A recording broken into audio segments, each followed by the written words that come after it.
Hi, welcome back guys. This is your sensei, back with another fanfiction. This is the first part of What If Naruto and young Ino Fell in Love. Now before starting, please give this video a like and subscribe to the channel if you want more videos like this. Now let's get into the fanfic. The jump Ino collapsed in a heap in the chair and slumped her head on the wooden bench. The delicious aroma of broth filled her nostrils, which made her stomach growl. Ino groaned and looked up into the awaiting eyes of the ramen stand owner.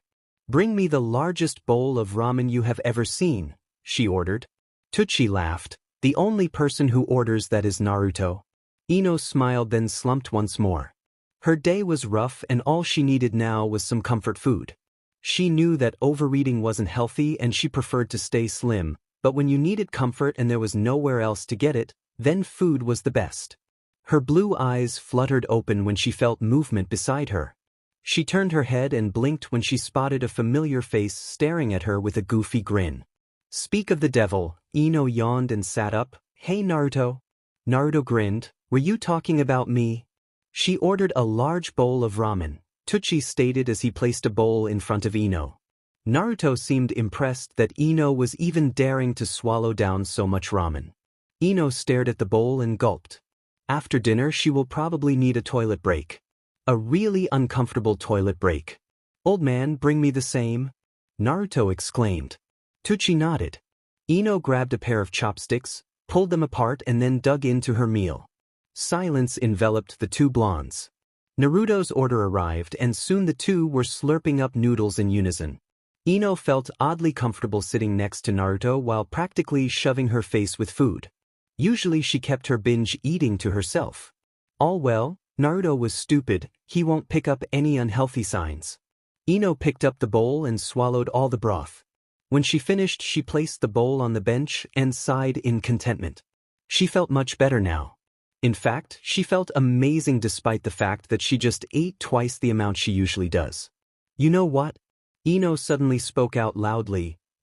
Bring me seconds." Tsuchi smiled and nodded. Naruto stared wide-eyed at Ino. "What?" she asked, feeling conscious. Was there something on her face? Naruto shook his head. "Nothing.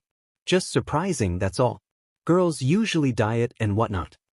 Ino averted her gaze. She really did not want to talk about diets with Naruto right now. Instead, she got a great plan. "Naruto, order another bowl and we'll have a race." Naruto's eyes lit up. "You're on?" Naruto ordered another bowl. The two silently waited for their ramen so that their contest could begin. Naruto glanced at Ino. She looked terrible. Her hair was a mess. There were dark bags under her eyes. It was a shock. Ino always looked alive and sophisticated. She would rather die than have someone see her in the state she was currently in. Ino knew that Naruto was watching her. She fought the urge to look at him. He was probably wondering what happened to her. It did look like she encountered a tornado after all. Ino wiped some sweat from her brow and stifled a yawn. She shifted her gaze to the steam that rose from the boiling broth. Ramen smelled so good. Ino smiled as she stared at the puffs of smoke silently. It almost felt like she was floating. Ino snapped her eyes open and sat up. A blanket was draped over body. Ino frowned and stared at the couch she was resting on. Confused, she scanned her surroundings. She was in an unfamiliar living room decorated with fine furniture and paintings. Nervously, Ino stood up and wiggled her toes on the wooden floor. Where was she? Wasn't she at the ramen bar just seconds before with Naruto? Confused, Ino moved towards the arch that led to the rest of the house. On her right was the front door. At least, she thought it was the front door. On her left side was a long hallway that led to the rest of the house and a staircase that led to the second floor. Opposite the living room was the dining room. Ino wearyingly entered the dining room. There's no one there. Ino groaned when she felt pain pulsate through her head. She rubbed her temples whilst trying to figure out where exactly in the world she could be. It wasn't Naruto's place. He lived in an apartment. It wasn't her house either. Her parents could never afford a mansion like this. She highly doubted it belonged to Tsuchi and Im either. That would just be weird. The dining room was connected to the kitchen. In the kitchen, all Ino saw was a cold cup of tea and a sink filled with cold soap water. Nervous, Ino opened some of the cupboards. They looked plain. filled with food and daily necessities to live. Nothing seemed out of the ordinary. She also recognized some local produce logos, which meant she was probably still in Konoha. That was good. At least. Curious, Ino left the kitchen and headed for the stairs. She slowly ascended one step at a time. Her heart was racing inside her chest. Ino sighed. Why was she so nervous? You're in a stranger's house, Ino. She scolded herself. Of course she would feel nervous. Ino mentally made a note to search for some aspirin while she was upstairs. Maybe they kept their medicine in the bathroom. She hoped so. Ino was halfway up the staircase when she heard the front door behind her open. She froze. She could feel her heart leaping in her ribcage. This was bad. What if a spy sneaked into Konoha and has been pretending to live here all this time? What if she was captured to use as a hostage? Ino tried to piece all kinds of theories together. Finally, she decided to turn around and face the person who arrived. Inhaling a deep breath, she turned around. Her hand clutched on the wooden railing for support. Stop it, Ino. You are a ninja. Ino scolded herself. She was acting like a baby. Ino finally shifted her gaze to the person who opened the door. She felt her BLD ran cold. The figure was tall, dressed in red and white robes and a matching hat. The Hokage. Tsunade-sama. Ino asked herself as she gaped at the figure. The person had his or hers back turned to her and was closing the front door. Ino frowned as the stranger turned around. The person's chest was flat. He or she was clearly missing Tsunade's well-endowed chest. There was no way it could be Tsunade. Besides, Ino's eyes were trained to find the difference between male and female, and she could clearly tell by this person's broad shoulders that it was a man. Ino furrowed her brows. Who is this man? And why was he wearing the Hokage robes? The man lifted his hands and pulled the hat from his head, revealing spiky blonde hair and two long bangs that framed around his face. The stranger then proceeded to pull the robes over his head, revealing long navy breeds with a matching shirt and a flak jacket. Ino gaped when she recognized the 3 whisker marks on his one cheek. The man turned to face her and Ino's BLD ran cold. Staring at her were 2 pools of appealing blue. A blue so familiar, Ino couldn't believe what she was seeing. She opened her mouth to say something, but her throat was dry. Naruto Uzumaki's face lit up when he saw her. Hey, you're home. I thought mother was going to keep you busy all day. All well, I'm not complaining. Ino was flabbergasted by Naruto's face. He didn't look like a 16-year-old boy anymore. He was taller, older, and looked wiser. Ino couldn't help but notice that he has become increasingly handsome too. Naruto looked like a man. And not just any man. He looked like the 4th Hokage. Ino frowned. Was this a dream? Was she dreaming of an older Naruto? This had to be a dream. Naruto pulled off his sandals and stretched his arms above his head. Ino noticed that he has hung the Hokage robe and hat on a coat stand beside the door. Naruto yawned, then stepped inside onto the wooden floor. His shoes lay forgotten on the small tiled area in front of the entrance. Slowly, Naruto ascended the stairs until he reached the one just beneath the one Ino was standing on. They were exactly the same height this way. Ino gulped when she noticed the odd look Naruto was giving her. You alright? Naruto asked. You look pale. Did mother overwork you again? Ino didn't know how to respond. This is just a dream, Ino. Just a dream. Ino told herself, but she was really starting to doubt it. Do people have headaches in dreams? She highly doubted it. Her headache felt real. Heck, Naruto's breath fanning her face felt real. He smelled like mint and coffee. It was an odd combination, but it was a familiar scent. Like Ino encountered it every day. That's impossible. Ino told herself. Her mother hated coffee and her father barely even ate mints. She never encountered it at home. So why was it so familiar? Ino. Naruto's voice stirred her from her reverie.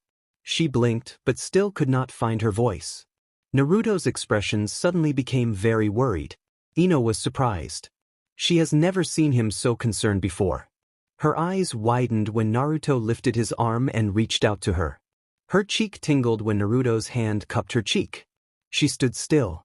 She couldn't muster the strength to push him away. Why was he doing this? Whoa, Naruto breathed. You're really hot. Do you have a fever? Ino once again remained silent. Her heart was racing at a deadly pace in her chest as Naruto's warm fingers tickled her skin. His hand moved to her hair where he brushed a blonde lock out of her face and tucked it behind her ear. "Naruto," Ino finally mustered. Her voice croaked. She sounded like an old woman. Naruto's blue eyes shifted to hers. Was all that came from the blonde. Ino inhaled a deep breath to try and calm herself. "Where am I?" Ino asked. Finally, she gathered the courage to ask what has been bothering her since she woke up in the living room. She noticed Naruto's shock. His hand that had been affectionately stroking her blonde hair froze, followed by his brows furrowing. "What do you mean?" Naruto asked. "You're in Konoha. Where else?" Ino pursed her lips into a thin line. So she was in Konoha. But the question is where in Konoha? Or more like, when in Konoha? "Naruto," Ino mumbled, "how old are you?" Naruto seemed even more confused at her next question. 37. "Ino, we celebrated my birthday 2 weeks ago." Ino froze. 37. Did he just say 37? No, that couldn't be. There was no way he could be that old. Because that would mean she was also that old. She was only 16. She was eating ramen with Naruto earlier. And they were 16. This was a dream. Just a really bad dream. I don't think I feel too well," Ino breathed as she clutched Naruto's arms. She felt dizzy and her feet were wobbly. She was losing her balance. The front door opened and a cool breeze washed through the house. "Whoa," a voice breathed, "Hey Dad. You're home early." Ino stared wide-eyed at the blonde-haired girl that stood in the doorway. Familiar blue eyes stared proudly back at her. A light shade of blonde hair spilled from the girl's head. She looked in her young teen years. Ino gaped. "Who is that, Naruto?" Ino asked. "Did she just call you Dad?" Ino felt Naruto tense. She also noticed the girl's confused expression. "Ino," Naruto breathed as he grabbed her forearms and tightened his grip on her, "you don't remember giving birth to her?" When those words escaped his lips, Ino did the unimaginable. She fainted. Mirror, mirror, Ino's eyes fluttered open and met the white ceiling. She groaned when she realized she had a headache and sat up. Was it all a dream? Ino asked herself. She glanced around the room. She was neatly tucked beneath a colorful quilt in a room she did not recognize. The room was neat and tidy, with the only furniture being a cupboard, a desk, a chair, and the double bed she was resting on. Ino closed her eyes and shook her head. She was still dreaming. How could that be possible? Ino kicked her legs over the edge of her bed and stood. The carpet felt light and soft beneath her bare feet. Ino stepped outside the room and noticed that she was on the second floor of the house she awoke in before. She frowned. "I'm still dreaming," she asked herself. Sighing, Ino spotted the bathroom and dashed to the toilet. She lifted the seat and groaned when she puked every last bit of the large bowl of ramen she had. Ino collapsed on the floor and sighed. She felt terrible. Ino stood up and washed her face, then drank as much water as she could swallow. Ino shook her head, enjoying the cold water against her skin, and opened her eyes. She stared at her reflection in the mirror. "Is that me?" Ino asked. Her reflection looked mature, older, and amazingly, a lot more appealing than she remembered herself. Her blonde hair was cut short into a bob and her blue eyes shone like diamonds. 2 golden hoops hung from her ears in place of the silver rings she usually wore. "That can't be me," Ino exclaimed mentally. Why would she cut her hair so short? Ino loved her long hair. Sure, she cut it during the Chunin exams, but only to use as an advantage to fight Sakura. She made sure to grow her hair again after that. "Yo," a voice lazily greeted. Ino jumped and spun around, coming face to face with a familiar, yet different face. She blinked. She blinked twice and then rose her eyebrows. "Shikamaru?" she asked hesitantly. The brunette man yawned. "When did you grow a goatee?" This time Shikamaru quirked an eyebrow. "I've always had one." Ino gaped as she stared at her teammate. He was taller with broader shoulders. His hair hung loose on his shoulders and a small goatee has magically appeared on his chin. He looked a lot different from what she remembered. "You alright, Ino?" "Naruto called me and he sounded frantic." "Naruto?" Ino mumbled as she gazed at herself in the mirror once more. "I don't know.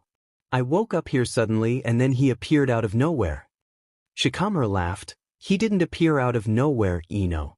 He lives here. It's natural for him to appear here, don't you think? Ino furrowed her brows. You don't understand, Shikamaru. I'm 16. I can't be 37 like Naruto said. Shikamaru's amused smile vanished and was suddenly replaced with a frown. 16. Did you just say you're 16? Yeah, Ino replied. Shikamaru pursed his lips into a thin line. I'm listening. I see, Shikamaru breathed as he lit a cigarette. Shikamaru and Ino were sitting outside on a bench in the garden of the large mansion. Ino was surprised that the house seemed even bigger on the outside.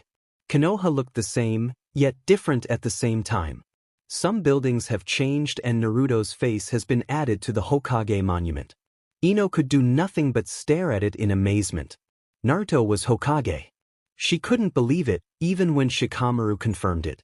So, Shikamaru stated as he inhaled a deep puff of smoke and then exhaled, you say your 16-year-old self and somehow got stuck in your future self. Ino shrugged, that's what I gathered. I know you probably don't believe me. No, Shikamaru grunted, I believe you. You do? Ino asked, surprised. She was expecting Shikamaru to jump up and then accuse her of being an intruder and lock her up somewhere where they will contact her father to interrogate her and whole bunch of other nonsense. Yeah, Shikamaru stated, if something like Edo Tensei exists, I'm sure there's some forbidden jutsu that make you travel through time or whatever it is that happened to you. Ino looked down at her hands that rested in her lap. That's the thing. This all feels like a dream. It doesn't feel real. Shikamaru watched his teammate from the corner of his eye. You'll get used to it. Ino clutched her skirt. That's the thing. I don't belong here, Shikamaru. I belong in the past. I need to get back and allow my future self to come back to her body. Shikamaru sighed. Troublesome as it is, I'll help you. I get that you feel out of place here, but until I find an answer, you will have to play along. Ino quirked an eyebrow. Play along? Shikamaru nodded. You have to go on as if nothing has changed. In other words, you have to do what you of this time would do. Ino blinked. How was she going to do that? She had no idea about her life here and the encounter with Naruto earlier frightened her. He acted so familiar with her. Like they were lovers. Don't you remember giving BRTH to her? He had asked her. Ino froze as that question echoed through her. It couldn't be. Could it? Ino could feel her blood run cold. It all made sense now. Why she awoke in that house. Why Naruto talked of mother, instead of my mother or your mother. Why the little girl looked so familiar. Why the girl called Naruto dad. And why Naruto asked her that question. It all made sense, but Ino had to make sure. She turned to face Shikamaru. Naruto. He's my husband. Isn't he? Shikamaru glanced at Ino from the corner of his eye. He was debating whether he should answer the question or not. After a while of awkward silence he gave in. Ino didn't know what to say. Up until this whole nightmare began, she was enjoying ramen with the blonde as a friend. Now they were married. And not just married. They had a daughter. Ino cringed. She wasn't a virgin anymore. The thought was a lot more disturbing than she thought it would be. I think I need a shower, Ino mumbled as she stood up and looked up at the Hokage monument. She stared at Naruto's face in disbelief. Shikamaru nodded. All right. I'll contact you as soon as I have information. It might take a while, but I'll do everything I can in between my other important duties. Ino smiled gratefully at her teammate and watched him leave. She couldn't help but finally notice his Sunagakure-style flak jacket. She quirked an eyebrow. What the? Deciding that she would ask him later, Ino turned around and stepped inside the house that supposedly belonged to her. Naruto was nowhere in sight, but she did hear movement in the kitchen as well as the aroma of onions filling the house. Someone was cooking food. Ino's stomach growled. After puking her guts out, she has gotten hungry again. Ino made her way upstairs where she locked herself in the bathroom and stripped. After her shower, Ino grabbed a towel, dried herself and then wrapped it around her body. Quietly she unlocked the door and slipped downstairs and into the kitchen. Naruto was standing before the stove, his eyes focused on a wok with stir-fry. It smelled fantastic.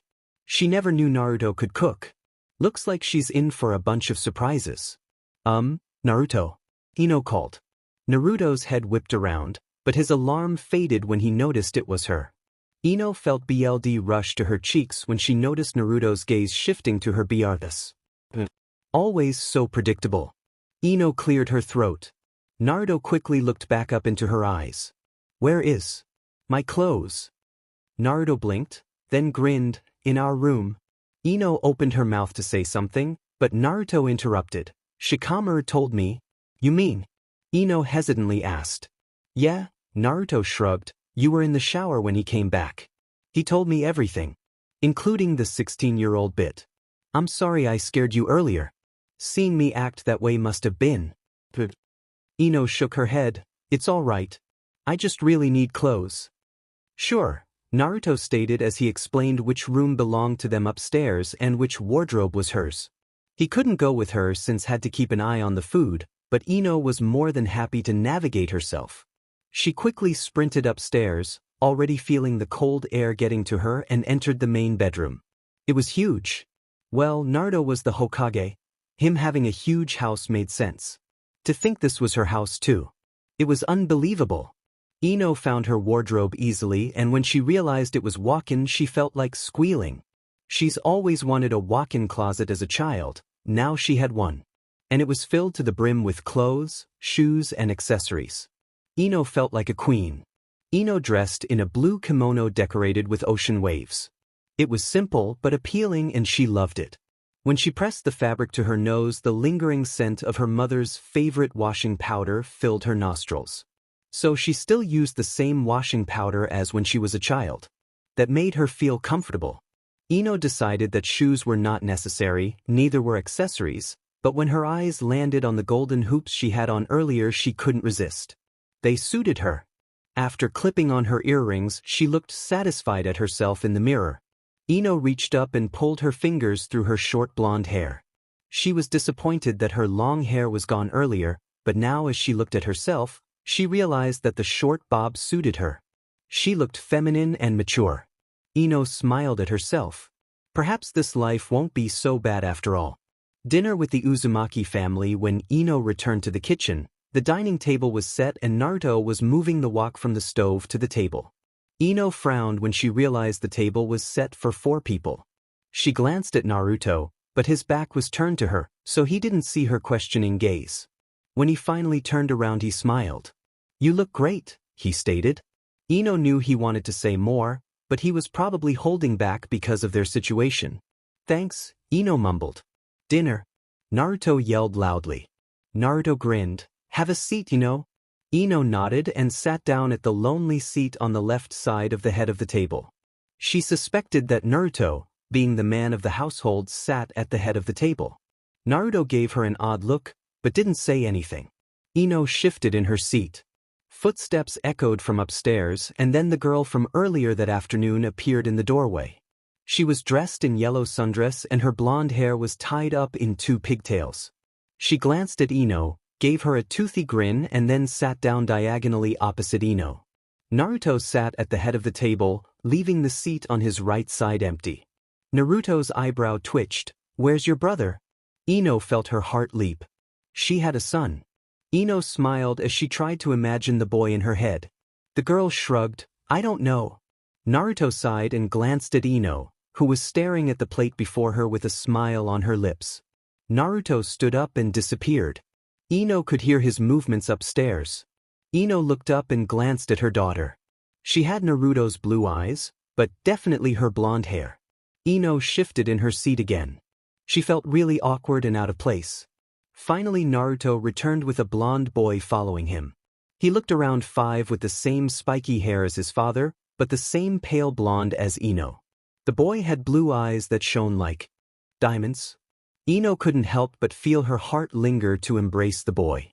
He was adorable. The boy climbed on the seat on Naruto's right. All right, Naruto stated, let's eat. As Naruto and the children jumped into a usual routine of dishing and talking about their day, Ino sat silently and ate her food as slowly as she could. If earlier she felt left out, she now felt like a perfect stranger. In her mind, she was supposed to be a young teenager living with her parents and would have bubbly conversation with them. Here she felt alien, despite the fact that she knew this was her new family. Ino mentally sighed. "Mama," the little boy sitting across from Ino asked as he tilted his head to the side. Ino jumped and blinked. Ino hesitated and glanced at Naruto. She didn't even know the boy's name. What kind of mother was she? Right, one who ended up in the future somehow. "Will you play with me after dinner?" the boy asked. Ino blinked. He wanted to play with her. The idea was intriguing. This way she could get to know them. Ino glanced at Naruto again. The blonde was silent, simply watching his wife and son converse while idly chewing on his food. Sure, Ino agreed to her son's request. The boy grinned. Ino smiled. Her son smiled like his father. It was cute. "Will you play too, Dad?" the boy asked as his attention shifted to his father. Naruto patted his son's head. "Sure, Minato," Naruto beamed. Ino felt her throat tighten. Her son's name was Minato. He was named after the fourth Hokage. Ino knew that Naruto has always looked up to him, but he idolized the fourth this much that he would name his son after him. Ino glanced at Minato. Well, like his father, he resembled the fourth greatly. It was surreal. "Oh, so older sisters aren't good enough to play?" Minato's sister hissed.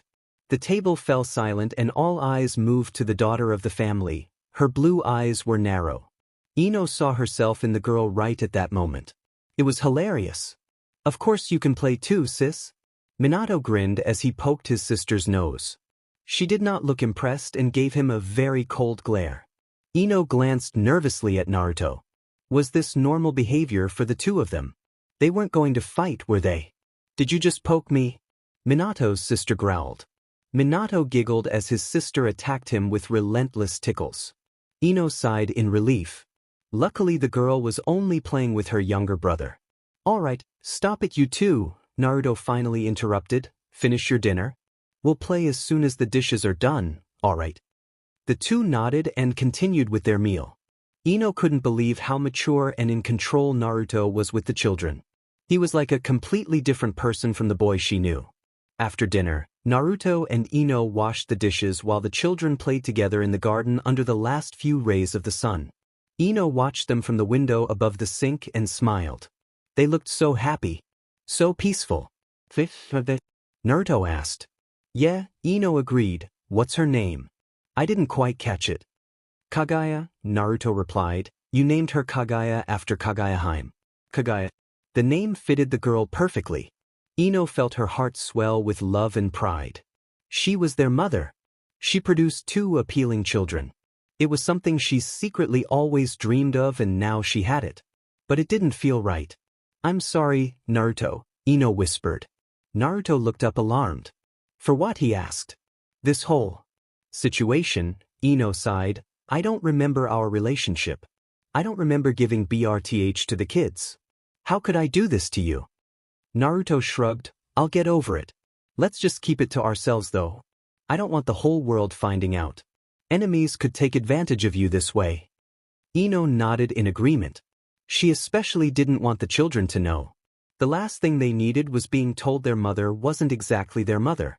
That she was from the past and somehow ended up in her older self's body. If this could be considered time traveling at least. "You go play with the kids," Naruto suddenly stated. "I'll finish here." Ino thanked him, dried off her hands and rushed outside to join her children. She laughed when Minato attacked her. She stumbled backwards and landed on the grass. Kaguya joined in. Naruto watched this scene with a sad smile playing on his lips. He was really the only one suffering from this, wasn't he? Ino tucked the little boy underneath his blue quilt and kissed his forehead. In the few hours she spent with Minato and Kaguya, she fell in love with them. They were the most appealing little children she has ever seen. "Night, Mama," Minato yawned. Ino smiled and stroked his soft blonde hair. "Night," Ino whispered. Minato blinked and scrunched his nose. Ino quirked an eyebrow at his sudden strange facial expression. "Something wrong?" "You stopped calling me honey," the boy pointed out. Ino froze. She called him that? She didn't know. Of course she didn't know. Ino mustered a fake smile and stroked the boy's forehead. I'm sorry, honey, Ino whispered. Is that better? Minato nodded. Good, now go to sleep, son.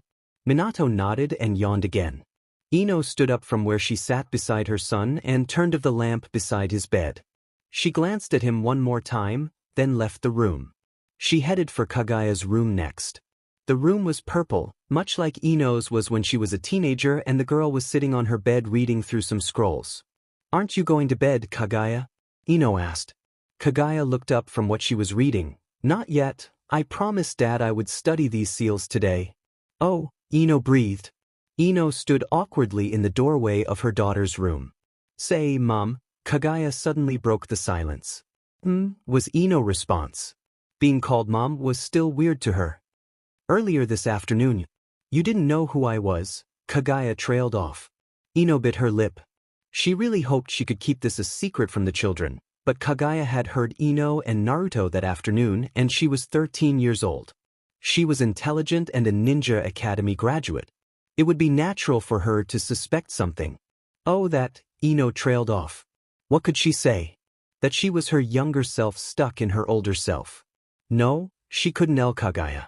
Kagaya might tell someone else and then the entire village will know about it. Ino couldn't take that chance. I wasn't feeling well. I was dizzy so my sight was blurry. I mistook you for someone else. It was a pathetic lie, but the best Ino could do. Kagaya looked up from her scrolls and narrowed her eyes at her mother. Ino gulped. Her daughter was very observant. And her glare looked deadly. If you say so, Kagaya finally shrugged. Ino sighed in relief. That was close. Good night, Ino finally managed to say. Don't go to bed too late, all right? I won't, Kagaya replied. Ino smiled and then left Kagaya in peace and headed downstairs. Minato was like Naruto. Hyper, fun and energetic.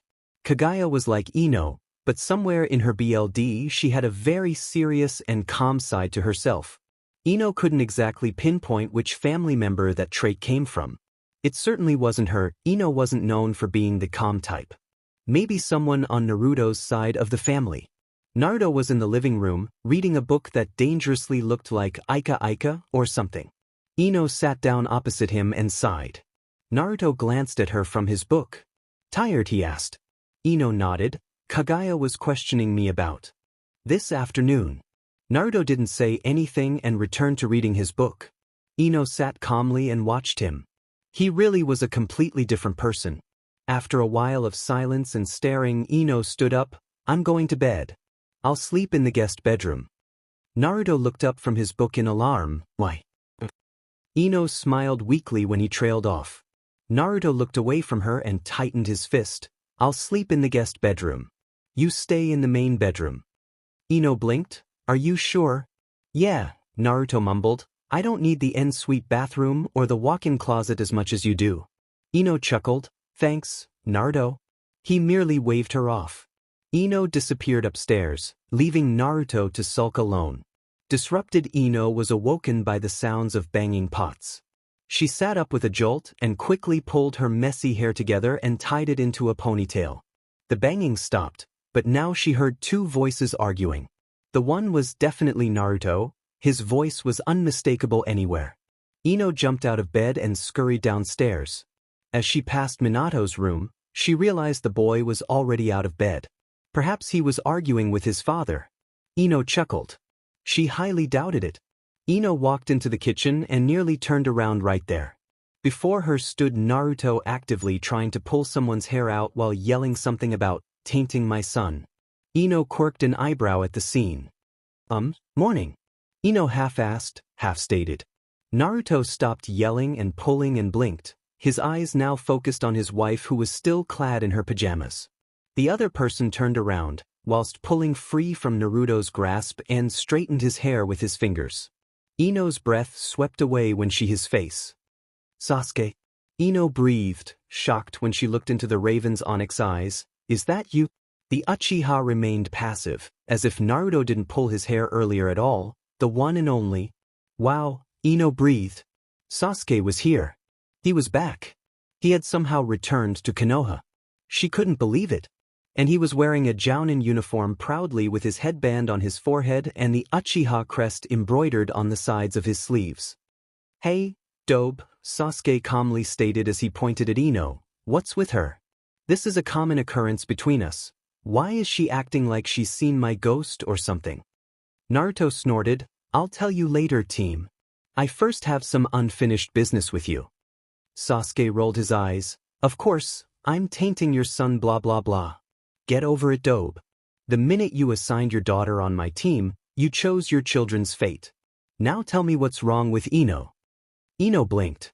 Sasuke was Kagaya's teacher. Ino glanced at Naruto, who was fuming and looked ready to use Rasengan and blow the Uchiha through the roof. Ino's sweat dropped. Looks like her previous opinion on adult Naruto was wrong. He was still the same as always. At least with Sasuke around. "Alright, I'll tell you," Naruto sighed in defeat, "but this is an S-class secret. If you even spill one word about this I will dash." Sasuke cut him off. "Naruto, I've been in ANBU for 5 years. I know what S-class entails. Calm down." Naruto scoffed. "Have a seat." Sasuke sat down by the dining table. Naruto and Ino joined him. "So what's so dangerous that Ino's strange behavior is considered to be top secret?" Sasuke asked. "For all we know, Naruto, she's probably just PRGNT again. Remember how she nearly killed me when she was PRGNT with Minato?" "No, she's not PRGNT," Naruto sighed. "At least, I don't think so." "I'm not," Ino stated. "She was a medic, she would know when she was PRGNT. Or she would have at least seen the signs. The fact that she nearly killed Sasuke when she was PRGNT with Minato did seem rather amusing, though." "Alright," Sasuke sighed. "What is it then?" "She's not the Ino we know," Naruto finally stated. Sasuke quirked an eyebrow. Naruto took this as his cue to continue. She believes she is 16. We believe it has to do with time traveling." Sasuke blinked, then burst out laughing. Ino stared wide eyes. Sasuke was not acting like himself at all. Sasuke pointed at Ino between his laughs. "You think you're 16. That's hilarious." "We're serious, Sasuke," Naruto hissed. Sasuke stopped laughing and quickly regained his serious vibe. "Alright," Sasuke stated, "so she's from the past or whatever, now what?" "Shikamaru is doing some research," Ino stated. "Until then I will just have to act like I belong here. Hopefully we can fix this." Sasuke nodded in deep thought. Silence enveloped them. Suddenly the door from the kitchen that led to the backyard opened and Minato ran inside, squealing and covered in mud. He ran and hid himself behind his mother. The 3 adults quirked an eyebrow. "Minato?" Ino asked. She never got a response, for just then a red-headed boy stepped inside. Ino gawked when she realized he looked like Sasuke, only with red hair that sprawled around his face. He looked older than Minato, but younger than Kagaya. He wore navy breathes and a blue shirt with the Uchiha crest on his sleeves. "Hey, Dad, have you seen Minato?" the red-headed boy asked. "Nope," was Sasuke's curt reply as he glanced at the hidden Minato. Sasuke had a son. Ino gawked, but then it occurred to her that it would be natural for others her age to have children. They were all adults now. "All well," the boy shrugged. Despite knowing where Minato is, he decided to play along. The boy pretended to look confused and then faced Ino. "Hey Ino, why are you still in your pajamas?" Ino trailed off. She was surprised by how casual the boy sounded with her. Ino gathered she told others to call her Ino without any aunt or Mrs. added in front due to it making her sound old. "Ino isn't feeling well, Masashi," Naruto pointed out. "Oh," was all the redhead mumbled until he saw a bit of orange stick out from behind Ino. Masashi grinned. "Found you, Minato." Minato ummed and stepped away from his hiding place. Manned Minato and Masashi disappeared outside again. Ino turned to face Sasuke. She breathed. "Karen," Sasuke replied, knowing what she wanted to ask. "Karen is Masashi's mother." Ino found herself sighing in relief. She may be married to Naruto, and before this all happened she was probably in love with him, but it would still hurt her if Sasuke ended up with Sakura. So Karen married Sasuke. Wait a minute. Karen. Who is that? Ino asked herself. Sasuke must have noticed her distress, because he chuckled darkly. You won't remember her if you are from the past like you say, Sasuke pointed out. You only met her later. Oh, Ino mumbled.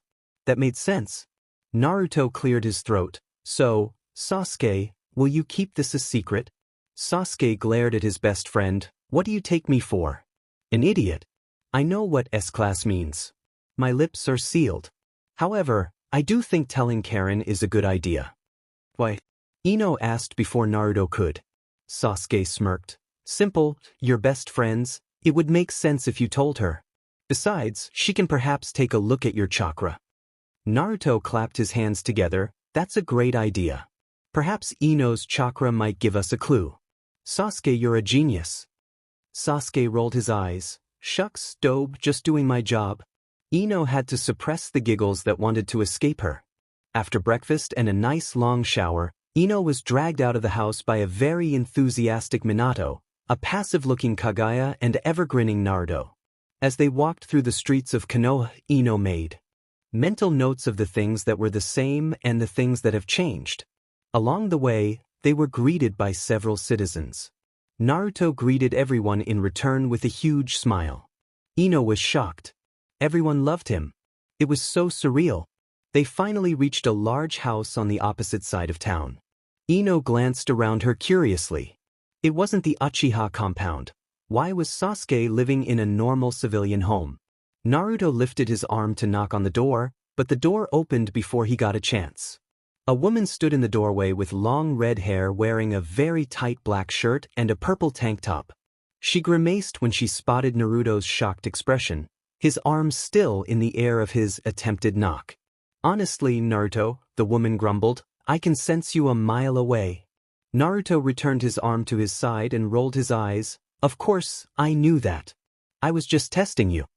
Judging from the woman's appearance, Ino gathered she was Karen, Sasuke's wife and Masashi's mother. Karen's gaze shifted from Naruto to Ino. Their eyes met briefly and then Karen scrunched her nose. Ino felt self-conscious as the woman gave her an odd look. Was something wrong? Is it me, Karen stated, or is your chakra disrupted? Naruto quirked an eyebrow in interest and glanced at Ino then back at Karen. Disrupted? What do you mean? Naruto asked. Like she's under a genjutsu, Karen pointed out. Naruto narrowed his eyes, then glanced at his children too who seemed interested in the conversation. Kagaya was staring at her mother. Naruto could see her confusion. Minato pet his head to the side. What's a genjutsu, Papa? Minato asked.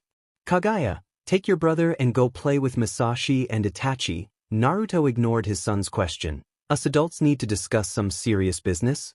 Kagaya wasn't happy. She didn't like being left in the dark, but complied to her father's order. All right. Come on, Minato. Kagaya grabbed her brother's hand and dragged him inside. He ummed and questioned his sister repeatedly what a genjutsu was, but his questions were ignored until the children were out of sight. Can we come in? Naruto asked Karen. She nodded and stepped aside, allowing space for the two blondes to enter. Karen led them to what seemed to be the dining room. She proceeded to the kitchen that was connected to the dining area and started to prepare tea. Naruto and Ino made themselves comfortable by the table. Ino noticed a few odd things she never expected to see in Sasuke's home, ever. The first was a high chair. There was clearly a baby in the household, or it was just for decoration. Ino highly doubted that Sasuke would use a high chair as decoration though. Another thing she spotted was a large painting of their family on the wall. Ino stared at it in awe. Her previous observation of the high chair being used for a baby was proved by the infant that Karen held in the painting. She knew the painting was done recently, for Masashi looked the same as he does now. Ino also noticed another boy, around Minato's age, standing next to Masashi in front of their father. Ino smiled. It was an appealing painting. Karen served tea and sat down. Sasuke explained to me that you have something to tell me, Karen pointed out. I'm listening. Ino glanced at Naruto pleadingly, who explained everything that has occurred to Karen. Karen listened without saying a word. After warning her that it was a S-class secret, Naruto sipped on his tea. Karen appeared to be in deep thought. Sense anything? Sasuke asked as he appeared in the doorway, a small bundle in his arms. Karen glanced at him. Her eyebrow twitched. She awake again? Karen asked. She has your energy, Sasuke? Sasuke shrugged and handed the bundle to Karen and sat down beside her. The bundle appeared to be the infant from the painting. Ino smiled as she watched Karen slide the baby's dark hair. The baby's eyes were wide open and staring intently at the guests. What's her name? Ino asked. Mikoto, Sasuke answered. Ino froze. She knew that name. It was Sasuke's mother's name. Ino glanced at him and couldn't ignore the pride that seemed to soar around him. He was a proud father. Ino smiled. It was amazing how much things have changed. Back to the subject, Karen interrupted. To answer your question, Sasuke, yes, I do sense something. Sasuke seemed interested in his wife's revelation. Her chakra is disrupted, Karen pointed out, like she's under a genjutsu. Sasuke quirked an eyebrow, then turned to face Ino. Ino gulped when she noticed his eyes were no longer onyx black, but deep red instead. The Sharingan. Amazingly, this was the first time she has ever seen it up close like this. You're right, Sasuke agreed as he deactivated his Sharingan and wrapped his arm around his wife's shoulders. Her chakra system is completely out of sync. It's amazing she's even conscious. Silence. Ino shifted uncomfortably in her seat. The silence was awkward. They were all in deep thought, debating and questioning the situation. Naruto could feel his heart racing in his chest. Questions zoomed through his mind as he tried to decipher the mystery behind Ino's disrupted chakra system. He was worried. What did it all entail? What was the outcome? The awkward silence faded when a little boy with dark hair ran into the room with tears rolling down his cheeks. He latched himself to Sasuke's arm and pulled himself into the Uchiha's lap. Sasuke furrowed his brows. Ino recognized him as the younger boy from the painting. What did Masashi do this time? Sasuke asked. The boy sniffled. Masashi good boy. Karen snorted. Sometimes I wonder if he has Madara's genes in there somewhere. Or something. Sasuke glared at her, then patted the boy's head. All right, Masashi is a good boy. Did Minato do something? Oh. The boy objected. Minato good boy. Uncle Sway not good boy. Karen snapped at that and stood up. Everyone's gaze landed on her. With her eyebrow twitching, she clenched her fists and inhaled a deep breath. Suigetsu. Karen yelled. Here we go again, Sasuke and Naruto muttered in unison. Ino was completely confused. After a few minutes of silence there was "oh shit" from outside, followed by splashing and a loud crack. Karen was fuming and stomped out of the room. Is this normal? Ino asked wearyingly as she heard Karen yelling outside while someone else, a man, was trying to defend himself. Yes, Sasuke stated, it occurs on a daily basis. Sometimes I wonder why I even allow the idiot to live here. He's always trying to find a way to get under Karen's skin. Drives us all insane. Ino was still confused. Who was Suigetsu? The little boy on Sasuke's lap stopped sniffling and was now staring intently at Ino. He looked an awful lot like Sasuke, but had his mother's lips, nose and eyebrows. His hair hung loose on his shoulders. Itachi, it's rude to stare, Sasuke pointed out. The boy blushed and looked away. Karen finally returned and sat down. Her anger seemed to have faded. Itachi, you can go swim in your plastic pool again. I kicked Suigetsu to the moon. Is there water on moon? Itachi asked. Karen snickered. I sure hope not. That idiot deserves to die of dehydration. Let me guess, Naruto pointed out. Suigetsu dominated the plastic pool again. Karen nodded, kicked the kids out and took the thing for himself. He also kept refilling the thing with the hose. Now the bill will be expensive again. Stupid idiot. Naruto chuckled. Enough about plastic pools, Karen sighed. What will become of Ino? I don't know, Naruto sighed. I'll have Shikamaru look into it. I might also request of Gar to check the archives in Suna. Maybe they have data on a jutsu that can do this. Meanwhile, I'll go through the archives here. Until then, all we can do is sit tight. Karen nodded in agreement. We'll help as much as possible. If necessary, you can bring her here anytime. And if she starts showing strange symptoms or behavior, send for Sasuke immediately. Will do, Naruto stated as he stood up. Karen and Sasuke led the two outside and bid their farewells. Kaguya decided to stay for training and Minato wanted to play with Itachi, so Naruto and Ino headed home alone.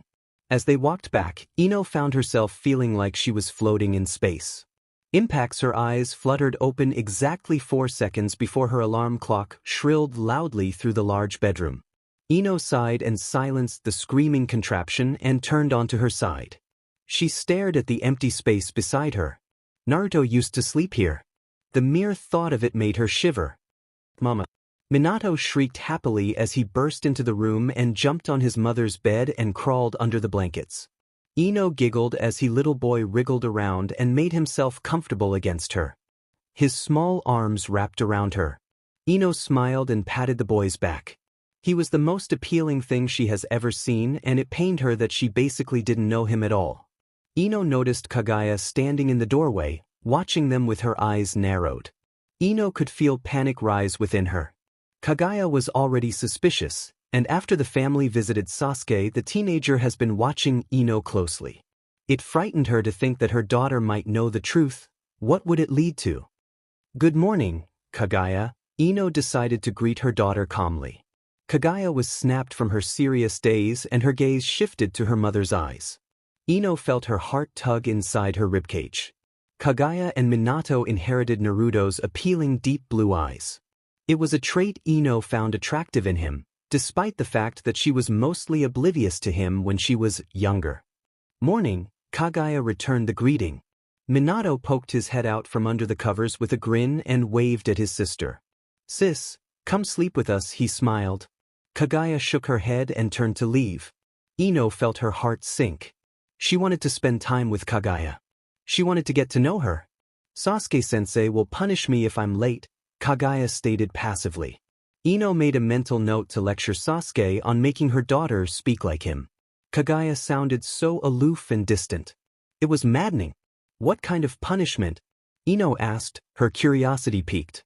I don't know, Kaguya shrugged. He'll probably use Amaterasu on me. Or Tsukuyami. You never know. Ino's eyebrow twitched. Amaterasu. Tsukuyami. What kind of teacher is he? Is he trying to kill you? I was joking. Kaguya laughed as she turned around again to face her mother.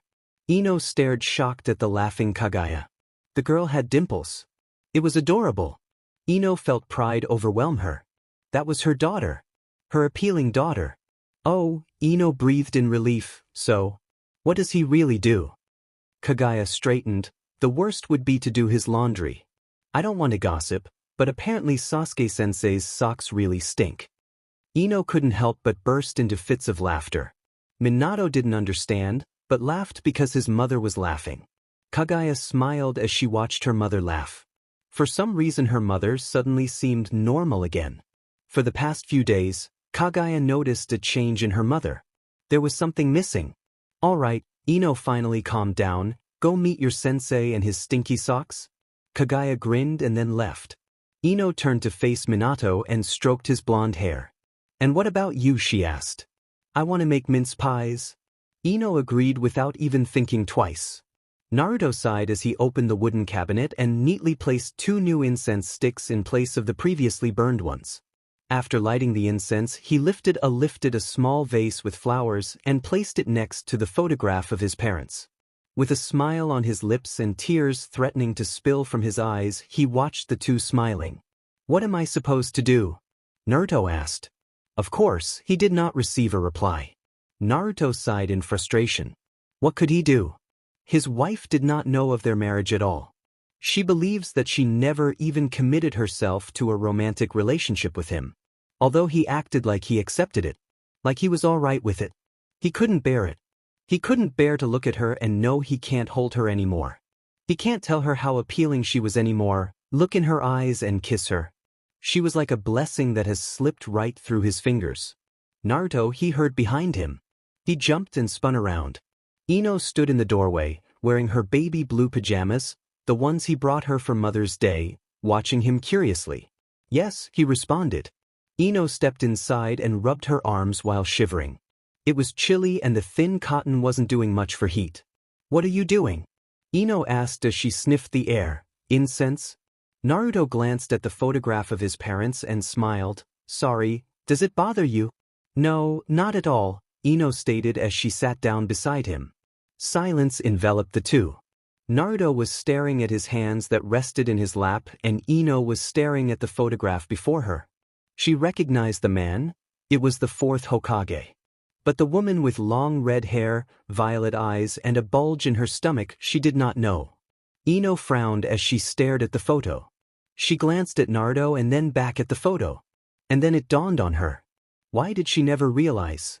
Why did she never see the resemblance? Why hasn't anyone noticed over the years? Ino's eyes widened as she turned to face Naruto. You're the fourth son. Ino gasped. Naruto glanced at her and nodded slowly. Ino gasped again, and this woman. She's your mother. Another nod. Still shocked, Ino turned to glance at the photo again. The resemblance was there. Naruto had traits from both his mother and father. They died. Naruto trailed off. On the day I was born. Ino felt her heart shatter for him. He had told her that they celebrated his birthday 2 weeks ago. That means they had remembered his parents on the same day. How did Naruto do it? How did he remain so cheerful despite growing up without the love of his parents? Ino knew that she would never be able to survive without her parents. It made her see the blonde in a new light. He really wasn't the idiot she had always believed him to be. I'm sorry, Ino muttered. I'm sorry. Don't be, Naruto whispered. Silence enveloped again. Naruto, Ino whispered after a while. How did we start dating? Ino asked. Her fists were clenched and her cheeks were red. It was strange behavior for her, but she knew it was awkward conversation. Well, Naruto breathed, we probably officially started dating after the war. War? Ino asked, her eyes wide. Naruto cursed at himself mentally. She didn't know about the fourth ninja war. Of course she didn't. Naruto sighed. Was it even wise to tell her this? It wouldn't impact the future, would it? There were always consequences in time-traveling fiction, so the real deal probably had consequences too. Right? It's a long story, Naruto stated. To sum it up, the fourth great ninja war was the 5 nations. Pitted against the Akatsuki. Naruto knew he was taking a huge risk, but it was too late to turn back now. Oh, Ino stated, we officially started dating afterward? Naruto nodded, we became close friends before then. We often had ramen eating contests. And you liked teaching me about flowers. But we never thought of romance. I was still attached to Sakura-chan back then. Ino listened intently. They often had ramen eating contests. Looks like that one single offer before this all happened led her to her future husband. But you were still attached to Sakura. When did you get over her? Ino asked. Naruto flinched and looked down ashamed. It took me a while, but thanks to you the pain was healed. Pain? Ino asked. Did Sakura hurt him? Ino felt her BLD boil. If that rosette even dared to hurt Naruto, she would never hear the end of it. Yes, Naruto whispered, after her death.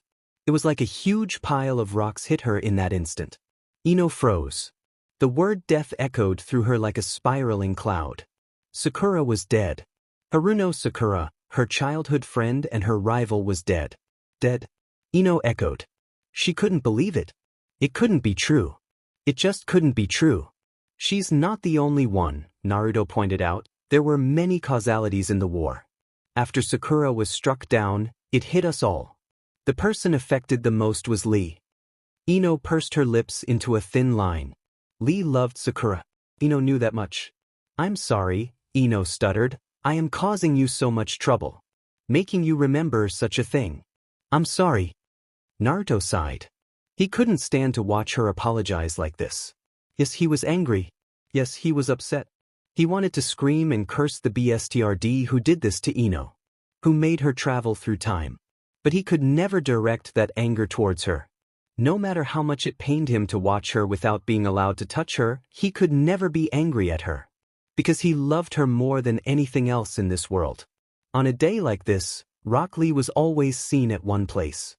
He would drop his duties as a ninja, as a teacher, as a father and as a husband and approach the lonely and gloomy graveyard with a small smile on his face. With him he always carried flowers. Appealing, rich flowers that he would place on her grave.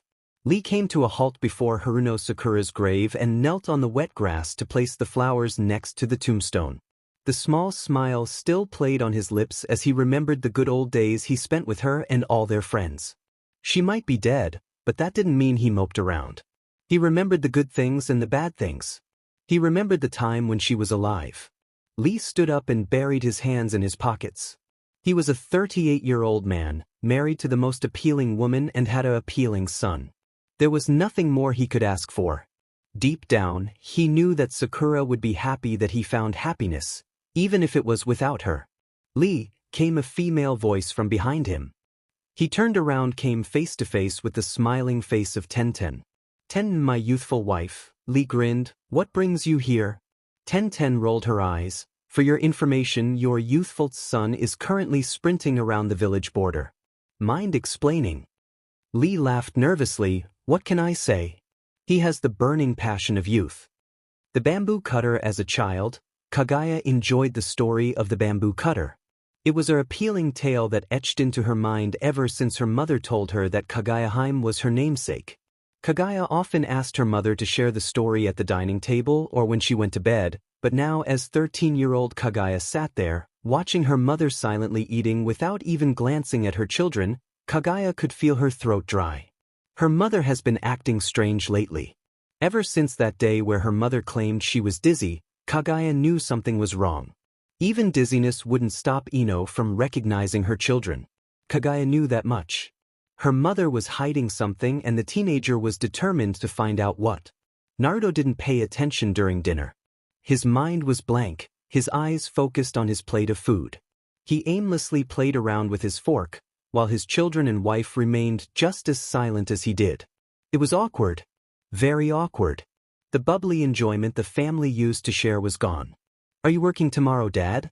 Kaguya finally broke the silence. Naruto looked up at his daughter. "Yes, I'll probably be late."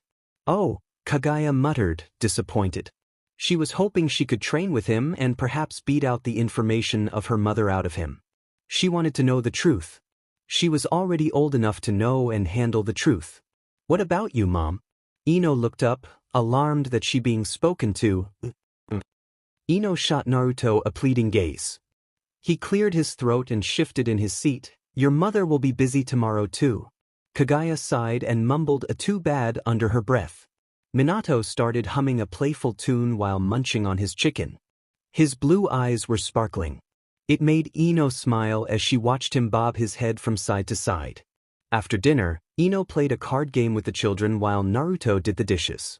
Ino did offer to do it, but the Hokage insisted on doing it by himself. Ino had no choice but to comply to his wishes. Minato then dragged her off to play. "Mama," Minato grinned from ear to ear as he held up a card into Ino's face. She blinked and then smiled once he realized he had no idea how to play card games at all. "Kaguya, will you play with your brother?" Ino asked.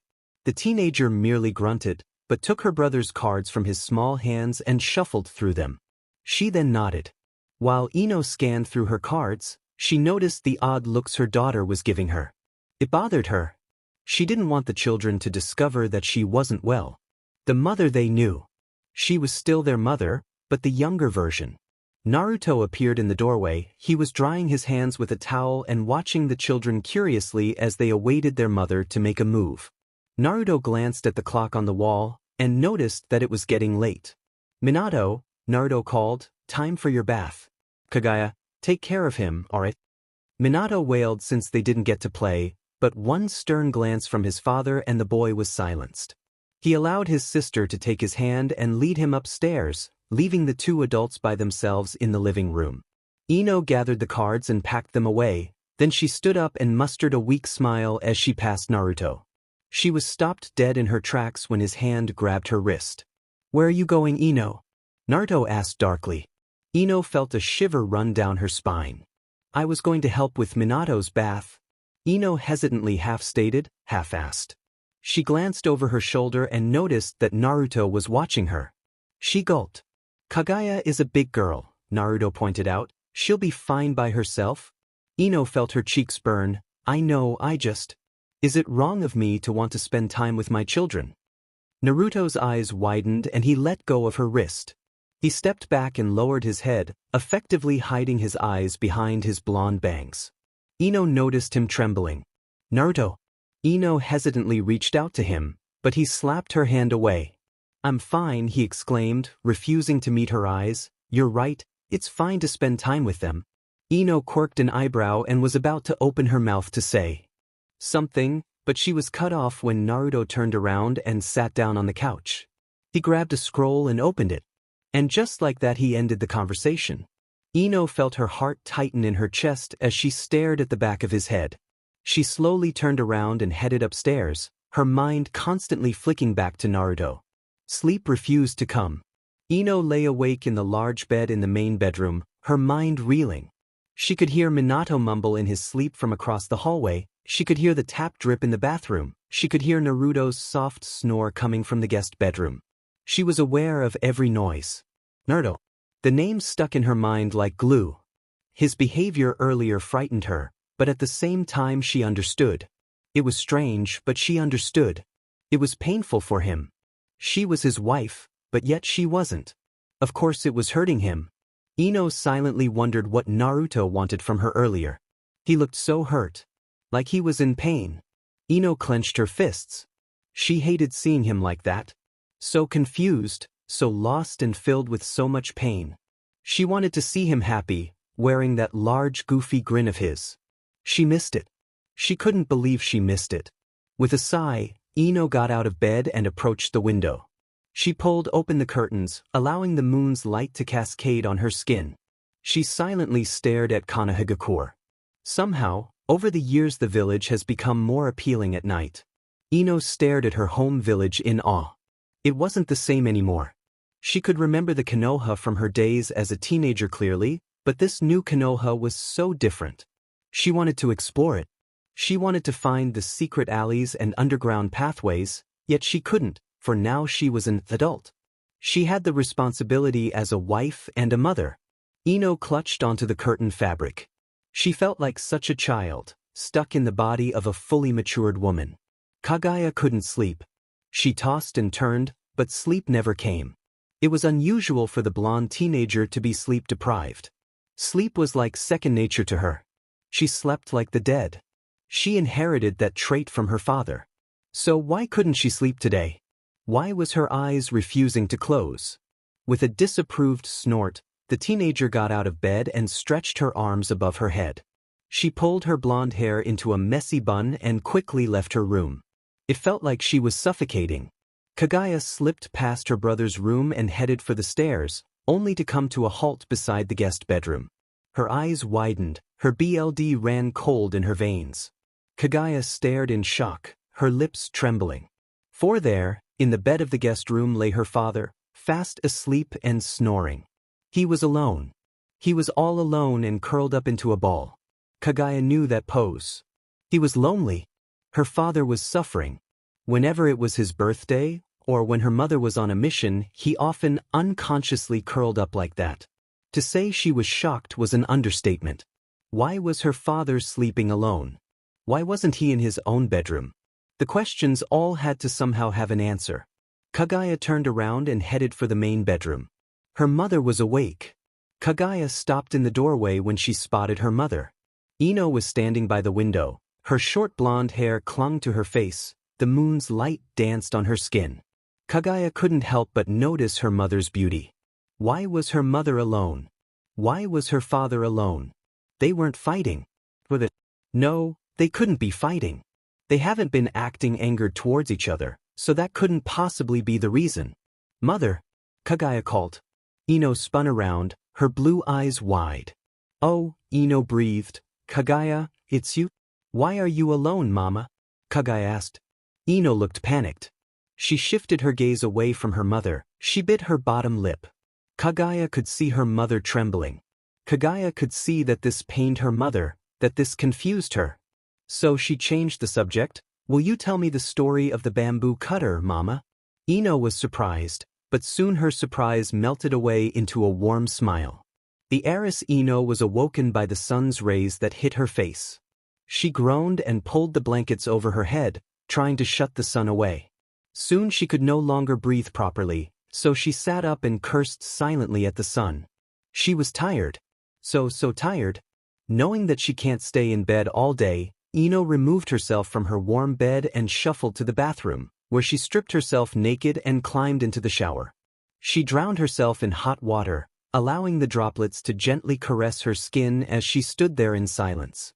She could hear Minato laughing outside. After her shower, Ino dried herself off and pulled on a purple kimono she found in her walk-in closet. For some reason, the kimono reminded her of her mother. The word clung to her like a magnet. How was her mother? If she could recall, she clearly spent time with her mother, since Naruto spoke of helping her mother the first time she awoke as her 37-year-old self. It had to be her mother, for Uzumaki Kushina was dead. Ino made a mental note to visit her family as soon as possible. Perhaps her father knew about time traveling and being stuck in your future self. Perhaps this wasn't time traveling. Perhaps this was something like a mind transfer. Ino perked up. Oh, the possibilities. If her father knew something, perhaps she could then go home. Excited, Ino dashed down the stairs, grabbed a piece of bread and then left the house. She knew that the children weren't alone, she could sense the presence of someone else, so she believed they were in good hands to be left alone for a while. Ino hoped her house was still where it used to be. Her family home no longer stood on the same spot, but it was close enough. She instantly recognized it when the sign of the shop caught her eye. She smiled as she stared at the building before her. Ino quickly slipped inside. She was greeted by buckets filled with flowers. The sweet aromas danced around her as she closed her eyes. How she has missed the fresh scent of flowers. It felt like such a long time since she has worked with flowers, even though in reality it has only been a few days. The door opened behind her, the bell ringing loudly throughout the shop. Ino opened her eyes and turned around. She came face to face with a pair of lavender-tinted eyes. Ino felt her BLD run cold and a shiver run down her spine as she stared at the person before her. It was a woman. Her dark hair was curled elaborately on top her head into a fancy bun, hairpins and ornaments poked out from the bun. Her lips were shaded a ruby red and she had on an appealing red and golden kimono. Ino unconsciously tightened her fists. Ino, the woman asked, her eyes shining brightly. Hinata, was all Ino could muster. Hinata smiled warmly. Ino couldn't believe that this mature, appealing woman before her was Hinata. Hinata, the shy little girl who always withdrew herself, looked like. She looked like a queen. A regal queen who knew she had power. What on earth happened to the shy Hinata? So lovely to see you, Hinata smiled as she bowed. Yeah, Ino trailed off, you look amazing. Hinata merely smiled, a small and faint blush was present on her cheeks but she did not stutter or react like she would have in the past. Thank you, you look rather amazing yourself. So, what brings you here?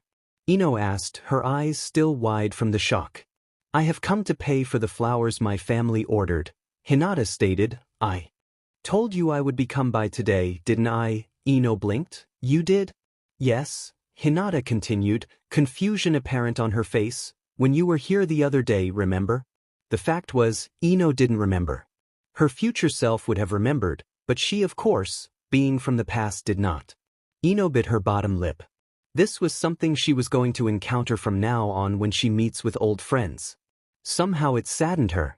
Everyone she knew here was aware of so many things about herself.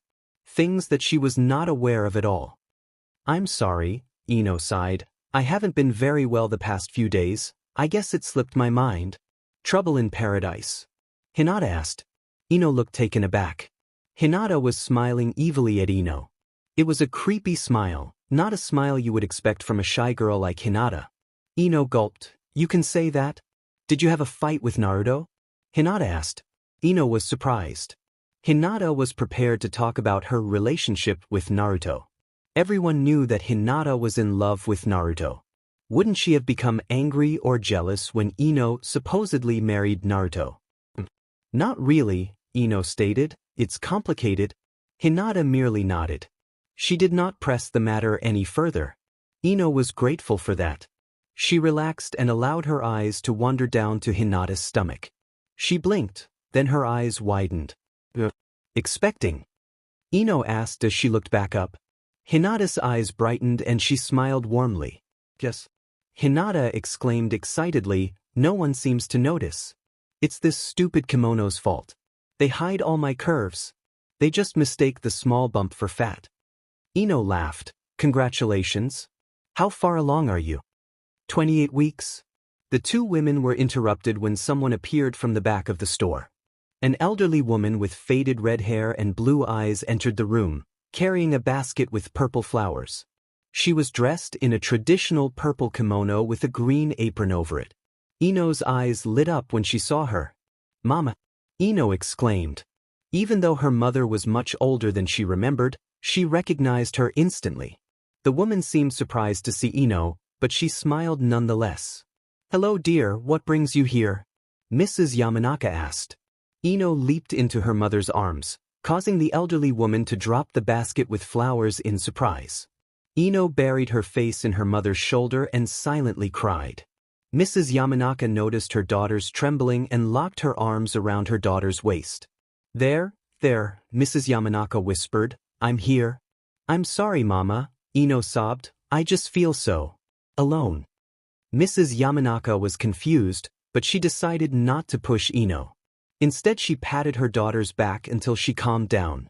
Hinata watched the scene silently, a smile on her face, but her eyes solemn. Ino pulled away from her mother and wiped her eyes, then smiled. Ino quickly got down on her knees and gathered the flowers her mother dropped. Meanwhile, Mrs. Yamanaka greeted Hinata and welcomed her. Ino placed the now refilled basket back on the counter and glanced at how formally her mother addressed Hinata. When will you require the order to be delivered? Mrs. Yamanaka asked as she opened her notebook. Saturday afternoon, Hinata replied, preferably at 4. I don't want the DLVRY and arrival happening at the same time. It will make the place a madhouse. Mrs. Yamanaka laughed. Of course. How long will he be staying this time? Hinata blushed a deep crimson at Mrs. Yamanaka's words. Ino found herself extremely curious as to what her mother was referring to. I don't know, Hinata answered. Ino smirked. Here returns the Hinata stutter. Mrs. Yamanaka chuckled. I'm just playing with you, Hyuga-sama. No need to get nervous. Hinata's blush darkened, but she quickly regained her composure and straightened herself. They continued to discuss DLVRY options and instructions. Ino found herself wandering around the shop, occasionally stopping to sniff flowers. Oi, Hinata-sama, how long are you going to take? A male voice asked, annoyed as the door opened and bell chimed. Ino looked up from where she was kneeling. In the doorway stood a young, tall man with long dark hair and lavender-tinted eyes. Niji? Ino found herself asking, but when the man turned to look at her, she realized that he might have looked like Niji, but he wasn't Niji at all. Hinata turned around to face the young man and shook her head. Masahiro, Hinata tooted, what have I told you about calling me Hinata-sama? Masahiro sighed, but mother, we're in public? Ino gawked wide eyes at the man. Did he just call her mother? Of course, Ino expected Hinata to have other children other than the one she was currently carrying, but she did not expect the other child to be so. He looked at least 17, maybe even older. Ino could just not piece together the possibility of Hinata having a child so early. Good day, Masahiro, Mrs. Yamanaka smiled. In the market for some flowers today? Masahiro blushed. Stop it, old woman. You know I don't have feelings for Akemi. Jeez. Mrs. Yamanaka laughed. I'm just teasing you. Don't you think it's Cece though? The tale of a romance between the daughter of a teacher and the son of the teacher's student. Hinata chuckled. I must agree, it does have a nice ring to it. See? Mrs. Yamanaka asked. Even your mother agrees. Masahiro's eyebrow twitched. Whatever. And just like that, the young man was out of the shop. Ino stood up, her eyes still wide from the shock of having met Hinata's son. Well, he is clearly annoyed, Mrs. Yamanaka chuckled. I think you should go, Hyuga-sama.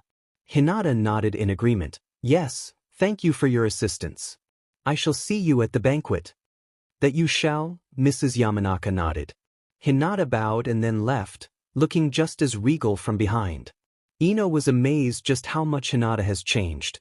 Mrs. Yamanaka turned to face Ino. So what brings you here? Mother and father, so what brings you here? Mrs. Yamanaka asked. Ino opened her mouth to spill everything to her mother, to tell her all the hardships she has been encountering since her awakening, but somehow she had a feeling she shouldn't. Ino quickly caught her words and merely smiled.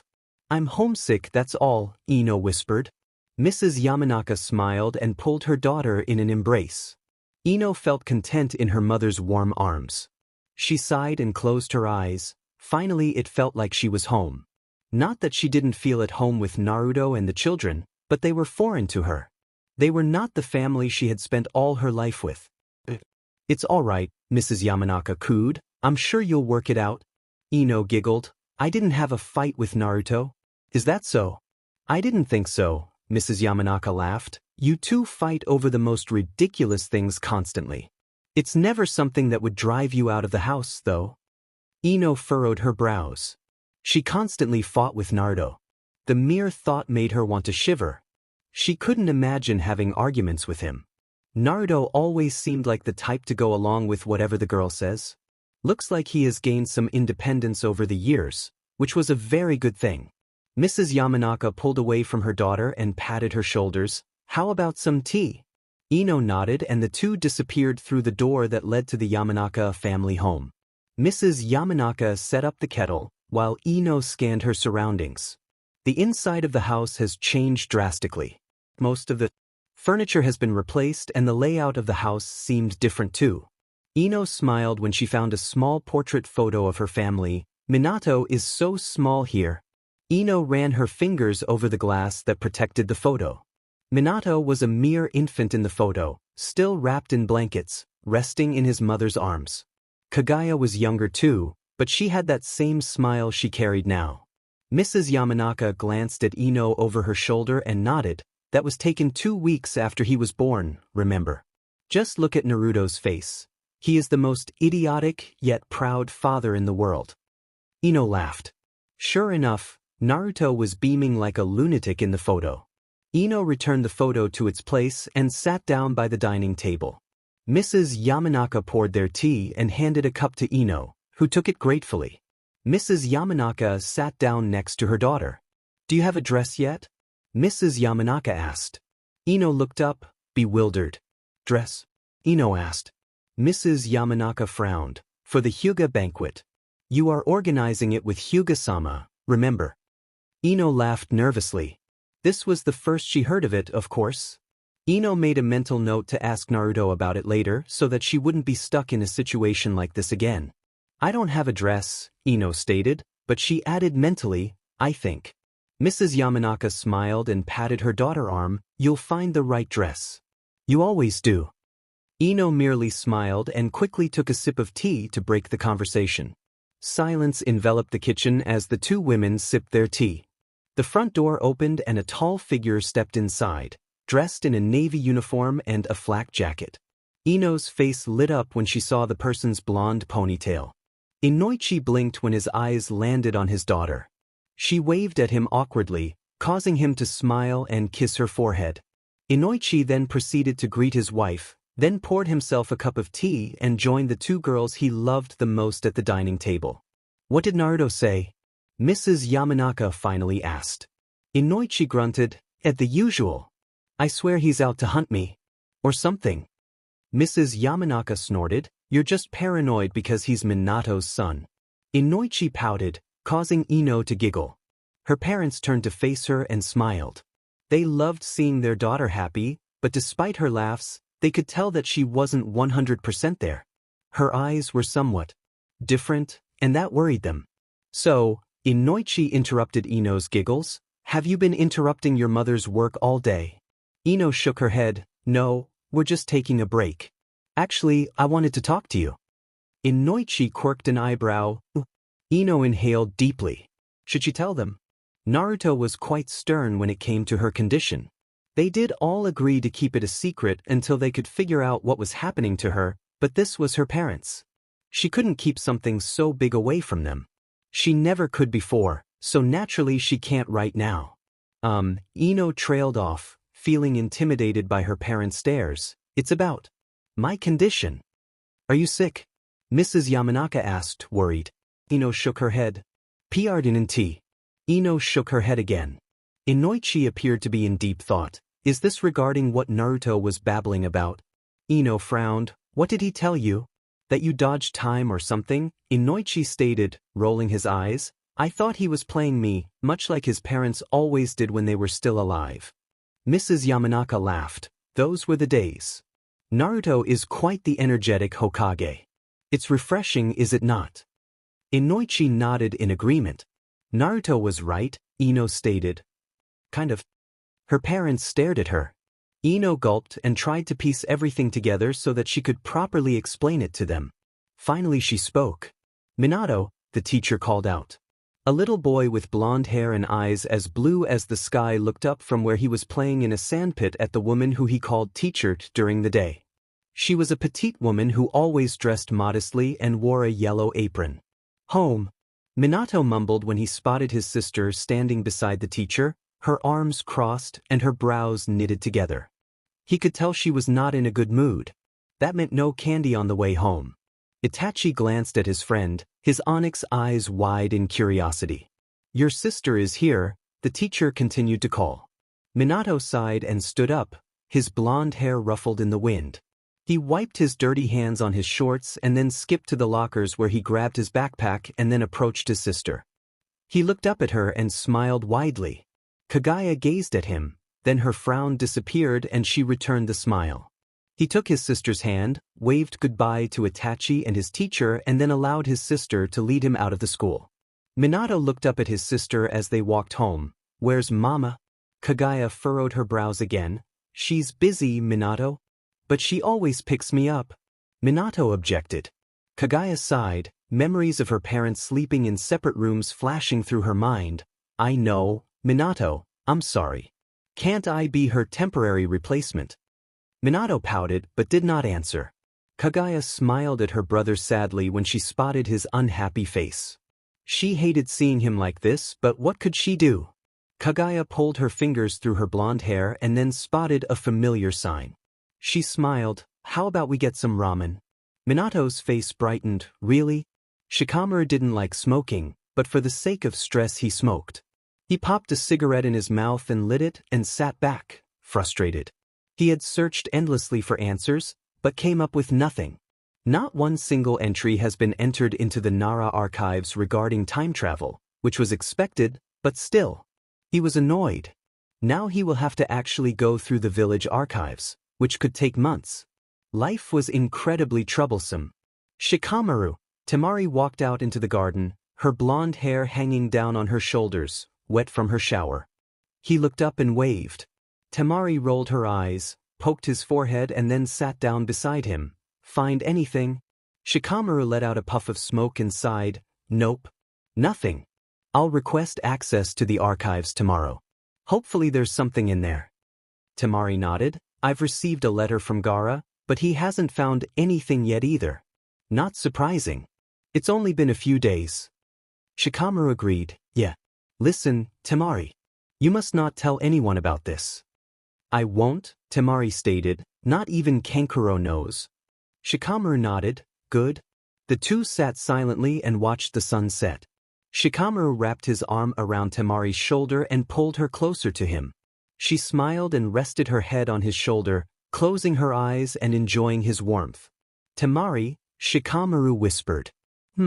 I went over our finances this morning, Shikamaru continued in a whisper. We have a stable amount of savings. Temari laced her fingers with Shikamaru's and smiled. Really? And what are we going to do with that money? Oh, I don't know, Shikamaru snorted. What do you want to do? Temari chuckled. She knew exactly what she wanted to do. When Kagaya and Minato arrived home, things were awfully quiet and eerie. Naruto was sitting in the living room, his eyes fixated on a scroll. Before him stood a cold cup of coffee and several mint wrappers were scattered all over the floor. The room was dark, with only a oil lamp providing light for him to read. Where's Mama? Minato asked when he noticed his mother's absence.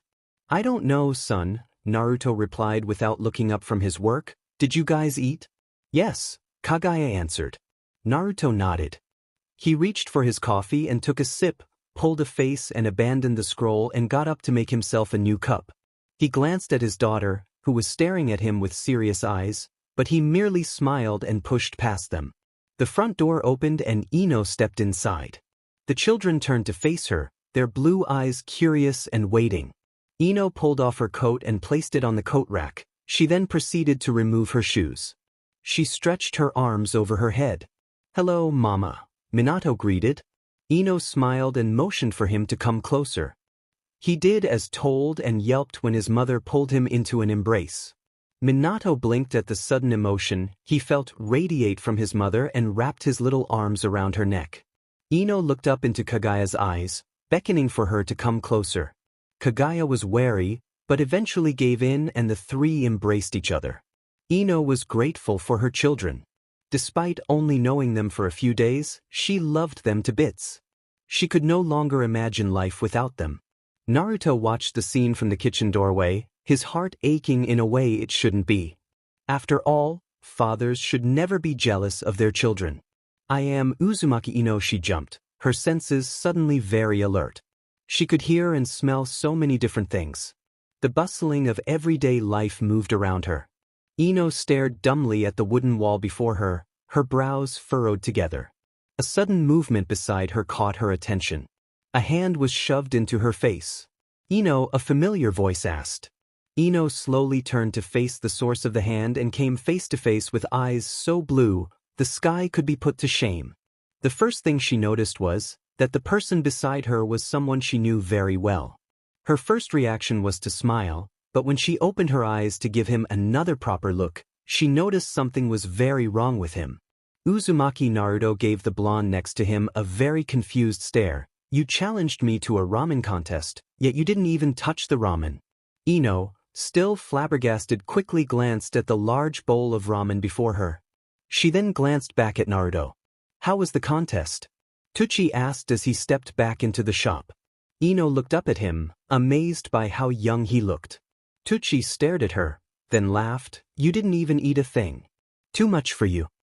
Ino opened her mouth to say something, but decided against it. She narrowed her eyes dangerously and concentrated on Naruto's chakra. Now, she wasn't Karen, but Ino did know a few things about chakra patterns, being a medic and all. Naruto's chakra was perfectly normal. Ino focused on Tucci. His chakra was weaker, but was normal. So this clearly was not a genjutsu. Worried, Ino jumped up, causing the two men to stare at her in surprise. "I have to go." And then she stormed out of the small stall as fast as her legs could carry her. When she came to a halt, Ino noticed that Konoha looked different. Not new or unrecognizable, but it somehow became its old self again. Ino found this very vexing. She glanced up at the Hokage monument. 1, 2, 3, 4, 5. Ino gaped, her eyes wide.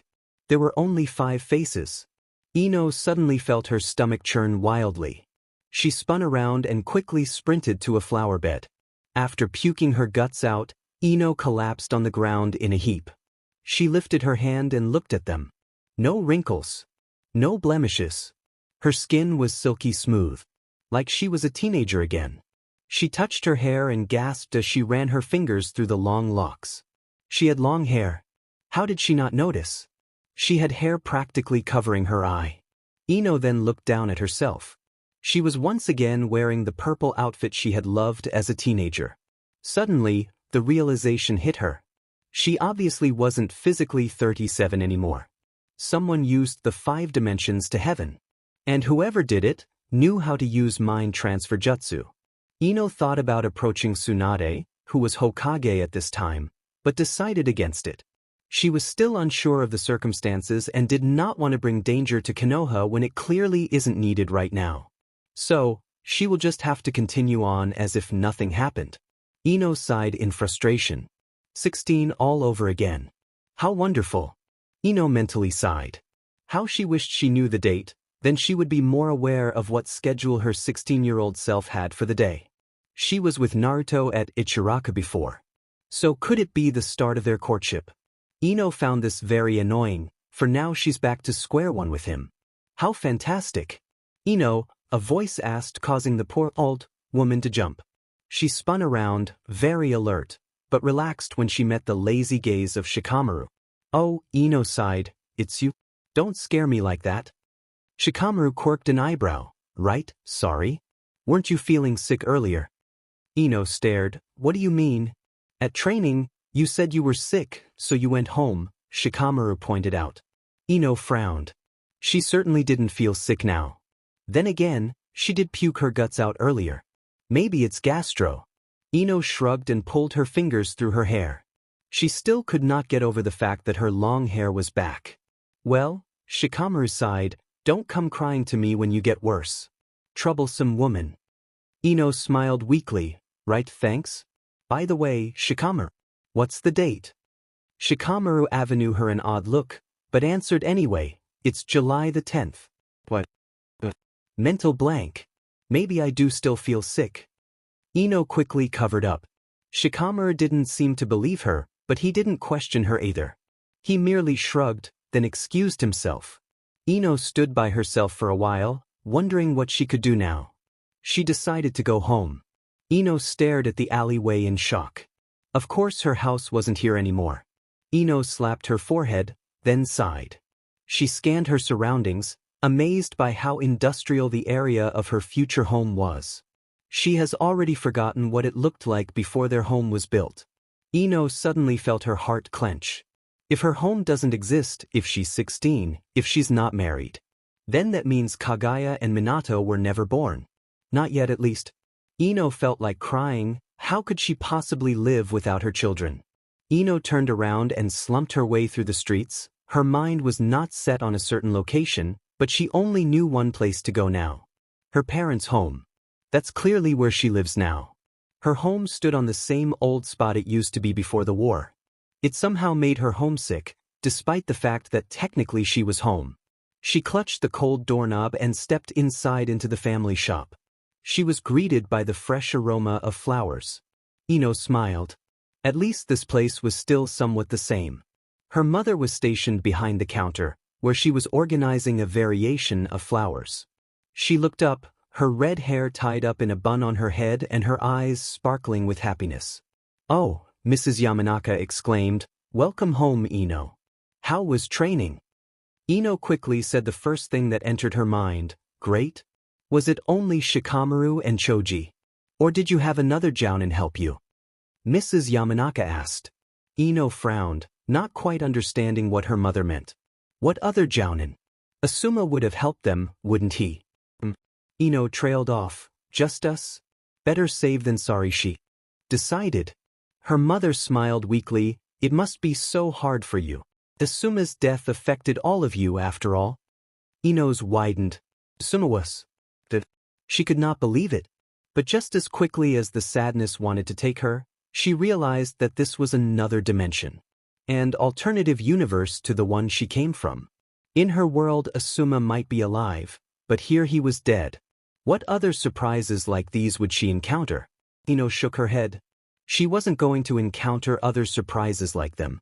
She was going to find a way to undo the transfer and return herself and her other self to where they belong. After all, the jutsu might have a lot of negative side effects that she wasn't aware of yet. I'm tired. Ino quickly evaded further investigation. I'm going to bed. Mrs. Yamanaka looked worried, but nodded. All right, I'll call you for dinner. Ino nodded slowly and disappeared upstairs where she collapsed on her bed and closed her eyes. She might know the cause of this accident, but she did not know the source, the risks, or the outcome. In fact, she wasn't even sure how to reverse it. Why did this happen? Was someone out there looking for trouble? If only Ino could warn Naruto. He would have known what to do, but now the Naruto she knows is far out of her reach. How she wished she could hold him once more. Ino closed the door behind her and glanced at the Hokage monument. The morning sun shone brightly. It was an appealing day. Ino sighed. So she didn't experience a nightmare last night. She really did transfer into her younger self. There were still only 5 faces on the mountain. Naruto wasn't Hokage. Ino knew that she couldn't keep in the dark for too long. People will notice her personality change. She was 37 after all, a mature woman. She was married and had 2 children. She wasn't little Ino anymore.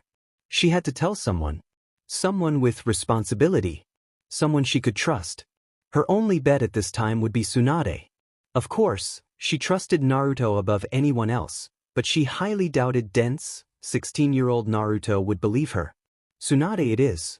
Tsunade was signing paperwork when she arrived at the Hokage office. Ino was welcomed inside warmly, but did not receive the bows that she got back home. Ino waited patiently for Tsunade to complete signing and look up. Tsunade finally did. So, Ino, what brings you here today? We have a problem, Ino stated, decided to try and get right down to the point. Tsunade frowned. What kind of problem? Well, Ino trailed off. The best way to describe this would be that I'm not Yamanaka Ino. Tsunade did not move. Ino knew she was taking a gamble. Tsunade could after all claim that she was an intruder and summon the ANBU. Ino hoped the Hokage would do something more sensible. What do you mean? I am Uzumaki Ino. The interrogation room silence. The two blonde women stared at each other silently. The older woman's lips were pursed, while the younger woman's face was blank. The only noise that could be heard was the everyday movement of the village outside the window on the streets. The entire Hokage office was suddenly very quiet, like the entire building was waiting for an explanation. Excuse me? Tsunade finally asked, her facial expression turning into a snarl. Tsunade was not impressed with this joke. Ino or this imposter was taking things too far. Ino shifted her weight to her left foot and inhaled deeply. Technically speaking, I am Namake's Ino, but Naruto decided to keep his mother's name. Tsunade stared, then shook her head. She opened her eyes. No, Ino was still standing there. How did you find out about Naruto's heritage? He told me. Ino half-asked, half-stated. She was annoyed by the old woman's slow response to this. Tsunade narrowed her eyes. That's impossible. Speaking of his heritage is forbidden. There is no way Naruto knows about his parents. Ino smirked. Not your Naruto at least. Tsunade remained silent. Ino took this as her cue to speak. Where I come from, Naruto is 37. Tsunade was certain that either Ino has lost her mind, or she was an intruder. Tsunade quickly opened the top drawer of her desk and pressed the red button hidden underneath a stack of paperwork. The silent alarm should reach ANBU within seconds. Ino noticed Tsunade's movement and couldn't help, but laughed to herself. She had a feeling this would happen. While they awaited the arrival of the ANBU, Ino pretended to be unaware of her future doom and checked out her fingernails. They were painted purple. How predictable. Two ANBU appeared before Tsunade's desk. You called, Tokai? Tsunade felt like punching the two for being so indiscreet.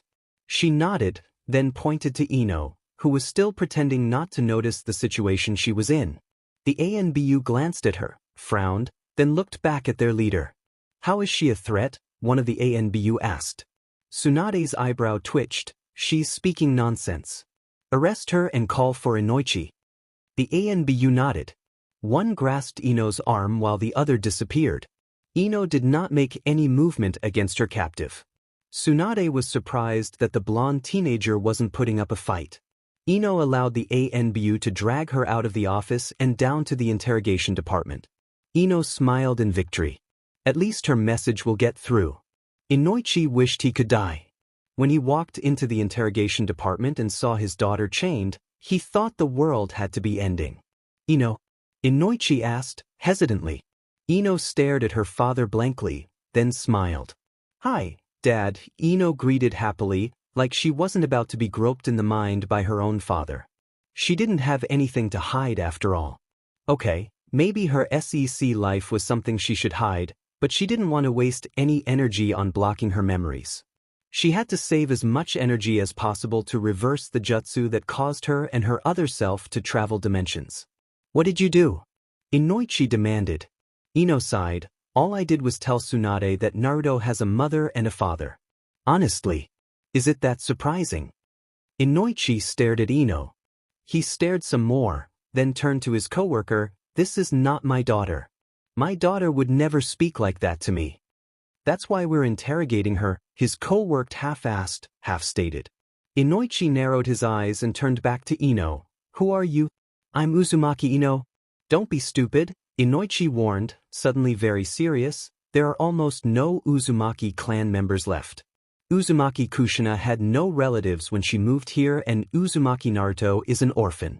And any children of Uzumaki Mito was born with the name Senju. Ino rolled her eyes. Ever occurred to you that one day Naruto would get married? Inoichi gawked. Oh. Ino asked, well, surprise, he did? Inoichi was certain of it. This woman was not his daughter.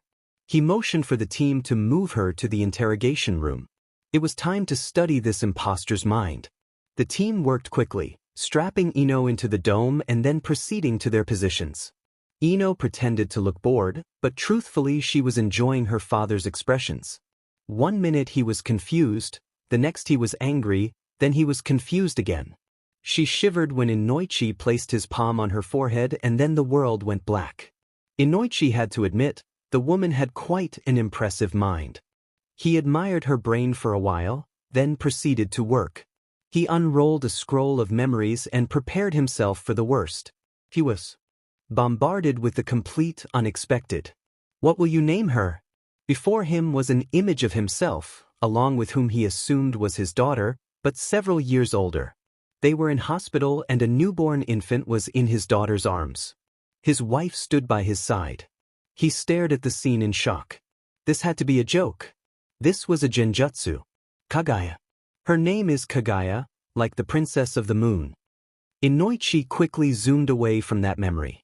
Deciding that that was clearly a fluke, he moved onto a new one. Sasuke will come back, Naruto? It was his daughter again, but this time she looked 16. She was dressed in a purple kimono, standing next to Uzumaki Naruto, who was sitting in the rain, drenched. Ino held an umbrella over him to shield him away.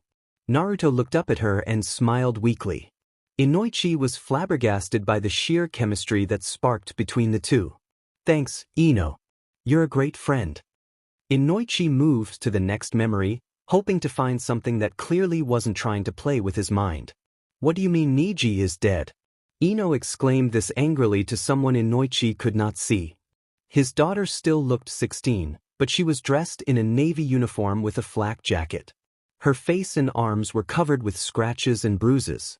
It was almost like she had just come out of battle. Her face was twisted in pure anger and sadness, and her blonde hair was dirty. A softer voice responded, "Dead means dead, Ino. We're at war, causalities are expected."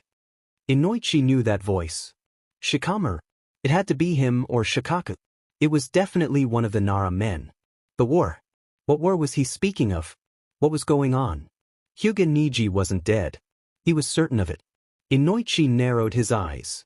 This woman was far more cunning than expected. What am I going to tell her? Inoichi noticed his daughter's tears as she asked the question.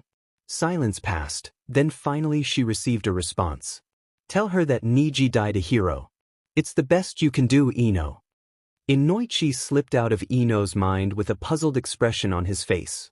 He has been searching her mind for hours, but all her memories were so vivid, so unusual that he came to one conclusion. She wasn't his daughter, but at the same time she was. And, one of his co-workers asked. She means no harm, Inoichi pointed out. She loves Konoha very dearly. But she is definitely not from our world.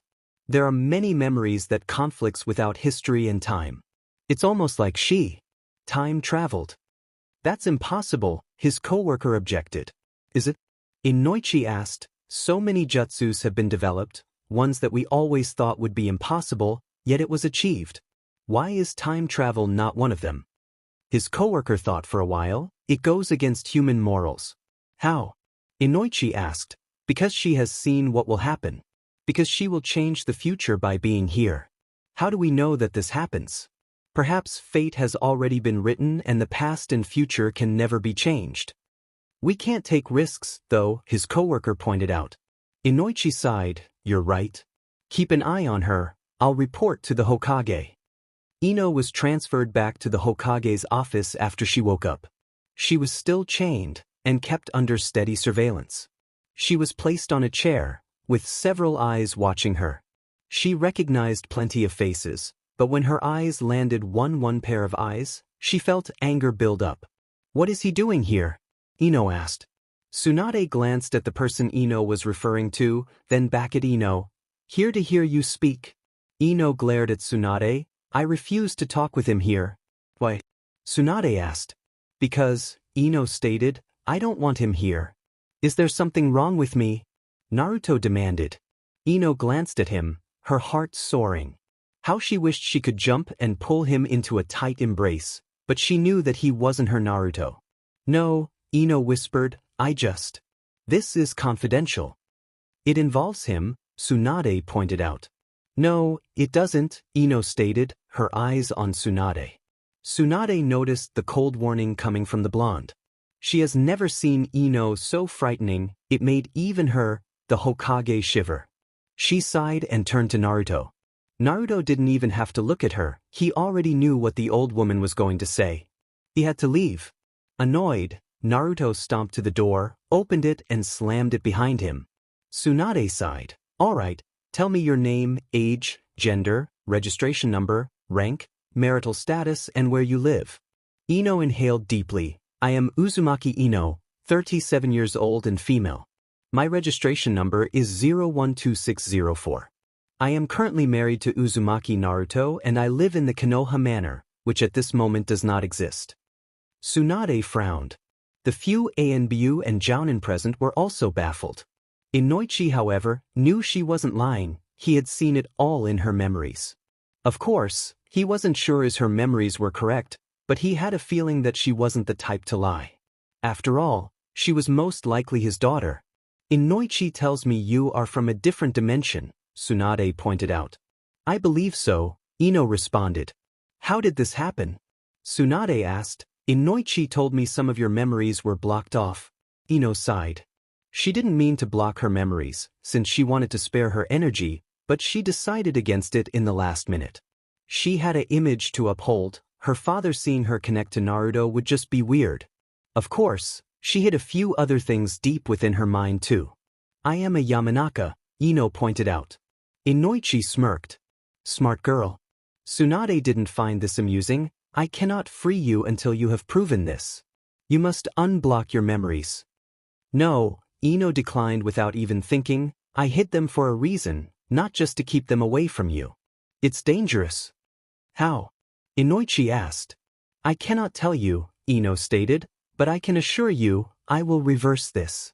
I will get the real Ino back and then return to my world. Tsunade thought this over for a while. Alright, that sounds reasonable, but I have conditions. Ino sighed, she also knew this was coming. 1. Tsunade started, you will be under surveillance. 2. You are not allowed any missions until we can trust you. 3. No one must know of this. And I mean no one. You must pretend to be 16. Your old life cannot be lived here.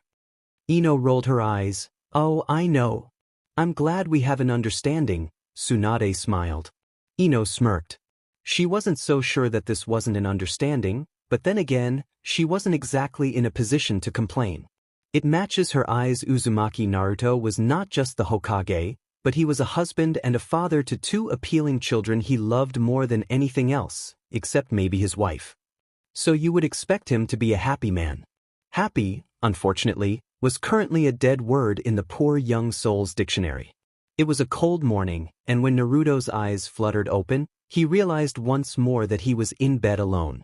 He was curled into a ball, a position he often placed himself in when stressed, down or lonely. Naruto bit his lip, closed his eyes and let out a deep sigh. How he wished he could turn back time and make all this pain go away. Silence echoed through the house. Everyone was still asleep. Naruto was the only living soul awake. Or so he thought. The door to the guest room suddenly burst open and in stumbled his wife, or who was supposed to be his wife. Ino was already dressed in a long-sleeved purple sweater and gray breathes. Her short hair was neatly brushed and tucked behind her ears. Her lips had been moistened with lip gloss and her eyelashes perked with mascara. All in all, she looked ready for a day out and about. Naruto's first thought. He was definitely dreaming. But he was proven wrong when she jumped on the bed and started shaking him. Naruto! Naruto! She gasped in between haggard breaths. Naruto groaned and sat up. What? He snapped, a bit more aggressively than he meant. Ino didn't seem to notice his tone though, since she grabbed his shoulders and shook him violently. Naruto watched the world shake before him. I don't have a dress. It's a nightmare. Ino exclaimed. So that's why she disturbed him. Great. What? Naruto asked, confused. Ino continued shaking him. I went through every single dress I have in the wardrobe. But there is nothing good enough for a banquet. And how do I know if I have worn them before? I can't wear the same dress twice. Naruto grabbed Ino's hands and stilled her shaking. Ino was now staring at him, her eyes wide and desperate. Naruto watched her groggily. Women. They never change. Even his Ino, the one he married. The one who was 37 like himself, panicked like this over dresses. And she was a fully mature adult. A mother. Kaguya was supposed to be the teenager in the house, but quite often, Naruto questioned that belief. Kaguya did indeed inherit her grandfather's serious personality. Have you tried the usual? Naruto asked. Ino seemed a little confused. Usual? Yeah, Naruto grumbled. Astra's place. You always go to her when there's a fashion emergency. Ino seemed even more baffled. Who's Astra? Naruto stared at his wife for several moments, debating whether she was an imposter or not, but then it all came back flooding to him. In that one single moment, he had forgotten that this woman before him might look like his wife, but she was not the same woman he married. He sighed. Hyuga Astra, Naruto stated. She's probably the most proclaimed seamstress in the Land of Fire. Or so Hinata and yourself claim. Hinata? Ino asked. Naruto nodded. Hyuga Astra. Is she related to Hinata? Naruto grimaced. No. They are cousins. Or something. I never really bothered to ask. Anyways, why don't you go find something at Astra's place? Ino thought for a while, then smiled. You are a genuine lifesaver, Naruto. I could kiss you right now. And then Ino jumped up and dashed out of the room. Naruto sighed. How he wished she did kiss him. Ino stopped when she was halfway into the central business area of Konoha and slapped her forehead. She didn't even bother to ask Naruto where exactly Astra's place was located. Ino groaned. Now she felt like a complete idiotic fool. Should she turn around and go ask him? She thought of it, but she had a feeling he would be busy, being Hokage and all, so she decided against it. She decided to ask for directions instead. If Astra was the best seamstress in the Land of Fire, then someone is bound to know where to find her. Besides, she was a Hyuga. All Hyugas are famous. Right. Ino tapped the shoulder of the first woman she saw. From the back, she was slightly shorter than Ino, had long wavy black hair and was dressed in white and red robes. She was carrying a tool kit and pouch, so Ino deduced that she was a kunoichi. The woman spun around, and Ino came face to face with Asuma's face, only younger. And female. The woman smiled, her ringed crimson eyes smiling with her mouth. Ino, the woman exclaimed, and then she pulled Ino into a breathtaking hug. Ino squirmed and coughed, and then the woman pulled away and laughed. Sorry, didn't mean to choke you. Ino smiled. After all, she could do nothing else. She didn't even know who this was. It's been too long, the woman gushed. Father and I were hoping to train again soon. We should spar. Ino panicked, but didn't let it show. You sure? The woman furrowed her brows. Are you all right? You seem a little out of it. Ino was about to reply, but the door behind them that led into an antique store opened and a tall, dark-haired man stepped out. He had tan skin, a few strands of gray hair on his head and beard, warm brown eyes, a cigarette popped in his mouth and his hands buried deep in his navy breeds pockets. Ino's eyes widened and her breath was swept away. The world came to an absolute standstill as she stared at the man before her. She had to be dreaming. This was a sick and cruel joke. It had to be. For Sarutobi Asuma was supposed to be dead. Asuma glanced at Ino, winked at her, then he proceeded to poke the woman before her on the head. The woman grumbled and turned around, her hands on her hips. Funny, she groaned. Very funny, Daddy. Asuma shrugged. You love it, kid. The woman poked out her tongue, then turned back to face Ino, who was still frozen in shock. I was just asking Ino if she could spar with us sometime. Asuma smiled. Excellent. How have you been, Ino? I haven't seen you in a while. My recent mission dragged on a bit long. Akemi could not keep her mouth shut on the way home. The woman before him huffed, "Some great father you are. You broke a nail," Asuma pointed out. Akemi narrowed her eyes. "A very precious nail." Asuma rolled his eyes. Ino suddenly gasped and came out of her shock. She glanced between the two before her and came to a conclusion. This woman, Akemi, was Asuma and Kurenai's baby. The one Kurenai was currently expecting in her time. To think she was to grow into such a appealing woman with her father's face. Ino could not bear it. The tears just started to flow on their own. Asuma and Akemi stared at the blonde in shock. Akemi was first to speak. "You offended her, Daddy. How dare you? A woman's heart is a weak thing." Asuma lifted his arms as if he was surrendering. "What? All I said, you broke a nail." Akemi pointed her finger at her father's face. "And Ino thinks nails are precious?" Ino sobbed, but laughed at the two before her. How she missed Asuma. To think he was standing before her. So warm and alive. Her older self was one DMN lucky woman. But how could it be? How could Asuma be alive, when in the past he died? So many questions with not enough answers. "I'm sorry," Ino sobbed, It's so good to see you." Asuma laughed softly. "I was only gone for 3 weeks, Ino. Miss me that much?" Akemi snorted. "I would never miss you. I wasn't talking to you," Asuma deadpanned. "Besides, you were with me those 3 weeks. Of course you wouldn't miss your dear old daddy." Ino laughed again. Yes, this man was indeed her old teacher. That much she knew. Asuma and Akemi skirted Ino to Astra's place. Along the way they told her about their mission, and how they were worked to the bone by some crazy old lady with a baboon as a pet. Ino laughed all the way. The father and daughter was so alike, even their facial expressions looked the same at the same time. The only Kurenai Ino could see in Akemi was her eyes and hair, but that was about it. "Here we are," Akemi stated. Ino stopped and looked up at a small, narrow building with 2 floors. It was rather plain, with 2 small windows and an old wooden door. There was no sign or label. In fact, it didn't look like a shop for dresses at all. "Thank you," Ino thanked the two. Asuma and Akemi shrugged, then excused themselves, since they had to report in to Naruto. The minute Akemi said his name, she got a devilish look on her face and winked at Ino. What it meant was still a mystery.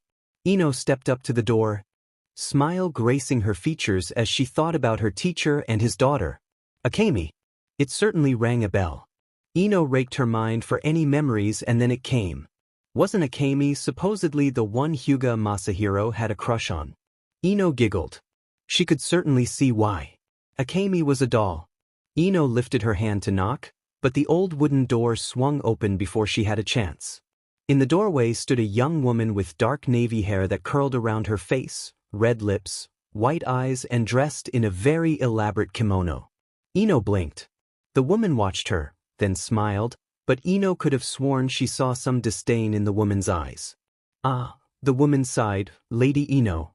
A pleasure as always. What can I do for you today?" "Lady Hinata has already left, if you were looking for her. She chose the most appealing gown, I must admit. Matches her hair." Ino nodded, not knowing how else to respond. "Actually, I'm looking for a dress myself." The woman, who Ino assumed was Astra, narrowed her eyes, then smiled brightly. "Of course. Come in, I shall prepare the tea while you browse." Ino stepped in, wondering why tea would be needed, but decided to go with whatever Astra said. She was led down a very narrow corridor which led to a wide open room filled with racks and racks of fine, elaborate, colorful and finely decorated dresses, kimonos, furisodes. The whole lot. Ino had never seen so many dresses in her life. It was breathtaking. While Astra prepared the tea, Ino ran her fingers over the fine silks and cotton. There were so many, it would take forever to choose. Oh, how she wished she had a man to share his opinion right now. Nothing beats a man's opinion on a dress. "Fancy the yellow?" Astra's voice came from nowhere, just as Ino's fingers grasped onto a yellow silk gown. Ino jumped and turned around. Astra was standing in the doorway, a tray in her one hand and a measuring tape in the other. "Not really," Ino stated. "Yellow doesn't suit me." Astra smiled. I agree. You always look the best in baby blue and purple. Why not aim for that instead? Ino nodded. Astra placed the tray on a wooden table in the corner of the room, then proceeded to walk over to a rack filled purple dresses. Ino watched her curiously. Are you looking forward to seeing your godchildren again? Astra asked as she pulled out a dress, looked at it, then shook her head and tossed it aside. Ino frowned. Godchildren? Yes. Astra nodded. Quite an intelligent bunch they are. Of course, you would expect that from Lady Hinata's children. Too bad Masahiro didn't inherit his father's intelligence. He is quite a disgrace to the family in my opinion. Ino bit her lip. She was feeling awfully out of place in this conversation. What was she supposed to say? Astra pulled out another dress, held it up in front of Ino, shook her head and tossed it aside. Do you have a favorite, Lady Ino? Dress? Ino asked. Astra laughed. No. I mean godchild. Do you love Misako or Daisuke more? Or perhaps the unborn child that is yet to be given a godmother? Hopefully it will be you. Lady Hinata seems rather fond of naming you godmother of all her offspring. Masahiro excluded, of course. Ino trailed off. She shifted her weight and quickly looked away. She wished she could just ignore the question, but she knew Astra expected an answer. I love all of them. Astra snorted but did not comment. She pulled out a dress and nodded. This is the one. I can feel it. Astra handed Ino the dress and pushed her into a small room where she was to get changed. Ino quickly pulled off her sweater and breathes and pulled on the dress. It was a deep purple, made of silk and revealed her back. It was cool and soft against her skin. Ino looked herself in the mirror and could not help but think that she was secretary. She stepped outside to show Astra. Astra nodded. Perfect. Usually women wear kimono to the Hyuga banquet, but you've never obeyed that law before. Besides, Lord Hokage won't wear anything traditional either, unless you count those hideous Hokage robes traditional. I feel for all women married to Kage. Ino merely smiled, not wanting to offend or encourage Astra. From what Naruto told her, Astra sounded like a nice woman, but Ino could now see that she was a demon. An absolute disgrace to women. She never imagined someone to be so rude. Astra pushed Ino back to get changed. Ino quickly got changed, swallowed down her tea, which tasted foul, and then proceeded to pay. Astra, however, merely told Ino it would be added to the bill. Whatever that meant. And so Ino left the shop, happy to finally be free from the woman's clutches. Ino now knew that Hyuga Astra was terrifying. At least she will look stunning for the banquet. The Hyuga Master returns. Ino was nervous when she stepped outside of the Konoha Manor. For starters, she was supposedly assisting with the preparation of the banquet which was to be held later that day. Her mother had arrived at her home early in the morning to drag her away. Poor Ino, she had to rush and pack everything she would need, her dress included, for she would not have time to return. Why am I helping again? Ino asked. Her mother shook her head in disbelief. You help every year. It's a Hinata and Ino tradition. Ino frowned. Her mother gave her an odd look. Then she remembered that her daughter wasn't exactly the one that had been helping the Hyuga to prepare the banquet all these years. She smiled apologetically and patted her daughter's shoulder. Ino smiled weakly. She was nervous.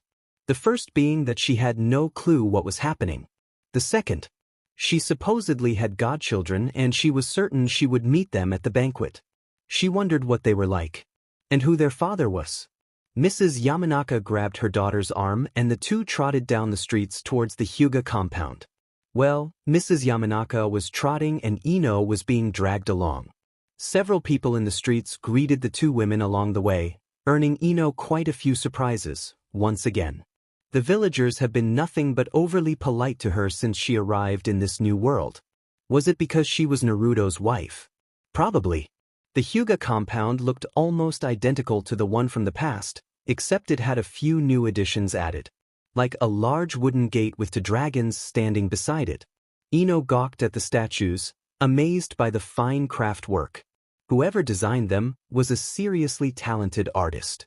Mrs. Yamanaka did not allow Ino to gawk for long, since she was soon being dragged inside. There were large number of people scurrying around, carrying boxes and traditional decorations. Some were dressed in working robes, while others seemed to be more formal. Most of the workers seemed to be people from outside the clan, while the people in more formal dress all had the same Hyuga family eyes. One woman came to a halt when Ino stepped inside. She was a servant, dressed in a black yukata and a white apron. She bowed and quickly took Ino's things, claiming that it shall be taken to her room. Ino frowned. She had her own room here. The servant rushed off, soon to be replaced by another one who bowed down in her knees and took off Ino's shoes, much to her discomfort. She felt so horrible for allowing others to do everything for her. The servant then washed Ino's feet in a tub of hot water and handed her a pair of soft, brand new slippers. Ino took them, her eyes wide. The servant smiled, bowed, then turned to do Mrs. Yamanaka's feet. A male servant, presumably the butler, appeared and bowed before Ino. Lady Hinata has been expecting you. She's in the drawing room, if you wish to see her now. Ino merely nodded and allowed the butler to escort her to the drawing room, which was a large traditional room furnished with dark wood and elaborate paintings. Hinata was sitting beside the window, staring out into the garden. She looked just as elegant as a few days earlier, her hair tied up in a bun with a red ribbon and clad in a white and golden kimono. Hinata looked up at Ino and smiled. Naruto told me you might not be able to make it. I'm glad you did. Ino frowned. When did Naruto tell Hinata that? Making a note to ask him later, Ino sat down opposite Hinata. The butler served the two ladies tea, then left the room.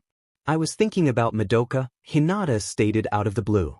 Ino looked up from her teacup, her eyebrows furrowed. Hinata laughed. If the baby is a girl, I want to name her Madoka. Ino glanced at Hinata's baby bump, then nodded slowly. That's a nice name. What does the father say about that?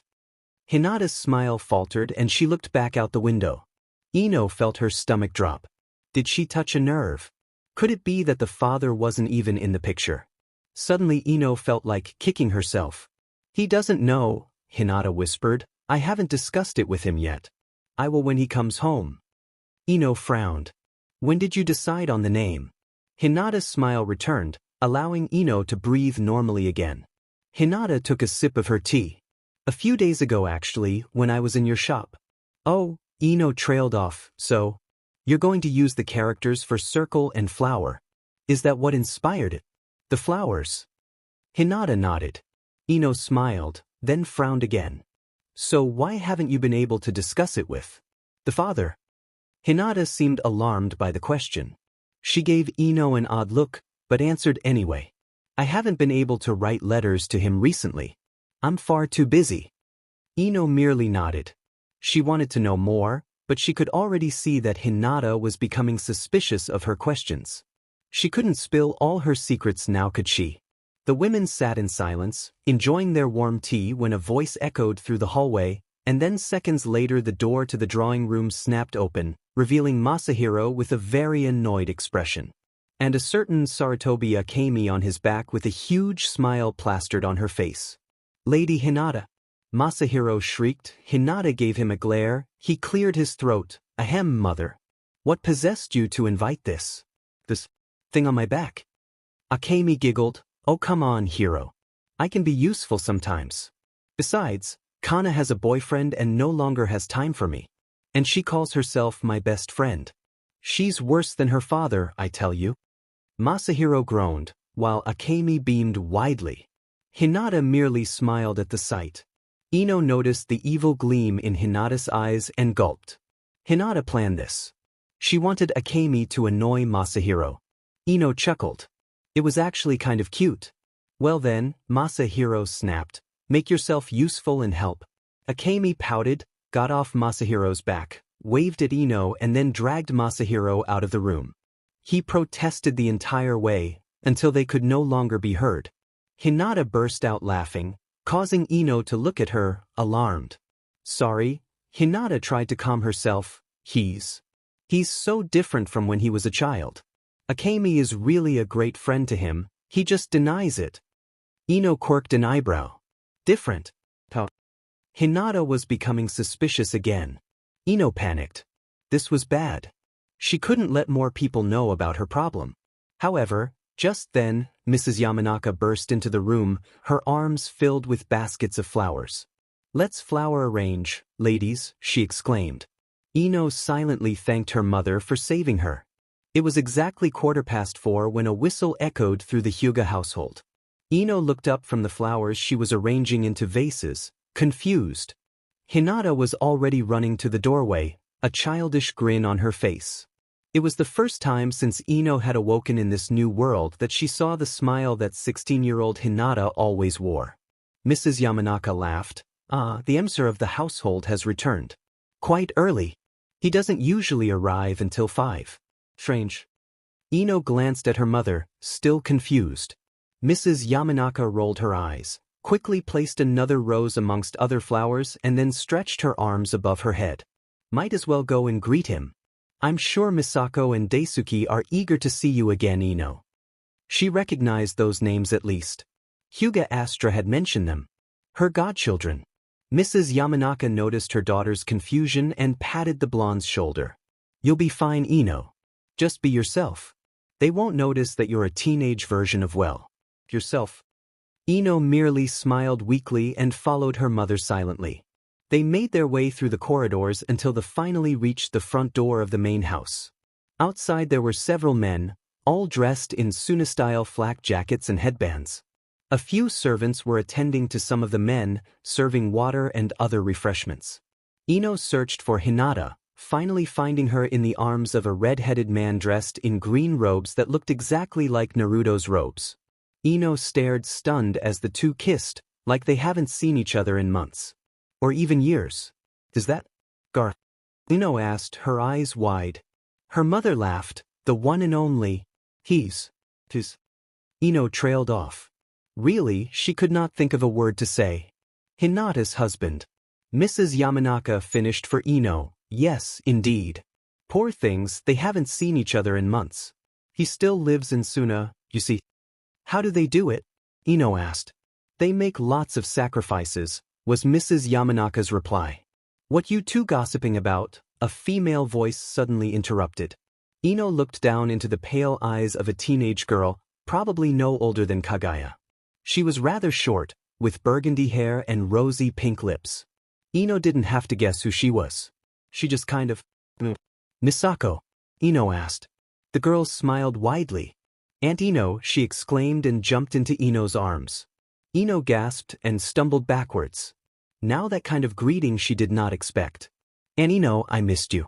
Suna was fun, don't get me wrong, but I missed your pork buns. And I missed playing with water balloons. Ino merely smiled and patted the girl's back. Misako pulled away and turned to greet Mrs. Yamanaka. Mrs. Yamanaka chuckled. And Ino, my daughter is so old. Misako paled and quickly looked at Ino. I'm sorry, Ino. I forgot that you don't like to be called aunt. Ino waved her off, not really caring. Mrs. Yamanaka laughed to herself. Already planning my demise, Echem, a new voice asked. Ino looked up, it was Gar. He was much taller than she remembered, his eyes were like pools. And well, he just looked different. She noticed that he had his hand resting on Misako's shoulder. Not yet, Misako laughed. I'm sorry, Daddy, but I don't think Ino wants you dead. Yep. Bummer, Gara laughed. Ino stood stiff. Gar was laughing. He was laughing. Mrs. Yamanaka joined in with the laughter, but Ino did not understand what was going on. How did Gara's death get into the picture? Hinata joined the party. She locked her arm with Gara and smiled at him. He returned the smile just as warmly. It almost made Ino cry.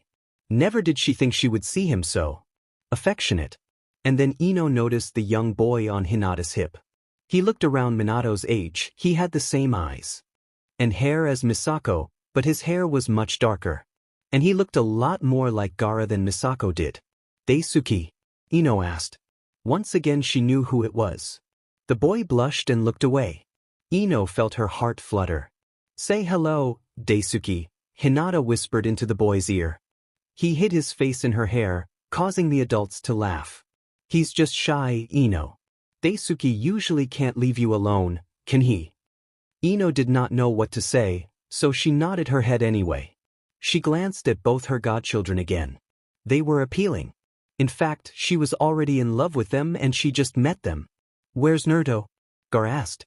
"At work," Ino answered. Gaara nodded, kissed Hinata's cheek and then excused himself to greet Masahiro. Misako was now poking her brother's leg. "How was Suna?" Hinata asked. Misako grinned. "It was fun. Daddy took us sand surfing." "He what?" Hinata echoed. "Sand surfing. Daddy made a sand storm and then gave us these boards made of sand. And we rode on the sand." Hinata paled, causing her already pale skin to look deadly. Misako laughed and patted her mother's baby bump. Ino watched in amazement as the girl cooed over her baby sibling that was yet to be born. "Mama," a small voice yelled from the gates. Ino looked up. She could recognize that voice anywhere. A smile broke out on her lips as her eyes landed on the small blonde boy and she opened her arms for him. Minato trotted over and hugged his mother tightly, Kagaya soon to follow. "Hey," Ino smiled, "what are you two doing here?" "Daddy said we should come here after school," Minato answered. Ino patted his head and praised him for listening to his father. Hinata placed Daisuke onto his feet. The little boy poked Minato, who laughed and poked him back. Soon both the boys were running around and poking each other. Misako latched herself onto Kagaya and planted a big, soppy kiss on the blonde teenager's cheek. Kagaya pulled a disgusted face. "Why do you do that?" Kagaya demanded. Misako giggled and poked out her tongue. Kagaya rolled her eyes and tried to pull away from Misako's grasp, but the redhead was far too powerful. Kagaya sighed in defeat. "No wonder boys are scared of you." The adults could do nothing but laugh. A secret untold Uzumaki Ino, a 37-year-old kunoichi, now stuck in the body of her younger and alternative self, woke up feeling like an absolute wreck. For starters, her hair was long again for the first time in years, which meant it stood in all directions in the morning. Second, she had a nasty headache and when she recognized her old teenage bedroom, her heart sank. That's right. She wasn't home anymore. She reached out beside her, hoping that she was dreaming and that Naruto would be lying beside her, but her hand touched nothing but the cold wall. Suddenly the bed seemed empty. She sighed and kicked her legs over the edge of the bed and stomped out of her room. She could hear her mother downstairs and her father in the shower 2 rooms away. Ino pulled her fingers through her hair, distaste evident as she clutched onto the long locks. She used to love long hair, but now it was just tedious. She missed her short bob. It was so much more comfortable. With another grumble, Ino turned around and stomped back into her bedroom. She grabbed an aspirin in the bathroom cupboard, swallowed it, and then got into the shower. She might as well try and get into a new routine. It looks like she'll be here for a while. Ino ate her breakfast quickly in order to avoid her parents noticing something off. She then said goodbye and rushed outside where the cool air allowed her to freely think. Asuma was dead. She still couldn't quite grasp the fact. In her world, he's still alive. Then again, others here were probably alive who were dead where she came from. Like Sakura. Sakura. Ino gasped and stopped. She quickly turned to her right, heading directly for the hospital. As soon as she burst through the doors, a certain pink-haired teenage kunoichi stepped down from the stairs with a clipboard tucked under her arms. Ino froze. Sakura was alive. Ino felt relief and happiness, but jealousy and anger at the same time. If Sakura was alive then. "Sakura-chan," a familiar voice exclaimed. Ino felt her heart shatter as the blonde teenager ran past her, brushing her shoulder along the way and almost tackled Sakura to the ground. Sakura was scolding him for running in the hospital now. Ino watched Naruto apologize while laughing his head off. Sakura's anger subsided and she smiled at him, having forgiven him already. Ino looked over her shoulder, hoping to see Sasuke appear beside her, but he never did. "Oh?" Sakura exclaimed, finally noticing Ino. "Good morning, Ino." Ino snapped from her daze and looked into Sakura's green eyes. She blinked, then waved awkwardly. Naruto was giving her an odd look and it was making her uncomfortable. He was obviously still upset over the dispute she had with him a few days before. "Morning," Ino mumbled, once again looking over her shoulder. "Where was Sasuke? Are you looking for someone?" Sakura asked as she approached Ino. Naruto followed her, but did not seem impressed. Not really, Ino stated. I was just wondering where Sasuke is. Sakura froze, followed by Naruto. The two of them stared at her, their mouths agape. Sakura looked away, suddenly looking extremely down. Naruto reacted in a similar fashion. Ino frowned. Was it something she said? Oh, Sakura trailed off. Didn't Hinata tell you the details? Details? Ino asked. Now she was really confused. Sakura nodded. He killed Itachi. And it doesn't look like he's planning to come back. Itachi? Not coming back. Ino frowned, trying to figure out what the girl was babbling about. Wanting to get revenge on Itachi, she understood, since he killed the Uchiha clan, but not coming back. What nonsense was that? I don't understand, Ino whispered. When did he leave? Sakura and Naruto glanced at each other, then back at her. Are you alright, Ino? Sakura asked. Don't you remember? It's been 3 years since he left Konoha. Now this was news. Yet another part of the world that had changed. Here, Sasuke has left Konoha and from what Ino can gather probably became a rogue. While back from her world, he had tried to leave, failed to kill Itachi and came back moping. Of course he ran after Orochimaru, but he grew impatient and after he failed to kill Itachi a second time, he returned to Konoha. Itachi died of illness soon after, leaving Sasuke to regret. Well, everything. He was never the same again. Until Karen came along. Sakura was worried now. She looked at Ino. She didn't seem out of the ordinary, yet there was definitely something wrong. Ino snapped from her daze and narrowed her eyes. Sasuke was a rogue. With that in mind, Ino turned around and stomped out of the hospital, leaving Sakura and Naruto behind, both still thoroughly confused. Ino was walking aimlessly through the streets of the old Konoha that seemed so severely different from what she was used to. Every now and then she would stop and stare at a familiar or completely new building or setting. Some things seemed the same, while others seemed different. Hey, Ino, someone called her from behind her. Ino stopped and turned around, noticing that it was Naruto running towards her. She blinked, surprised that he was smiling and waving at her. Wasn't he angry at her? Ino frowned, then chuckled to herself. Of course he wasn't anymore. Naruto never held grudges after all. Naruto stopped before her and nervously rubbed the back of his head. Hey, Naruto, Ino tried to seem casual. I'm sorry about the other day, Naruto mumbled. Ino shook her head. No, I should be sorry, Ino stated. She looked away from him. She couldn't look in his eyes, for if she did, she might just do something she would regret. An awkward silence followed. Do you want to go get some ramen? Naruto finally asked. Ino looked up, surprised, then smiled. Why not? Sitting with Naruto at Ichiraku brought a wave of nostalgia over Ino. She couldn't keep herself from watching him slurp noodles up with a large grin plastered on his face. Yes, she was frustrated that she was stuck in her hormonal teenage body, but at the same time, she loved being close to a young Naruto like this again. To see his careless self. Of course, he is still careless, even as an older man, but he has matured. She missed his childish personality sometimes. Naruto noticed Ino was staring at him. He blinked, touched his face, then blinked again. Is there something on my face? Ino chuckled. No. Naruto quirked an eyebrow, shrugged, then returned to slurping up his noodles. Ino turned to her bowl and suddenly felt sick to the stomach. She pushed the bowl away and tried to clear the knot in her throat, but she could feel her stomach churning even more wildly. Naruto gave her an odd look. She merely smiled. She inhaled deeply, but the feeling in her stomach did not go away. Does it hurt? Ino asked, hoping to distract herself. What? Naruto asked with his mouth full of noodles. Knowing that Sasuke is out there, doing something that you normally wouldn't agree with? Ino asked, her voice in a whisper. Naruto looked down at his hands. It hurts, Naruto confessed, but I won't give up on him yet. Sasuke will come back. Even if I have to drag him by his ears. Ino smiled weakly. You're a good friend, no?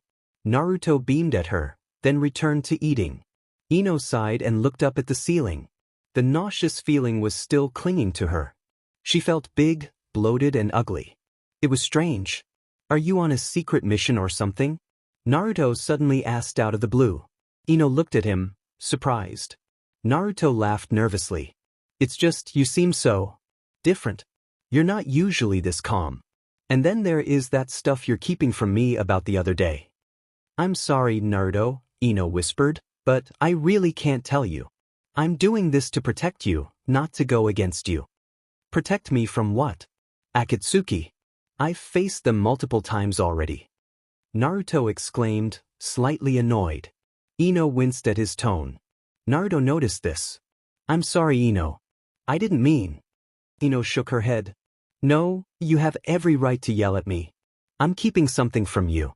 What kind of friend am I? A good one? Ino smiled. Naruto reached out and touched her hand. She froze as his fingers brushed past hers.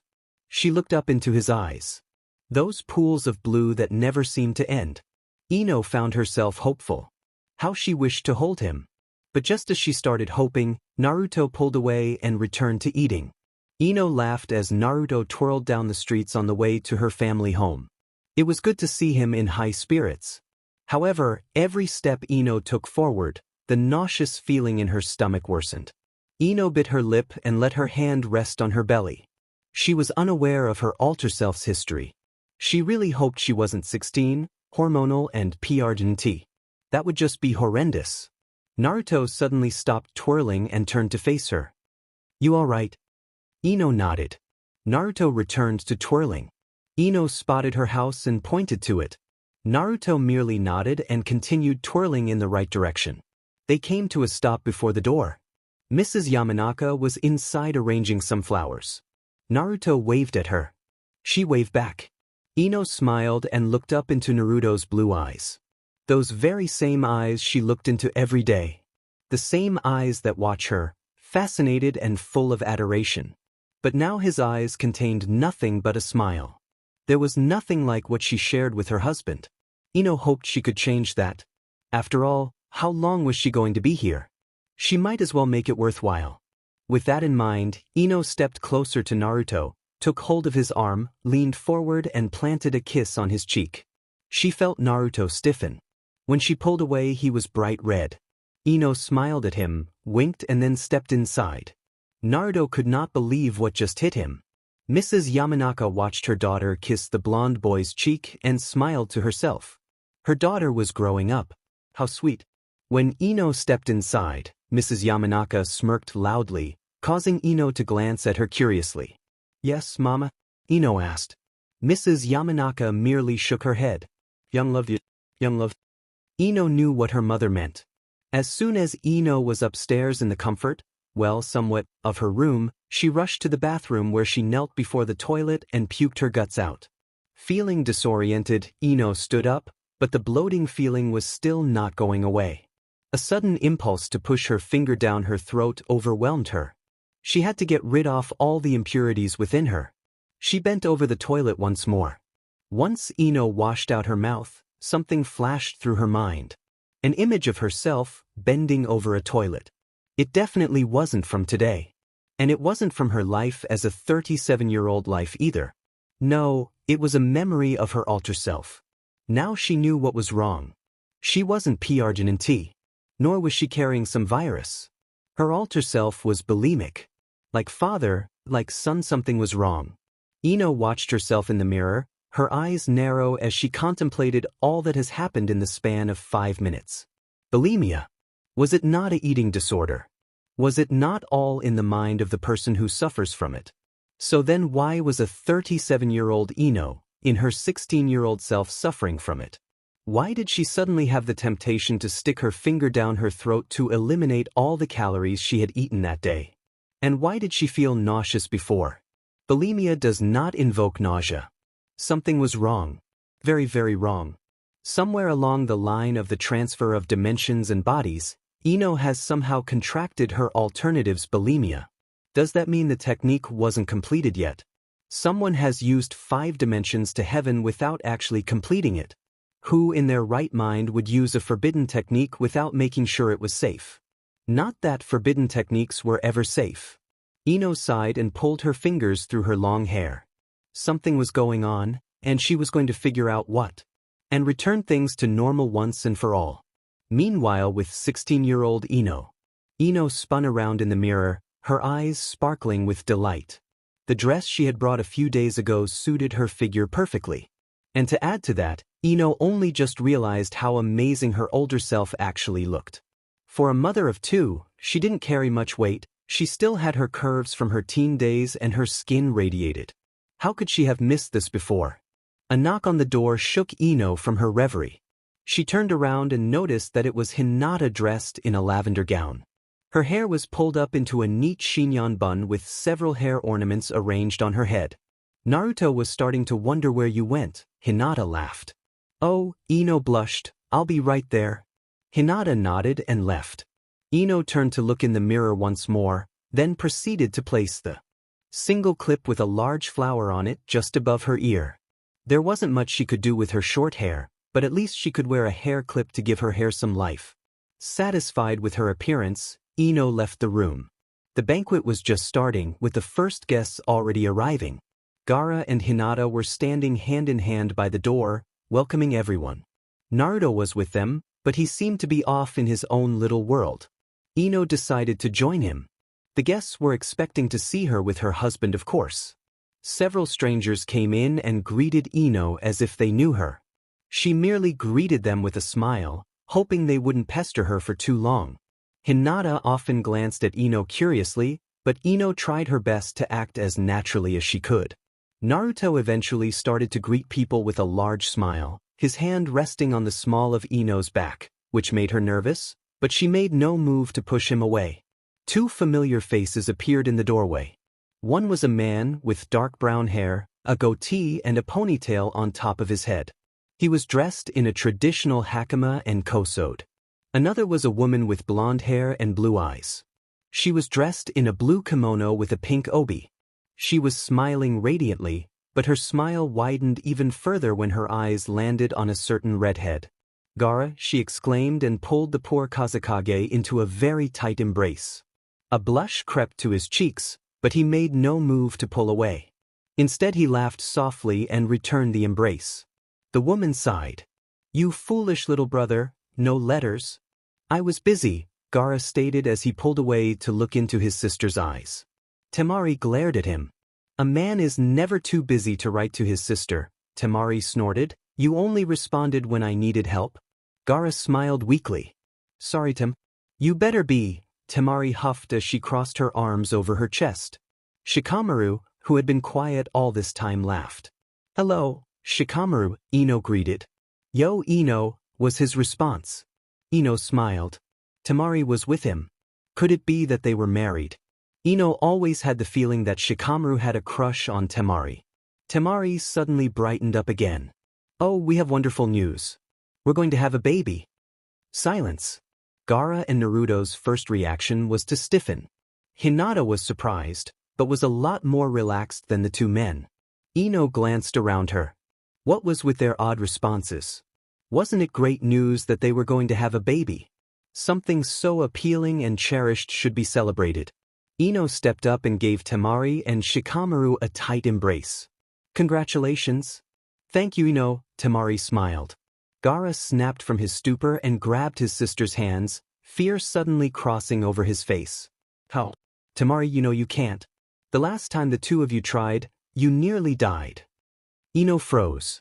The Ino suddenly felt bile rise to her throat. She glanced at Shikamaru, who was looking at Naruto with a sorrowful glance. Temari laughed and swatted Gaara's arm. "Silly, we're adopting." And just like that, the tension melted. Gaara sighed in relief and smiled. He then pulled his sister into a tight embrace and apologized numerous times into her ear. Temari chuckled and patted his back. Ino watched in amazement. Temari handled the situation so calmly and happily. And Gaara? He was like a completely different person. Temari hugged Hinata, then moved towards the main area where the banquet was taking place. Shikamaru was whispering something to Naruto, who nodded seriously in return. Shikamaru then shook Naruto's hand and joined his wife. Ino moved back to stand next to Naruto, his hand immediately returning to the small of her back. This time, Ino didn't feel nervous. As soon as most of the guests had arrived, The two Kage and their wives moved to join the main event. Ino immediately moved to converse with Shikamaru and Temari, excited to hear about their new baby they were going to adopt.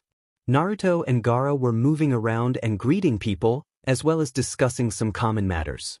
Hinata sat down, her feet already aching from standing too long. Music started playing, and several people were dancing and drinking. Laughter filled the Hyuga mansion. Ino wasn't sure what was expected of her at this banquet, since she didn't even know what the purpose of the event was, but she tried to go with the flow. Minato and Kagaya were playing with Misako and Daisuke outside in the garden. Several other children were with them, including Masashi and Itachi. Masahiro and Akemi were standing together with several other people their age, laughing and chatting.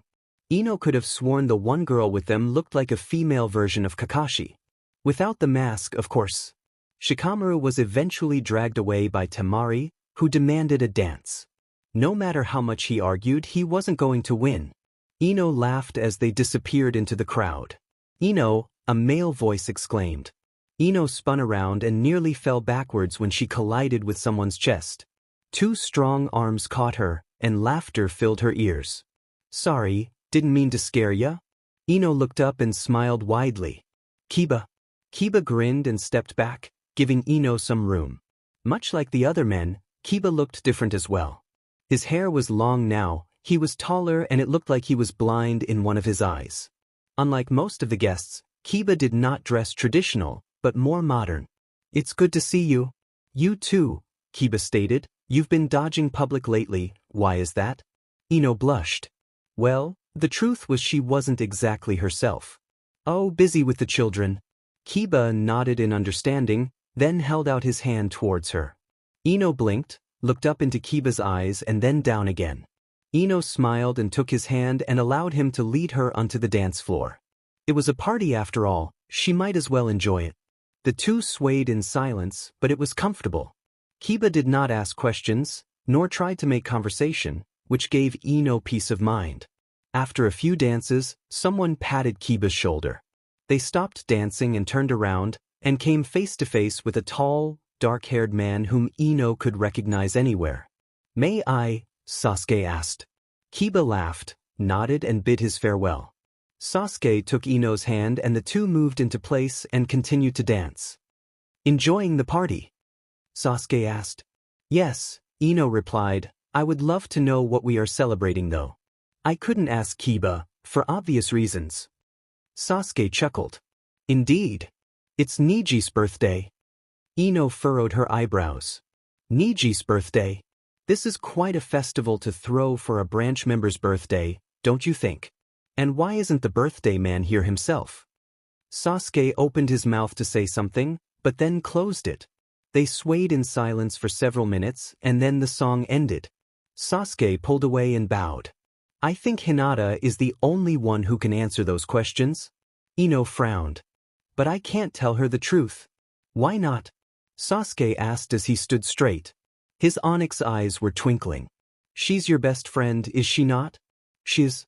Ino asked, her eyes wide. Sasuke chuckled. "I do recall telling you Karen is your best friend, but Hinata is different. She's the sister you never had, Ino. Keeping secrets from her is almost impossible. I'm surprised she hasn't approached you yet. I'm certain she's picked up your strange behavior." Ino stood frozen and flabbergasted. She wasn't that surprised about her friendship with Hinata, she was more surprised that Sasuke was telling her to tell Hinata the truth. Had he not warned her earlier with Naruto not to tell more people about who she really was? Sasuke must have noticed her confusion, because he squeezed her hand, reassuring her that everything was all right. Ino smiled at him gratefully. Sasuke in this world was so different from the one she knew. When the song ended, Sasuke excused himself and disappeared into the crowd to find his wife. Ino stood by herself for several minutes, then quickly moved to the side as a new song started to play. Ino sighed and sat down. She scanned the room with her eyes, in hopes of finding Hinata alone, but the heiress was dancing with Naruto. Ino watched the two and couldn't help but think of the 16-year-old Hinata who loved Naruto. Strange how here Hinata married Gaara. Ino noticed from the corner of her eye that someone sat down. She turned to face her new guest, and was surprised to see Masahiro. He was dressed in a traditional kosode and hakama, and his hair was tied back in a small ponytail. It was kind of cute, since his hair was rather short. "Enjoying the part, Masahiro?" Ino asked. "I always enjoy the banquets you plan with Hinata-sama," Masahiro stated. Ino smiled and turned her gaze back to Hinata and Naruto dancing. "Why do you call her that, Masahiro? Isn't she your mother?" Masahiro sighed and looked down at his hands. Then, determined, he stood up and turned to face Ino. She blinked in surprise when he held out his hand. "Would you like to dance, Ino?" Ino chuckled and took his hand. They moved to the dance floor and started to sway to the music. Masahiro was a fantastic dancer. The song ended, but they continued dancing until the next song started to play. "My father always addressed my mother formally," Masahiro stated out of the blue, even after they had relations beyond that of friends. Ino looked up into Masahiro's eyes, surprised. She didn't think he would answer her question. Ino furrowed her brows, now even more confused than before. "I don't understand," Ino whispered. "Gar doesn't address Hinata formally." Masahiro raised an eyebrow. "What are you talking about, Ino? You know Gara isn't my father." Ino's eyes widened and then she started to panic. Ino bit her lip and looked away from Masahiro's gaze, hoping he wouldn't push the issue further. This was a problem. She just gave away a big clue that she wasn't who he thought she was. "Masahiro, can I steal Ino from you?" Hinata's soft voice came from behind him. Masahiro let go of Ino, smiled and nodded. Just as he left, he gave Ino a strange look over his shoulder. Ino tried to avoid eye contact.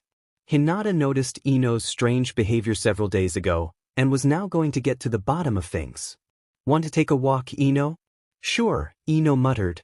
And so the two women disappeared into the gardens, leaving their own party for a while. It was dark outside, but garden torches lit up the area. There was a slight breeze, but it wasn't cold. The air was fresh and crisp. It was perfect for a little stroll through the large garden of the Hyuga estate. Ino and Hinata walked in silence for several minutes.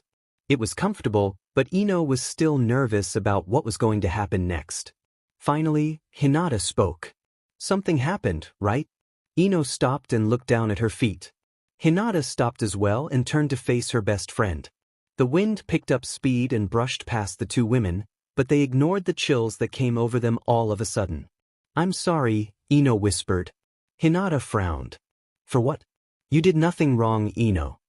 "I'm not your best friend," Ino stated, suddenly feeling bold. She looked up into Hinata's eyes, expecting to see surprise and perhaps even anger, but Hinata was smiling warmly. "I know," Hinata stated. "Naruto told me." Ino's eyes widened. Hinata looked up at the stars. "I noticed your strange behavior that day in the shop. You were far too shocked to see Masahiro. You even mistook him for Niji. I tried to muster the strength to ask you, but I could not bring myself to do it. Naruto noticed my confusion, so he explained it to me." "I'm sorry," Ino whispered again. Hinata laughed. "I should be apologizing. You're my best friend, yet I could not ask you a simple question. I am such a coward, aren't I?" "Never," Ino exclaimed, surprised at her own reaction. Hinata blinked, then laughed again. The two sat down on a bench in the garden and silence fell. It was peaceful. Ino finally mustered the courage to ask the question that has been bothering her all night. "Hinata. If this is Niji's birthday banquet, why isn't he here?" Ino asked in a whisper. Hinata froze. Another breeze swept through the garden. Hinata closed her eyes and bit her lip. Ino panicked. She could tell the poor heiress wanted to burst into tears. "I'm sorry, don't answer that." Hinata shook her head. "He is here, but only in spirit."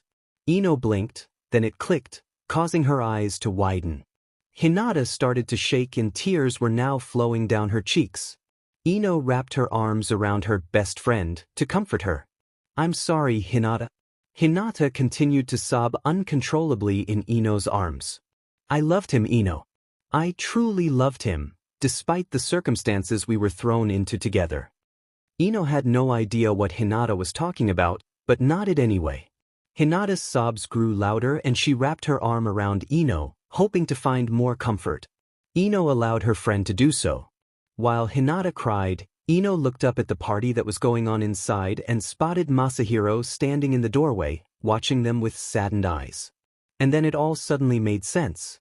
It was like a flash of images suddenly came tumbling through Ino's mind. It was strange, but it made her understand what was going on.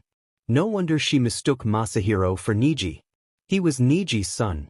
Reach into his heart to say Ino was stunned would be an understatement. Of course, she held no disgust towards Hinata for bearing a child for her cousin, since intermarriages and such were still quite common, despite a lot of people's opposing of it. Besides, cousins are not that close genetically than some people claim they are. So often, their children can be very healthy. Ino just never expected it, because until now she always thought Hinata would marry Naruto. Funny how things worked out in the end. Hinata was still sobbing in Ino's arms, but she was calming down now. A few minutes passed, and then Hinata pulled away, grabbed a handkerchief from her pocket and wiped her tears away. Ino gently rubbed her back to soothe her. Hinata smiled a small smile in gratitude. "I'm sorry," Hinata mumbled, "that was unbecoming of me." Ino shook her head. "No, I understand. Can I ask one thing though?" Hinata blinked, then nodded. "Masahiro is Niji's son, isn't he?" Ino asked. Hinata's eyes fluttered, then she looked down at her hands resting in her lap. Finally she nodded. Hinata looked up at the sky, which was covered with a few lone clouds. "The elderly of the clan were very strict about keeping our clan pure," Hinata began to explain, "so they practically ordered my father to ensure I produce an heir, with another Hyuga." "Your father chose Niji?" Ino asked, surprised. Hinata laughed and shook her head. "No," Hinata giggled, "I chose him." Ino frowned. Hinata noticed her confusion and laughed again. "I was 16 at the time," Hinata admitted. "I couldn't stand the thought of devoting myself to someone in such a way. Especially someone I didn't love. That's when Niji stepped in. Confronted my father and the elders and demanded that I be left alone. It was the most appealing thing he ever did for me, other than give me my son, of course." Ino smiled when she realized Hinata was sparkling in radiance now. She enjoyed talking about this. She wanted to talk about this. She wanted to share the appealing memories she cherished of Niji. And then, Ino asked, "Well," Hinata sighed, "he was ignored by the elders. My father was impressed though. So, my father approached Niji and begged him to protect me. We were all surprised by this. My father always thought I was a failure." "Wow," Ino breathed, "I remember that. Your father doesn't approve of you in my world either." "Really?" Hinata asked, surprised. Ino nodded. "Interesting. So Niji became your protector?" Ino asked. "Something like that," Hinata laughed. "We took a different approach to what my father had in mind. Instead of Niji guarding me, we decided to have a baby. The elders weren't very happy, of course. Niji is only a branch member, after all." Ino blinked. Hinata never seemed to be the rebellious type. It was fascinating though, hearing this story. Ino could never imagine something like this happening with the Hinata and Niji she knew. They were close, yes, but not that close. Silence fell. The music, chattering, and laughter could be heard of the party inside, but the garden was peaceful. Masahiro was still standing in the doorway, watching the two women talk. He did not dare move. Ino found this very sweet of him, watching over his mother like a devoted protector, very much like his father. How did he die? Ino finally mustered the courage to ask the dreadful question. "In the war," Hinata whispered, "my best friend told me he died a hero." A lump suddenly formed in Ino's throat. She looked into Hinata's eyes, looking for confirmation, and she received it. Ino looked down at her hands and then back up into Hinata's lavender eyes. "I was there." Hinata nodded. "I was already far in my PRGNCY and was unable to fight. Kurenai was PRGNT with Akemi at the time too. A group of enemies were heading to the village to massacre the women and children. Niji stopped them but lost his life in the process." Silence fell once more. "After that, I thought I would never heal," Hinata confessed. "I was alone with a child and in despair. That's when you lifted me up again. You were there when I needed someone the most." A blush formed on Ino's cheeks. Hinata noticed this and smiled. Oh, Hinata suddenly exclaimed excitedly, and you dragged me off on a double date, and that's how I met the love of my life. Ino blinked. Gar? Hinata nodded vigorously. I love Niji, but I wasn't in love with him. I realized this a few months after Gaara and I became an item. I'm glad you're happy now, Hinata, Ino whispered. I wish I could say the same for you, Hinata stated, pointing at one of the windows looking out into the garden. Looks like your husband is looking for you. And surely enough, Naruto was standing in the window and motioning for Ino to come inside. The minute Ino stepped inside, she was swept up and dragged to the dance floor by a very enthusiastic blonde Hokage.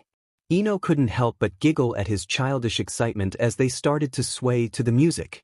The song sounded familiar, but Ino could not quite place the name. Well, Naruto certainly seemed to enjoy the song. Ino was nervous dancing with Naruto, which she didn't quite expect. Being held by his strong arms was a lot different from having his hand resting on the small of her back. It was warm, touching, and surprisingly familiar. She felt at home in his arms, like she actually never got dragged into a completely different world from the one she knew. Thank you, Ino whispered, causing Naruto to frown down at her. Ino smiled. Thank you for telling Hinata the truth. Naruto grinned. You are her best friend, after all. And Gaara threatened me that if I didn't tell her he would. And then she would be hurt, since you couldn't confide in her. Ino nodded. They swayed to the music in silence for a while, merely enjoying each other's company. Ino could feel several of the other guests' eyes on them, but it didn't bother her. After all, to them it was normal for the Hokage to dance with his wife. Naruto, Ino called out his name in a whisper. He looked down into her blue eyes, waiting for her to speak. Ino was surprised at his height. How did she never realize how tall he had gotten? Can I ask you a favor? Naruto closed his eyes, tightened his grip on Ino's waist, and pulled her closer. She inhaled deeply, surprised by the sudden affection. Her heart started to beat wildly in her chest. Anything, Naruto whispered in her ear, his breath tickling her skin. A blush crept to her cheeks as she tried to muster the will to speak again. Finally Ino calmed down. Why was she acting like such a child? She was supposed to appear as a 37-year-old married woman, for God's sake. I'm tired of not knowing everything, Ino stated. I want you to tell me everything about everyone. If I continue to be oblivious, I won't ever be able to keep my identity a secret. Naruto pondered on this for a while, but finally agreed. All right, I will tell you as much as I can. There are certain things I can't tell you, some stories you have to hear from others. And I can't tell you everything at once, you might collapse. Ino nodded and smiled. It felt like a weight was suddenly lifted off of her chest. What about one fact a day? That sounds like a good idea, Naruto agreed. All right, here is the first fact. Kiba is blind in his left eye. I knew it, Ino exclaimed. Naruto blinked, then laughed. How did he go blind? Just a tragic accident with a kunai on a mission a few years ago. He doesn't need his eyes though, his nose covers everything. Ino chuckled. Indeed. The two swayed in silence again, but the silence was comfortable. Both blondes were smiling. To the onlookers, they looked like the perfect couple madly in love.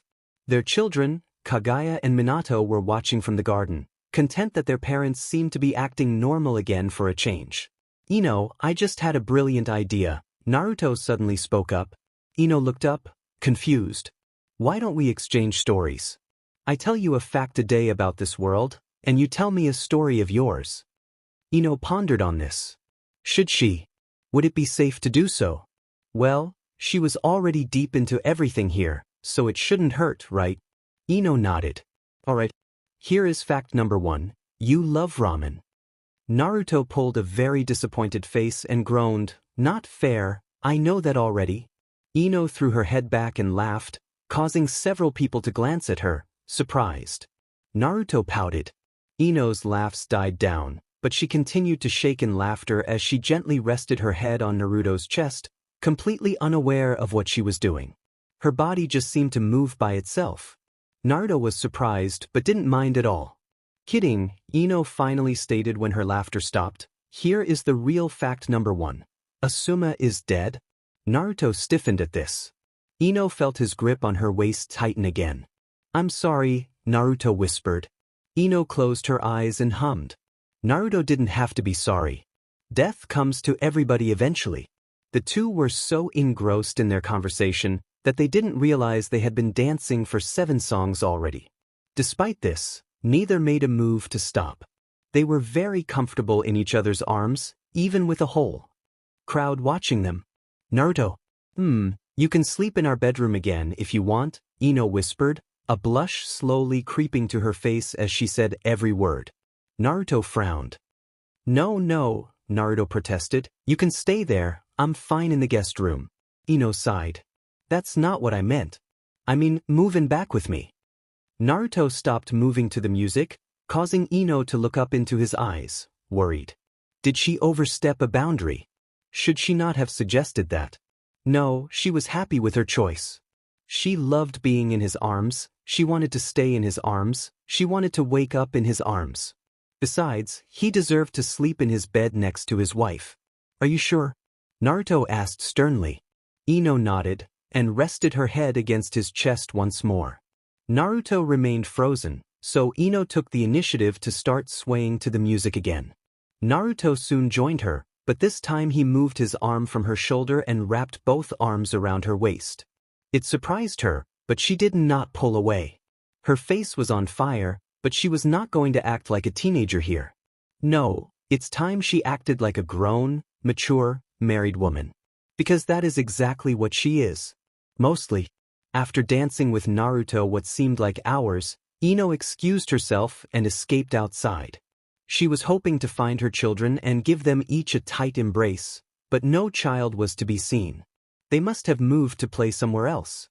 Ino sighed and sat down on a bench, enjoying the cool air that hit her hot skin. Enjoying yourself, Lady Ino? A female voice asked. Ino looked up, already not feeling comfortable with her guest because of their tone of voice, and inwardly cringed when she realized it was Hyuga Astra, the seamstress. Yes, thank you, Ino replied as politely as possible. What about yourself, Astra? Astra smirked and looked up at the stars.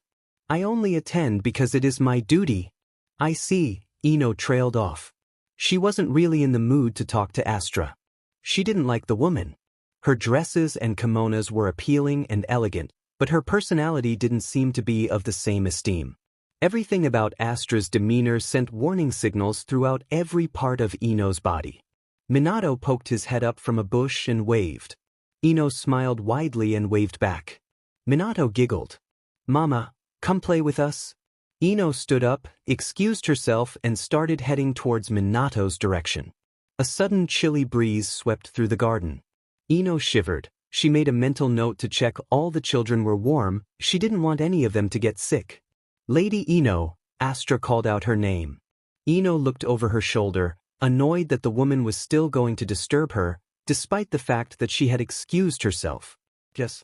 Ino asked, trying to hide her annoyance. Astra's smirk widened. I would be very careful if I were you. We don't want your world to come crushing down, now do we? Ino frowned, completely confused. What was Astra trying to say? What are you talking about? Who do you think you are? Ino was starting to feel anger boil within her. Astra's smirk continued to grow wider, which sent a shiver down Ino's spine. Just be careful, Astra whispered as she disappeared inside, or you might lose something dear to you. Unexpectedly closer, Ino splashed her face with water and looked up in the mirror.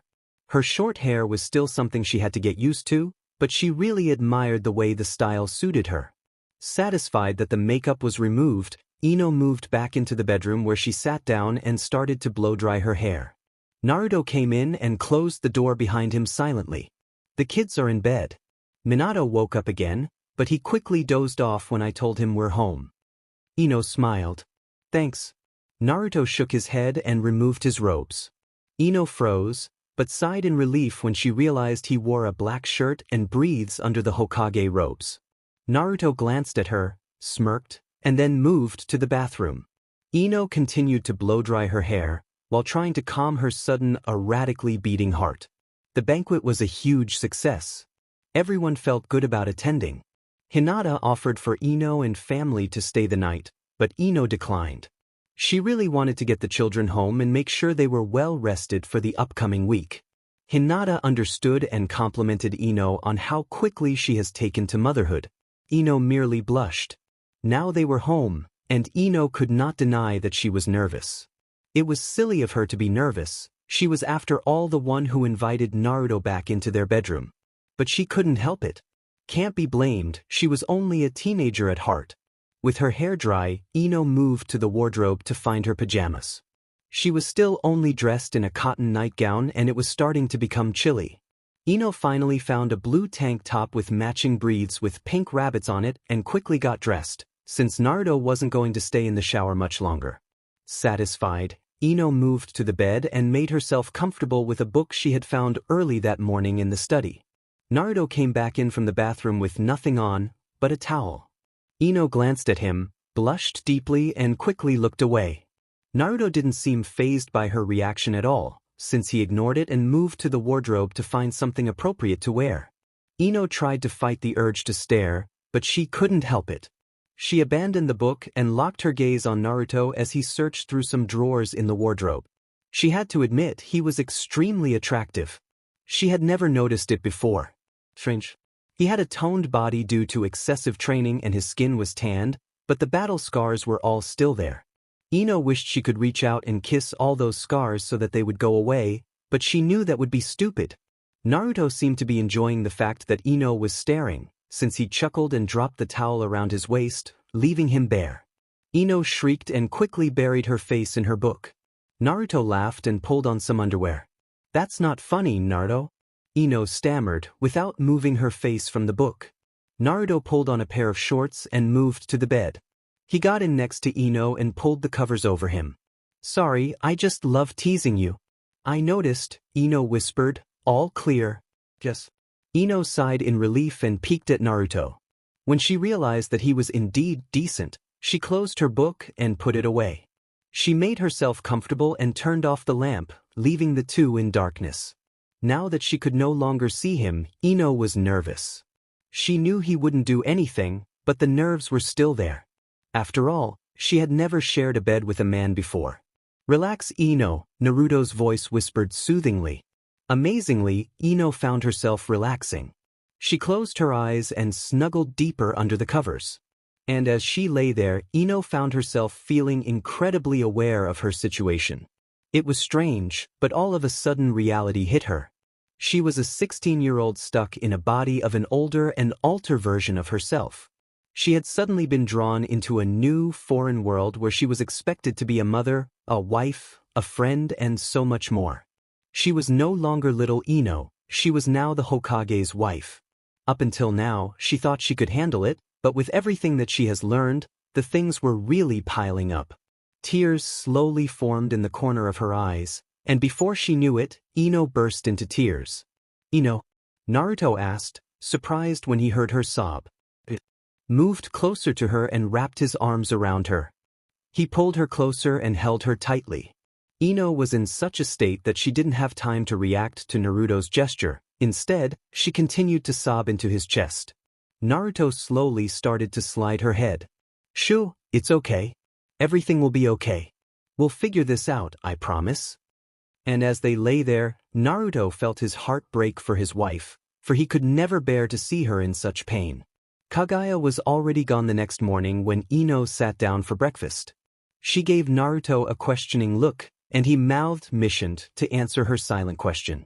Naruto and Minato ate quickly, then proceeded with their daily routines as well.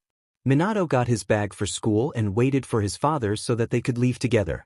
Ino was still eating, and she felt rather alone and lost, since unlike her family she had nothing to do during the day. Naruto came downstairs in his robes, kissed Ino on the cheek and then headed for the door. Just as he was about to leave with Minato, he turned. "You should try to go to work."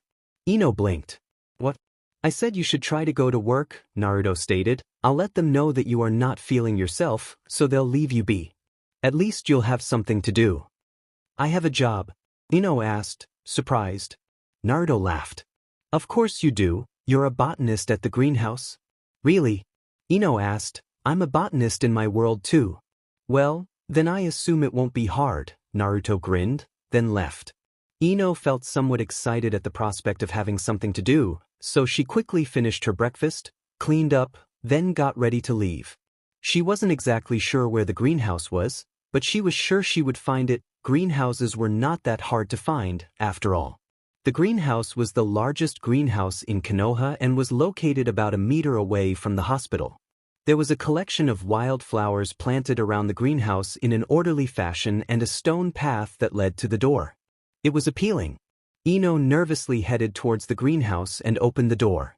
She was greeted by warm air and the familiar and welcome aroma of herbs and spices. She loved plants and she loved her job even more. Several people were bustling around, watering and harvesting plants. There was even a nurse or two working with a medic on some antidotes.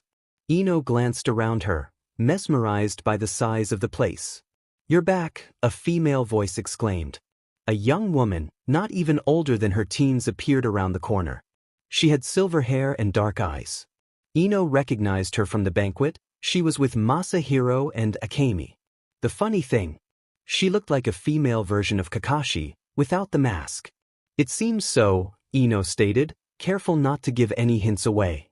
A lot more people knew about her condition than she already planned to let know, but she was still heeding to Naruto's advice to not share it with the entire public. "The Hokage stopped by earlier," the woman stated. "He explained the details with us." "Well, he told the others you weren't feeling well. He told me the truth." Ino's eyes widened. "He did?" "Yes," the woman stated. "I'm second in command here, so he left you in my care."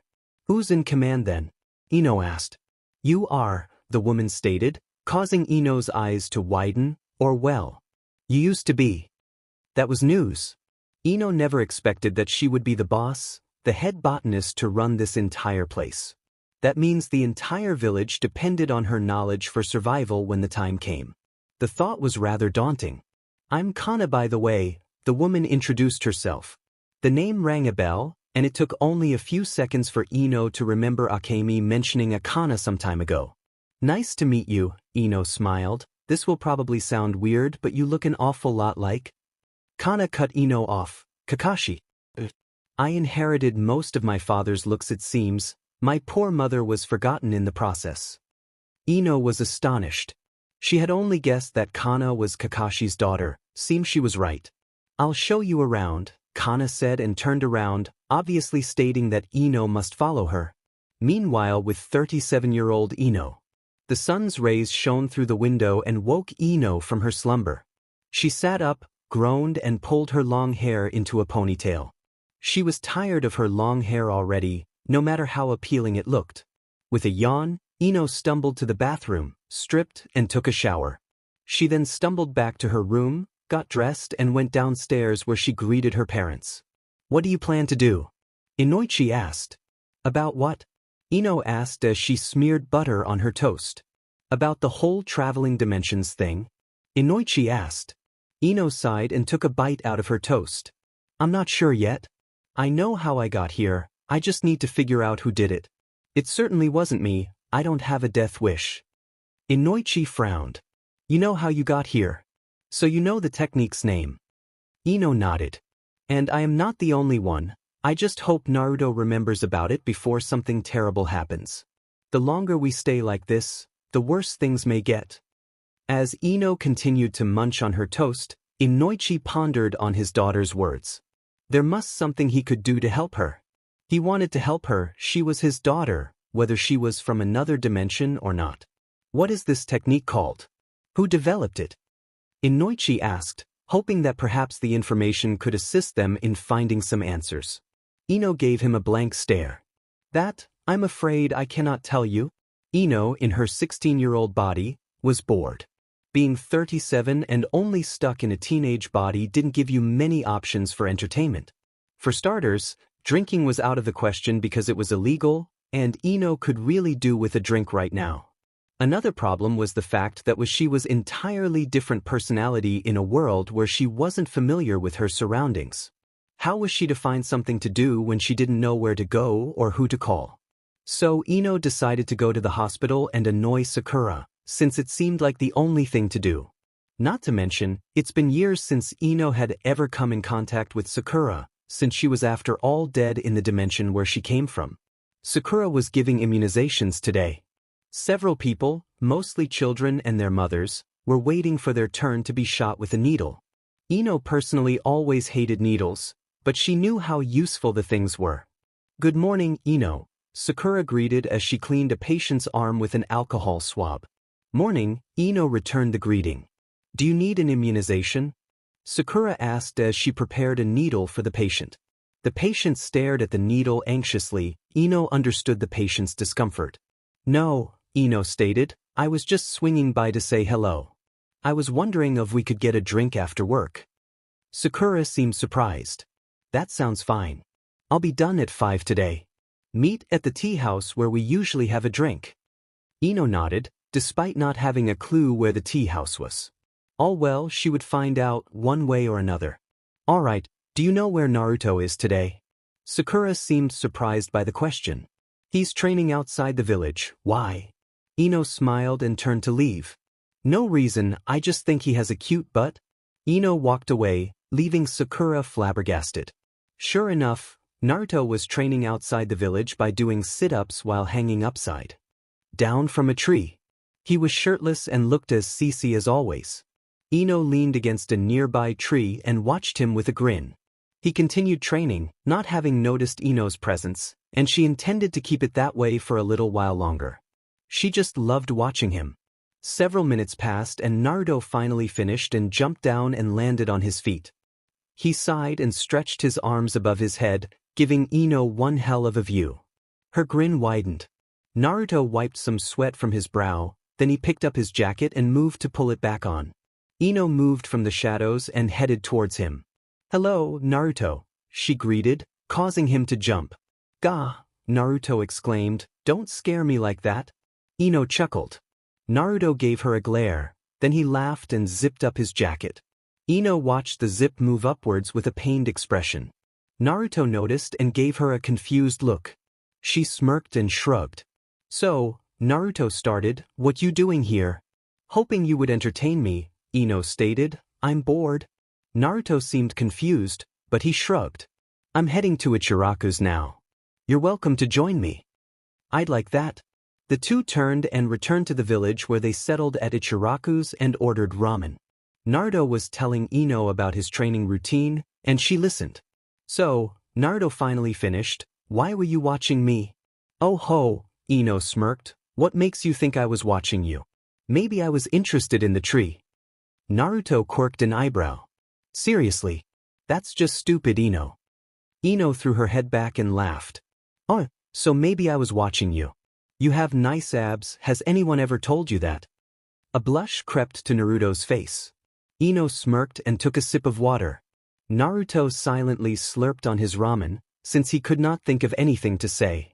"Sakura and I are meeting at the tea house tonight," Ino finally said. "Want to join us?" "Sure," Naruto mumbled between some noodles. "It's the tea house opposite your house, right?" Ino nodded slowly. At least now she knew which tea house it was. "Thank Naruto." The two finished their ramen, paid and then left. Naruto poked Ino, yelled, "Tag, you're it," and ran off. Ino snorted, then started run after him. At least she wasn't bored anymore. Sakura was already at the tea house when Naruto and Ino arrived, out of breath. They had been playing chase the entire day. It was rather entertaining, especially when Naruto pushed her into the river. Ino couldn't remember the last time she felt like such a child. Sakura gave them an odd look, then she rolled her eyes and motioned for them to sit down. Ino collapsed on a seat and pulled her fingers through her wet hair. Naruto sat down next to her, which was a surprise to both girls. "I've ordered oolong for now," Sakura stated, ignoring the tight clench in her chest when she saw the look Naruto gave Ino. "Sounds great," Ino smiled. "How was work?" "Good," Sakura explained. "Everything went smoothly. One patient fainted from the shock of having to get a needle, but he is all right now." "Really? I guess some people do fear sharp things that severely," Ino stated. Sakura nodded. Their tea arrived and Sakura poured each a cup. Ino ordered some snacks. Naruto stared at the tea, sniffed it, pulled his nose up, then quickly swallowed it down. "Tastes better than it smells," Naruto stated. Ino laughed. Indeed. The three sipped on their tea in silence for a while. Are you alright, Ino? Sakura asked. Yeah, why do you ask? Ino asked. You just seem different, Sakura stated, and the other day you didn't seem to be aware about Sasuke at all. Ino smiled weakly. I didn't feel very well, so I got confused. Luckily, Sakura seemed to buy the excuse, which was a relief. Ino glanced at Naruto, who seemed to be in deep thought. She wondered what went on in that appealing mind of his. Their snacks arrived and Ino immediately grabbed a pork bun and broke it in half. She lifted one to Naruto's mouth, which alarmed him. He looked her in the eye, then opened his mouth and allowed her to feed him. Sakura watched this, shocked and confused. Just what was Ino up to? Ino smiled and took a bite of her half of the bun. She noticed Sakura's glare, but shrugged it off. Naruto was staring at Ino, trying to figure out why the blonde was suddenly so interested and affectionate towards him. It was strange. He might be ignorant, but he wasn't ignorant enough to not notice something was brewing. 16-year-old Ino. Kana was very informative and helped Ino through the day at the greenhouse. She never left Ino's side, just in case another worker noticed something was off. The two mainly walked around and made sure everything was in working order. Once they did that, Ino watered some plants while Kana removed stray weeds. Once Ino finished watering plants, she decided to see what the medic was up to. The medic was male and unfamiliar, but Ino recognized the soldier pills he was developing when she reached the station where he was working. He greeted her, then returned to focusing on what lay before him. It was getting late, but it didn't look like he was anywhere near leaving yet. Kana joined them. He always works late into the night hours, Kana stated. We usually have him lock up. Ino nodded, glancing at the medic again. Ino bid her goodbye to Kana, then turned to go home. The walk home was peaceful and Ino was glad to arrive home and be greeted by Minato the minute she walked through the door. She knelt on her knees and pulled her son into a tight embrace. How was work? Naruto asked when she entered the kitchen. Naruto was standing in front of the stove, preparing dinner. It smelled delicious. Good, Ino stated. Kana was very friendly. She gets it from her mother, Naruto grinned. Everything else seems to come from Kakashi. I noticed. Silence fell. Ino sat down at the dining table and watched Naruto move around the kitchen. She thought of the medic and the soldier pills he was developing. Naruto. I want to visit Chuji. Think you can take me there tomorrow? Naruto froze and looked over his shoulder at his wife. He swallowed. You know how I told you I would tell you one thing a day? Yes. Ino asked, confused. Well, here's today's fact. Chuji is dead. Ino froze. She could have sworn her heart just shattered. I bruise easily. Naruto didn't say another word. Ino sat in silence as she pondered on the fact that Chuji was also gone from her grasp. So many of her peers were dead in this world, it depressed her. Of course, Asuma was alive, which was good, but a team without Chuji. Ino couldn't imagine what Shikamaru must go through every day. Shikamaru, Ino sighed. She wasn't going to press this subject further now. She was far too shocked and hurt to find out the story behind Chuji's death right now. Tomorrow she will find out. She will visit Shikamaru and ask him. They can mourn his death together then. Ino woke up just when the sun's rays peeked in through the window. She groaned and turned around, coming face to face with a sleeping Naruto. His mouth was open and he was drooling, and he snored very softly. It was cute. Ino smiled and watched him for a while. Naruto grumbled, then moved slightly and grabbed hold of Ino's waist and pulled her closer to him. She was about to shriek, but thought better of it and lay absolutely still. She waited. He was still snoring softly, so he was asleep. She laughed to herself. Ino stayed like that for a while, not wanting to wake Naruto. She closed her eyes and tried to rest a little while longer, but sleep never came to her again. After 20 minutes she opened her eyes and looked up. Naruto was still sleeping. She lifted her arm and reached to touch his face. He was so soft and warm.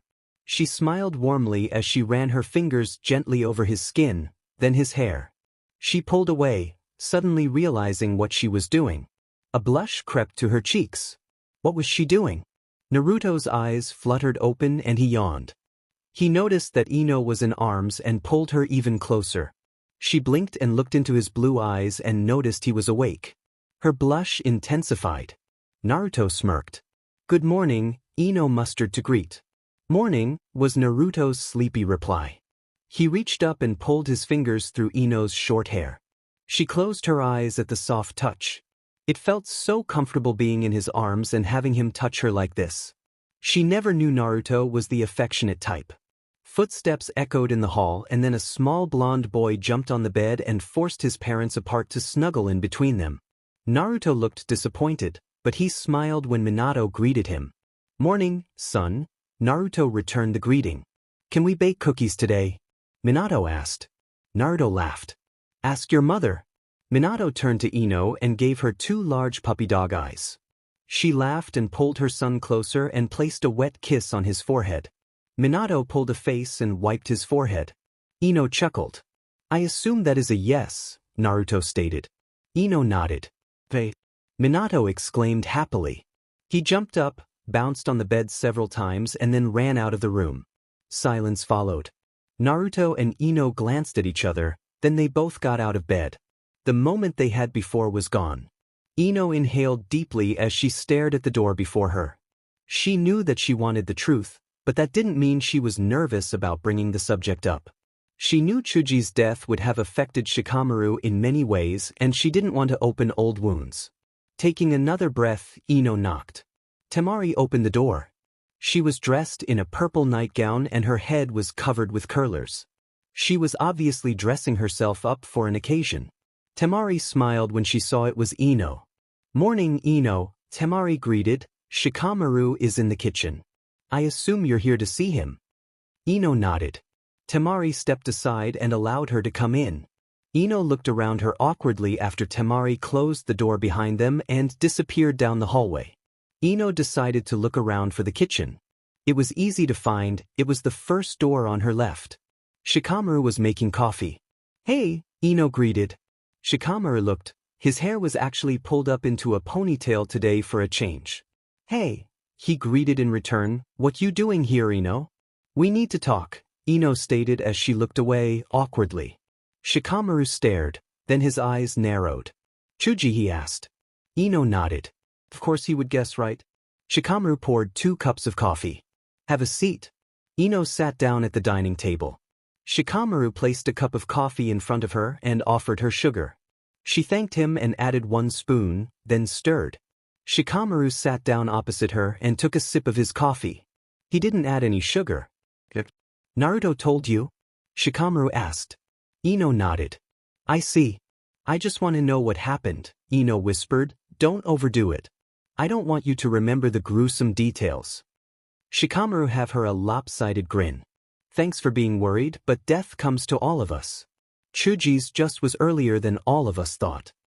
Ino smiled weakly. "It was during the war," Shikamaru started. Ino had a feeling it was to do with the war.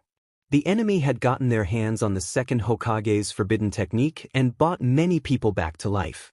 "We faced lots of famous ninja, some close to us. Niji faced his father." Ino swallowed. "Did Naruto have to face his?" Shikamaru shook his head. "No. The 4th sealed himself into the stomach of the Shinigami, which means he cannot be bought back through Edo Tensei. I think something similar applied to Kushina, though I'm not sure. Naruto faced others though, important people from his past. Itachi was one of them. Sasuke? He was there. He helped. I still can't believe Sasuke came back of his own will in this world. When Naruto told me, I was shocked." Shikamaru nodded. "So what about Chuji?" Shikamaru sighed and looked up at the ceiling. "Well, we faced very powerful enemies. Some were familiar faces from Konoha. It upset him. But eventually he pulled through and awakened his hidden potential. He was finally able to be called the true heir of the Akimichi clan." Ino smiled. "That's great." Shikamaru smiled. "To us. He was so brave and strong." "I don't get it," Ino whispered. "If he was so brave and strong, how did the enemy get him down?" Shikamaru's eyes darkened. "One of the enemies was incredibly fast. You tried to transfer to him, but he dodged and attacked you from behind. He was going to give the final blow. Chuji jumped in front of you." Ino froze. jumped in front of me. And it killed him. No, Shikamaru stated, but he had severe injuries. You tried to save him, but he lost too much BLD. We couldn't move him. Ino looked down at her lap. Chuji died for her. Her heart clenched as tears flowed down her cheeks. He really loved you, Ino, Shikamaru stated. Ino nodded and wiped her tears away, but the tears continued flowing. She hiccuped. Shikamaru smiled weakly and handed her a box of tissues. He died a hero, Ino stated. That he did, Shikamaru agreed, that he did. 37-year-old days. Ino was getting used to being stuck in a teenager's body. The occasional urge to puke was annoying, but Ino fought it hard. She still found it strange that the bulimia had passed on to her, and that it evoked nausea. Although she had a feeling it had to do with the fact that the forbidden technique used on her was the cause of it. The technique, after all, was far from perfect and had risks. The person who used it was a fool. They were in for deep trouble, whoever they were. It was morning and Ino decided to skip breakfast and go for a walk. She needed to clear her head. Ino closed the front door behind her and turned to her right. The sun was still rising, so many streets were quiet and shops were still closed. It was fresh and crisp morning, perfect for a walk. Ino looked up at the sky as she walked. There were only a few clouds and birds were flying overhead, probably looking for food. Ino closed her eyes and inhaled the fresh, clean air. She missed her home, her old life and her husband. She wanted to go back, but she could not do anything at this time. She really needed Naruto to remember about the technique, but knowing him, it could take years. Ino chuckled. Ino spotted Naruto running ahead of her. She frowned. He was up early, which was unusual for the blonde. She smiled and decided to run to catch up to him. By the time she reached him, he had slowed down into a jog. Morning, Ino greeted. Naruto glanced at her and grinned. Yo, he greeted. Morning run? Ino asked. Naruto nodded. Ino smiled. He was so serious when it came to his training. Let me guess, you'll have ramen after this. Sure will. Naruto beamed. Ino rolled her eyes. May I join you? Ino asked. Naruto seemed surprised, but then he grinned and nodded. The two jogged together into the morning. After they finished their ramen, Ino stretched her arms over her head, her short shirt riding up a little. She hated the thing now, but she couldn't exactly change her style out of the blue. People would notice. She could feel Naruto's gaze on her and she smirked. What you doing today? Ino asked. Naruto blinked. Oh, I don't know. Probably more training. Ino nodded. Right, of course. Say, you want to hang out tonight? Naruto stared at her. Ino placed her hands on her hips and waited for his reply. He blinked, looked to his left, then back at her. You mean, like a date? Naruto asked very carefully. Ino smiled wickedly. Yes, a date? A blush formed on Naruto's cheeks. Sure. Ino grinned, turned, gave Naruto the thumbs up and laughed. Great. See you at 7 at my place then.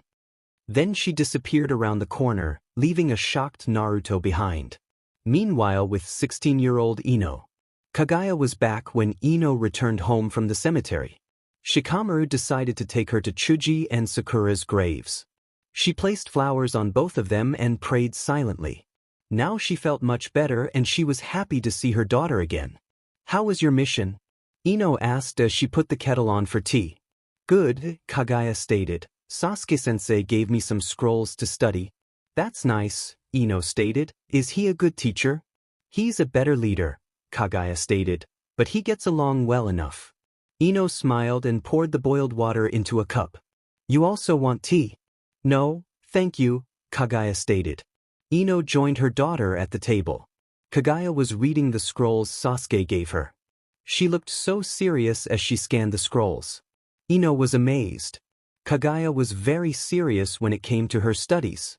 Mother, Kagaya called out after 10 minutes of silence. Ino turned to her daughter, who had abandoned the scrolls and were now watched Ino. Yes.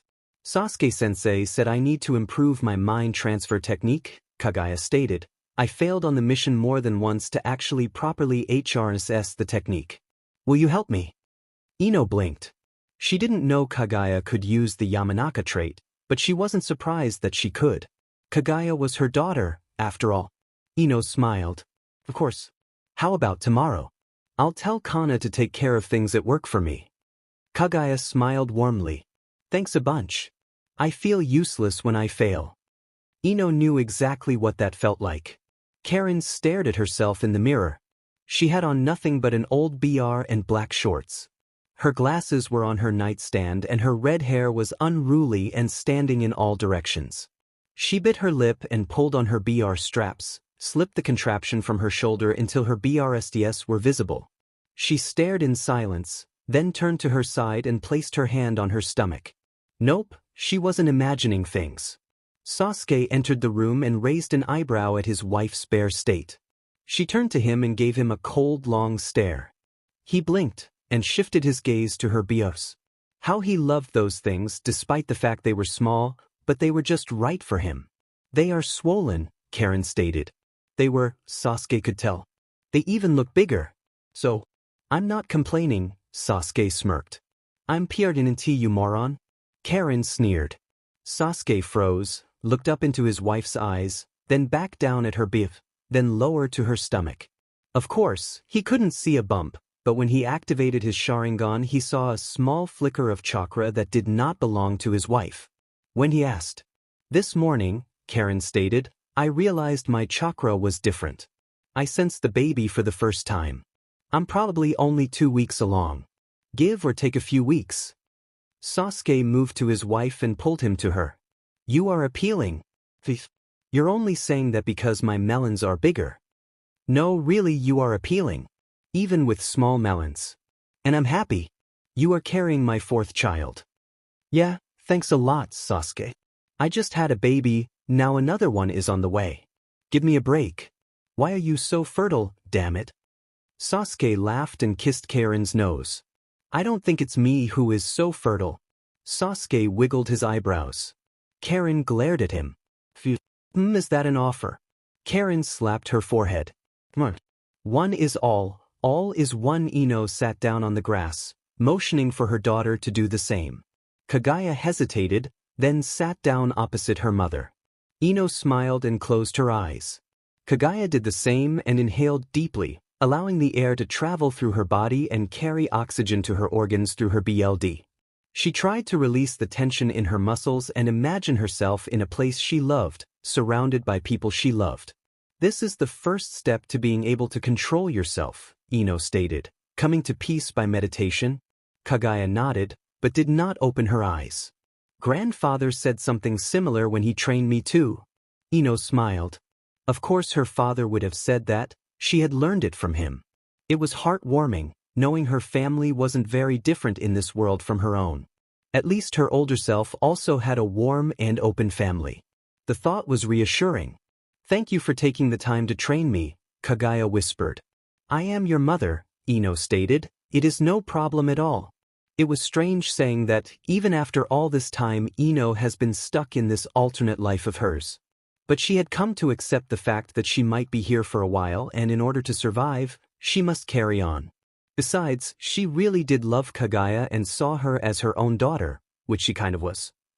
The two blondes sat in silence as the sun baked down on them, waiting for the right moment to move forward. Naruto was a busy man. Being the Hokage wasn't fun and games, after all. If he wasn't looking cool and heroic, he was cooped up in an office doing paperwork. Naruto hated paperwork, but he could not escape it, no matter what.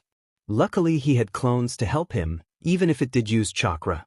Naruto sighed and stretched his arms over his head. He spun around on his chair and looked out the window that gave him a full view of the village he loved and promised to protect. It was a sunny day with only a few clouds. Villagers were moving around, bustling and going on about their daily business. Naruto was happy to see such times of peace. A knock on the door shook Naruto from his reverie. He spun back around. "Enter." The door opened, revealing his secretary, a young woman in her late 20s with long golden hair and blue eyes. She was efficient, but a bit clumsy. Nevertheless, she was a great help that Naruto needed. "I'm sorry for bothering you, Hokage," she mumbled, "but the Kazekage is here to see you." Naruto frowned. Gaara didn't usually discuss business often with Naruto when he was here on his time off to spend with his family. This visit could only mean one thing. Gaara had found something in the archives. Naruto's eyes narrowed. "Let him in," Naruto ordered, "and bring us tea." The secretary nodded and closed the door behind her. Several minutes later, Gaara stepped into the office. He was dressed in a black shirt and breathes, very casual, which was normal when he spent time with his children. "Find something?" Naruto asked. Gaara sat down and looked into his best friend's eyes. Naruto swallowed and sat forward. He knew that serious look in Gaara's eyes. He did find something. "I found an old document," Gaara stated. "Kankuro mailed it. It's a report from a scientist's theories on dimensions and space." Naruto frowned. "Dimensions and space?" Gaara nodded. "Yes, something about the fabric of the universe that overlaps sometimes and therefore too. Dimensions come together. I thought that it could perhaps assist with the problem." Naruto nodded. Gaara pulled out some folded papers from his pocket and handed it over. Naruto unfolded it and studied it silently. It was a very old paper and the dates on the reports dated back over 70 years.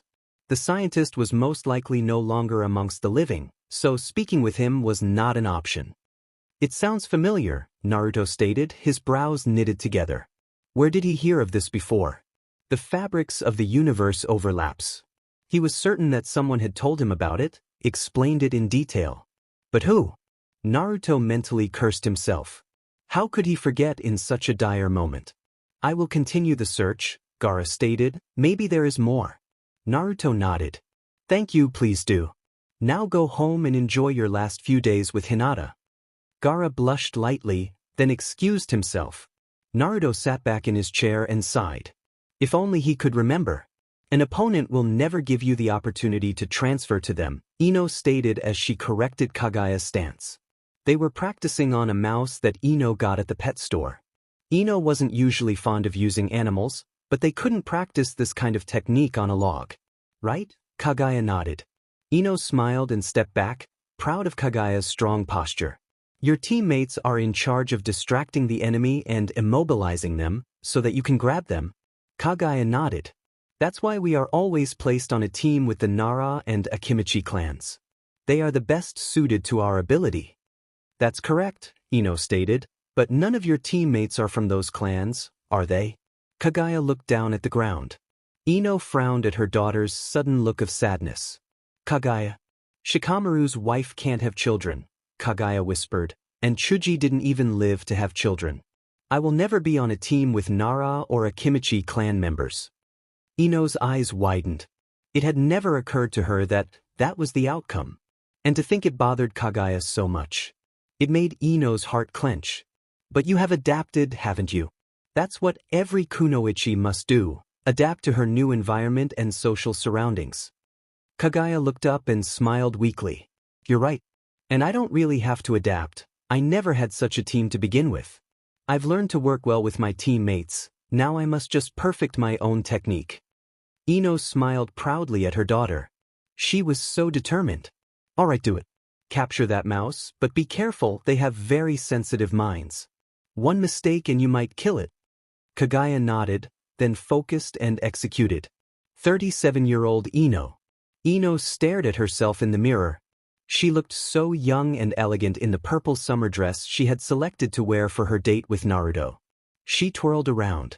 It felt great to be a teenager again, because her skin was flawless. Mostly, she naturally had some scars from missions, but she hid them perfectly under the fabric of the dress. Even her BRSTS looked great. Her mother came in and looked surprised. "Are you going out?" she asked. "Yes," Ino confirmed. "How do I look?" Appealing, her mother smiled. "Is it a date?" Ino smirked and winked. Her mother laughed, then narrowed her eyes seriously. "Are you it is safe?" Ino frowned. "What do you mean?" Ino's mother glanced to her side nervously. "Well, you are my daughter from the future and from another dimension. Is it safe to become attached to the people from his dimension?" Ino blinked. "I don't know, but I can't lock myself up. I have to continue on like nothing has changed. If I become antisocial just to protect everyone, then people start to notice things, and then real problems could rise up. Like enemies attacking. Ino's mother nodded. I guess you're right. I'm just looking out for you. Have a good night. We'll talk in the morning. Oh, Ino breathed. You wanted to speak with me? Yes, her mother confirmed, but I don't want to spoil your night, so go and have fun. We will talk in the morning. Ino smiled. You are a wonderful mother, just like mine. Her mother laughed. I am your mother, silly. I just happen to be younger. Mrs. Yamanaka left the room. Ino's smile faltered. They might be the same woman deep down, but Ino still missed her real mother. Naruto was waiting outside when Ino came downstairs. She greeted him with a small hug, then pulled her fingers through her long hair while asking him if there was anything specific he wanted to do. Not really, Naruto mumbled. What do you want to do? Ino was surprised. You're not going to beg me to go have ramen? Naruto blushed. Sakura-chan said I shouldn't bring it up. Ino chuckled. So he went to Sakura for advice before this. How cute. Naruto was fiddling with his fingers as he tried not to look Ino in the eye. She smiled, but the smile faltered when Naruto gave her a sideways glance. It knocked her breath away. He looked so much like her Naruto when he did that. Ino looked down at her feet. Are you alright? Naruto asked. Yes, Ino quickly replaced her frown with a smile. Let's go to a tea house, then I have a place to show you. Naruto nodded and the two turned around and walked in the direction of the shopping district. After dinner, Ino led Naruto through the village until they reached the path that led all the way up to the Hokage monument. It was still strange to her, seeing only 5 faces, but she was slowly getting used to it. She missed seeing her husband's face overlooking the village. Why are we going up there? Naruto asked as they walked side by side. Ino glanced at him and smiled. It is my favorite place, she stated. Someone very dear to me showed it to me. Naruto furrowed his brows. He was curious about this precious person of hers. He knew that she was bound to have people she loved in her life, but he had a feeling this particular person was different from others. Why are you showing me? Ino was about to open her big mouth and tell him that he showed it to her, and that she wanted to share something with him again, but she stopped herself in time. She inhaled deeply and looked on ahead of her, the moon acting as her guide. Because I want to, she whispered. Because you are my friend. Naruto blinked, then grinned. Really? You're my friend too, Ino. Ino smiled and reached out to lock fingers with Naruto, but she stopped midway, blushed, and quickly pulled away.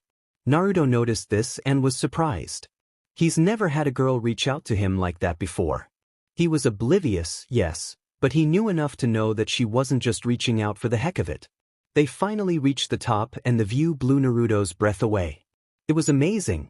The entire village was displayed before him, the lights shimmering in the darkness with the stars and the moon watching over. This was home. This was Konoha. Wow, Naruto breathed. Yeah, Ino agreed, wow. Why didn't I come here before? Naruto asked. Ino shrugged. Naruto laughed warmly. This is the village I will protect when I become Hokage. And it is appealing. Ino chuckled. So energetic, just like she remembered. Naruto inhaled deeply and turned around to face Ino. He leaned against the railings that were in place for safety reasons for anybody who planned to do some sightseeing. His blue eyes locked on Ino and he watched her intently. She looked different. He didn't notice it before. Yes, she still had long hair, she still had the same figure and the same face. Nothing really changed, but at the same time something did. Was it her eyes? Or was it her posture? Or was it the entire way she carried herself? Whatever it was, Yamanaka Ino has changed and it intrigued him. You look different, Naruto stated.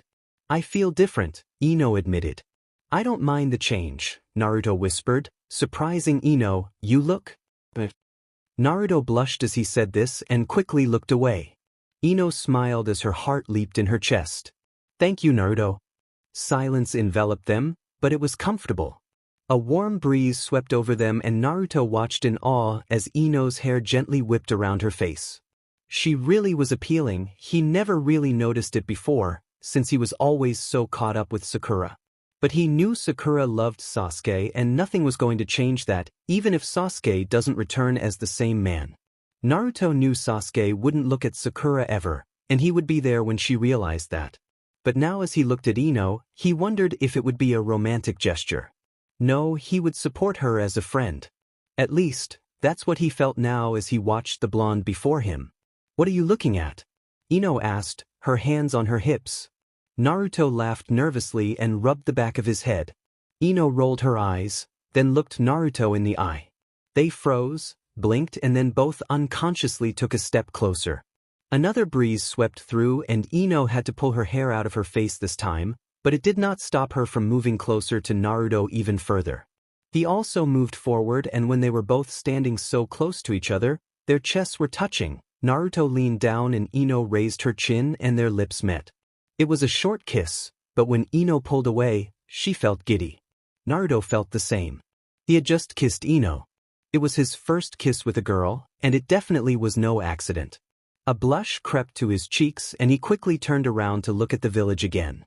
What was he going to do now? Ino felt a pang of pain when Naruto turned his back to her, but she pushed it aside and joined him. They watched the village in silence, until their hands slowly crept closer together and their fingers entwined. They were content. 16-year-old Ino. Kaguya sat down on a rock inside. She was tired and worn from a full day of training, but she was improving. Ino smiled and sat down next to her daughter. "We'll stop for something to eat on the way home," Ino said. Kaguya's eyes lit up. "Good. I'm starving." Ino laughed and patted her daughter's shoulder. The two blondes sat in silence, catching their breaths and calming down. They had a full-on training session, but the end results were going to be spectacular. Ino was very proud of her daughter. "You haven't been on missions lately," Kaguya stated. Ino bit her lip. "I haven't been feeling well." "Are you Gin and tea?" Kaguya asked, a sudden excitement to her voice. Ino laughed. "No, I'm not, sorry." Kaguya's face fell. "Oh, that would have been cool. I want a little sister." Ino smiled. How she wished she could grant that wish, but she really was not in a position to do such a thing. Besides, SEC with Naruto. Not something she wanted to picture at this very moment, especially considering the fact she was technically a virgin. Her body might not be, but her soul sure was. The thought made Ino shudder. "Thanks for training me," Kaguya thanked her mother. "I've always enjoyed training with you. You're the best." "I wouldn't say that," Ino laughed. "Your grandfather is much more dependable when it comes to the mind transfer technique." Kaguya pulled an annoyed face. "That's not true, and we both know it. You surpassed grandfather a long time ago. Dad even said you were developing a new powerful technique that could go beyond normal mind transfer." Ino smiled at her daughter's compliments. She wasn't so sure she was that much stronger than her father, and she certainly did not remember any new techniques she was developing. A new technique that would take mind transfer even further. Ino's eyes widened. Mind transfer, body swapping. Isn't that what practically happened to her and her alternative self? Wasn't her mind now in the body of another version of herself? Could it be that she and her alternative self swapped bodies with a mind transfer technique? And if they did, how did it get into another dimension? Was that even possible? It was time she hit the books. A gentle touch. Ino shot up, surprised that the sun was already sitting high in the sky and that the spot beside her was empty. She glanced at the clock on her bedside. It was already noon. She has slept an awful long time. Ino sighed and got out of bed, then made her way to the bathroom. She pulled off her pajamas and jumped into the shower, allowing the droplets to fall down on her skin. She rubbed shampoo into her short blonde hair, then scrubbed her body. After she showered, she pulled on a purple summer dress and brushed her hair. As she moved the brush through her short locks, she noticed a small black pattern on her underarm. She frowned and stepped closer to the mirror and investigated the black mark. It looked like a swirl, very much like the red one Konoha shinobi wore on their vests. It was tiny, which explained why she hadn't seen it before, but what was it? Surely it wasn't a tattoo. Ino knew that she would never get a tattoo, and if she ever did, she would not get it under her arm. Ino decided she would ask Naruto as soon as he came home. Ino made herself some toast and headed for Naruto's study, where she knew a bookcase stood with books that probably belonged to her older self. She was hoping that she would find something on the mind transfer technique, or anything about her family history that could give her answers about her new theory. Was it really possible that the technique that caused Ino to appear in her alternate self was a mind transfer technique? And if it was, where was her other self? But of all things she wanted answers to, she wanted to know why she no longer had the urge to stick her finger down her throat. It was almost like her bulimia disappeared into thin air. And she knew that was impossible. Bulimia wasn't cured overnight. It was, after all in the mind. Ino pulled out several books and moved to Naruto's desk. She sat down and opened the first one, a thick book with yellowing pages from age. It was filled with diagrams, some she recognized from her training, others she had never seen before. Her older self had scribbled notes all over the pages. Ino had to admit she was impressed. Her other self was very intelligent. Ino studied the book for hours. She was so drawn into the notes her other self had written down that she hadn't even heard the front door open and close. "What are you doing?" A voice made her jump. Ino looked up, but calmed down when she realized it was Naruto. He was dressed in his standard jounin attire, his robe long taken off and placed on the coat rack. "I'm investigating something," Ino admitted. Naruto raised an eyebrow and approached her. He leaned over her to have a look at the book, and Ino couldn't help but feel intimidated by him leaning over her. She berated herself. She slept next to him. Surely she should be able to handle standing this close to him. "Ah, the alternate dimension theory," Naruto grinned. "You were quite curious about that. Locked yourself up in here all the time." "I did," Ino asked, knowing Naruto was speaking of her other self. He nodded and moved away from her. "Minato will be staying the night with Masashi," Naruto pointed out. "Karen will bring him home tomorrow, then you will go shopping." "I will," Ino asked, surprised. "Karen says you need to get out and explore," Naruto shrugged. "Hinata's going too?" "Great," Ino smiled, suddenly excited. "You want a fact for the day?" Naruto asked, wiggling his eyebrows. Ino laughed. "I do actually," Ino grinned as she crossed her legs. "Who's Hatake Kana's mother?"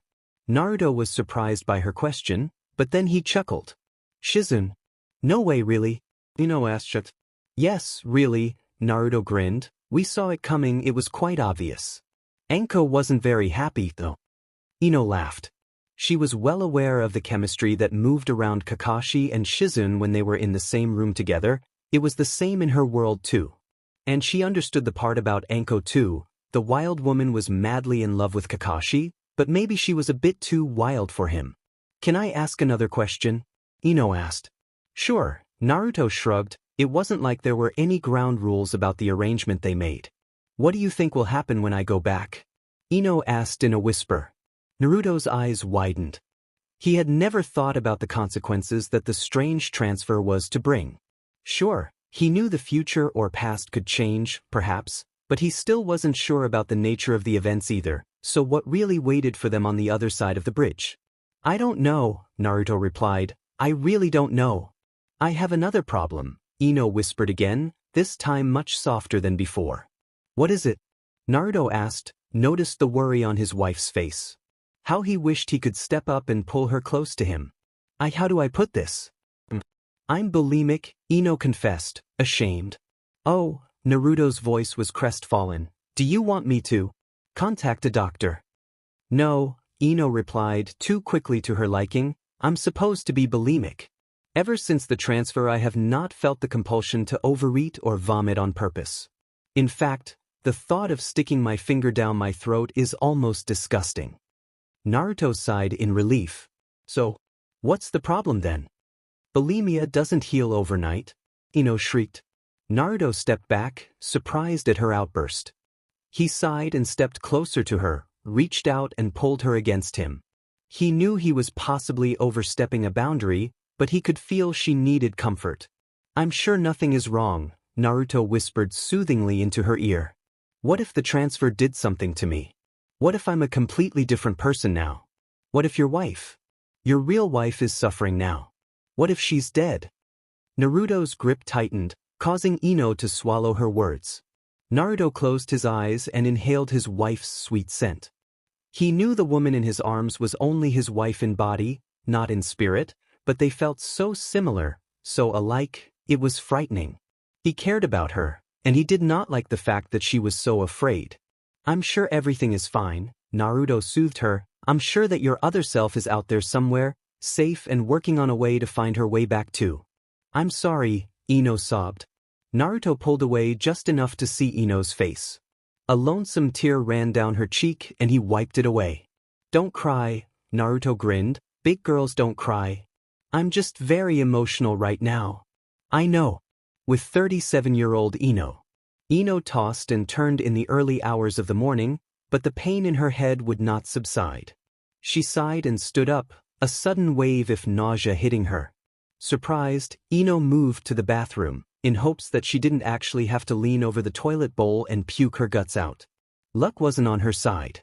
Ino groaned and washed her mouth, then she stumbled downstairs. It was barely 6 o'clock, so everyone was still asleep. She poured herself a glass of water and sipped on it slowly. She sat down in the living room and pulled a blanket over her, the early morning freshness being a bit too chilly for her liking. When she finished her water, she lay down again and closed her eyes. Sleep did not come back. After an hour, Ino stood up again and went to the toilet. After she flushed the toilet, she stripped and climbed into the shower. As she rubbed soap on her arms, she realized her breasts were surprisingly sensitive when she brushed against them. Confused, Ino looked down. They were swollen. She blinked, then it hit her. But it couldn't be. Could it? Alarmed, Ino jumped out of the shower and rushed to her room where she hurriedly got dressed. After she made sure she looked presentable, she dashed out of the house, apple in hand, and ran towards where she assumed the Nara family lived. When she knocked on the door, she prayed it was the right house. When the door opened, she knew she was at the right place. No one could look so disheveled in the morning. Shikamaru was not a morning person. Shikamaru yawned. "Ino, what are you doing here?" "I'm going to ask you a very strange question," Ino said quickly, causing her friend to frown. "Do you know if I am a virgin?" Shikamaru would have choked had he been drinking at that very moment. He stared at his teammate, suddenly very alarmed. He was convinced it was a joke, but her expression was so serious. "As far as I know you are," Shikamaru muttered. "Are you positive?" Ino asked. "Yes," Shikamaru stated. "You have been with a few boys, but none of them were serious enough for section." "Okay," Ino sighed. "Who was my last conquest again?" Shikamaru was giving her an odd look. Ino knew she was probably giving a lot away, but she had to discover the truth and soon. If she was Prgnant, she had to be sure which Ino the mother was, and then figure out how on earth Prgncy was drawn into this complicated situation. Was it even possible for her to carry her Prgncy with her from another body? Clearly there might be a lot more dangers to 5 dimensions to heaven than she bargained for. "Ino," Shikamaru sighed, "I doubt you are Prgn." Ino's eyes widened. She should have known he would deduce that was why she was questioning him. He was far too smart for his own good. "I don't know," Shikamaru. Ino trailed off. What was she supposed to say? "How about I take you to the hospital?" Shikamaru offered. Ino nodded slowly. Yes, that was a good idea. Shikamaru sighed. "So much for sleeping in. Wait in the living room while I get dressed."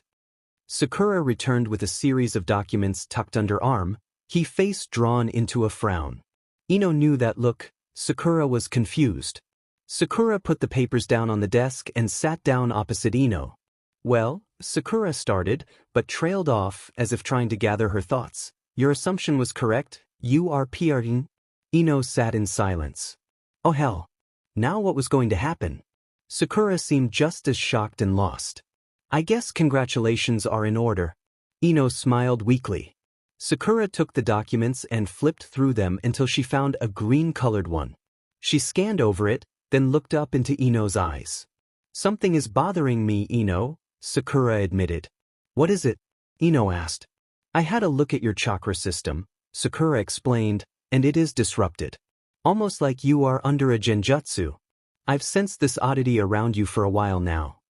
Ino bit her lip. Her chakra was disrupted. What did that mean? "Is that a problem?"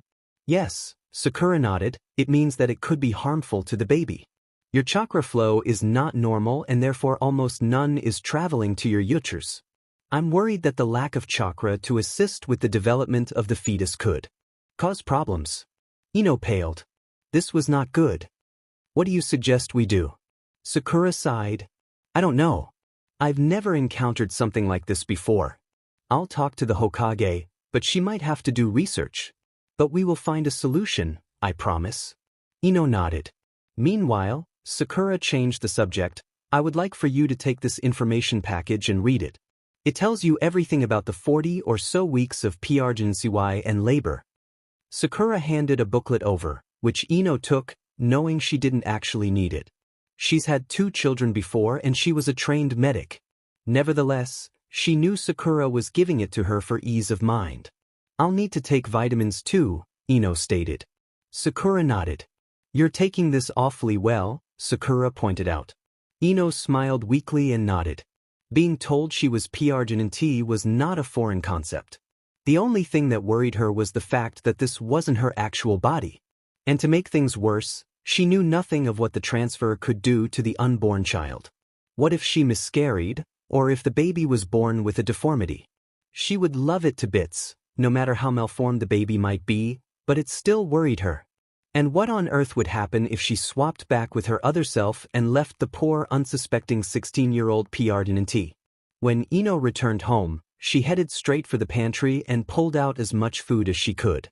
Then she collapsed on the couch and devoured everything her eyes could set on. Afterwards, she sat back and sighed. She still could not understand why she was having the bulimic tendencies of her other self. Clearly it was a malfunction, a negative side effect of the transfer, but Ino had always believed she had a strong will. Surely a petty disorder such as bulimia could not overpower her. Ino stood up and headed for the bathroom where she relieved herself. When she flushed the toilet, she scolded herself for wasting such good food. She really needed to see a doctor about the bulimia. The sooner she got over this, the better. She had another to feed now. With that going through her mind, she suddenly froze in realization. Could it be that the baby was actually hers? That she was pregnant with the child she had conceived with Naruto before the transfer? It seemed feasible. She did end up with the other Ino's bulimia. Perhaps the baby traveled with her. The thought made Ino nauseous. She knew the dangers of 5 dimensions to heaven. She knew that it was dangerous, that it could harm, that's why it had been labeled forbidden. Horror pitted in Ino's stomach. What if the transfer killed the baby? No, Sakura would have noticed that. So the baby lives. But was it really out of danger? And if she were to reverse the technique, would the baby be safe in her real body? Ino collapsed on the ground and buried her head in her hands. What was she going to do? Everything had just gotten very complicated. Meanwhile, with 16-year-old Ino. Karen knocked on the door the next morning just after 10. Ino opened the door and allowed the redhead inside, followed by Minato, who was smiling widely. Hello, Mama. Minato exclaimed as he threw himself into Ino's arms. She smiled and hugged her son tightly. He was so small, so worn and fragile. She loved him to bits. Karen watched with a smile on her face. Minato gave his mother a kiss, then ran upstairs to his room. He's a real Uzumaki, that boy, Karen chuckled, full of energy. Ino smiled. So, shopping? Yep, Karen nodded as she made her way to the kitchen and sat down at the dining table. Ino watched amazed at how comfortable Karen made herself. How are you? I'm fine, thank you, Ino answered. Good, Karen nodded. Your chakra is still disrupted, but at least you haven't fainted yet? Ino offered. Karen nodded, not bothered by the fact that Ino had changed the subject. Just as the kettle started boiling, another knock came from the front door. Ino knew it was Hinata, so she opened the door without hesitation and invited her best friend inside. The two moved to the kitchen. Hinata sat down, while Ino prepared the tea. How is your easy life, Hinata?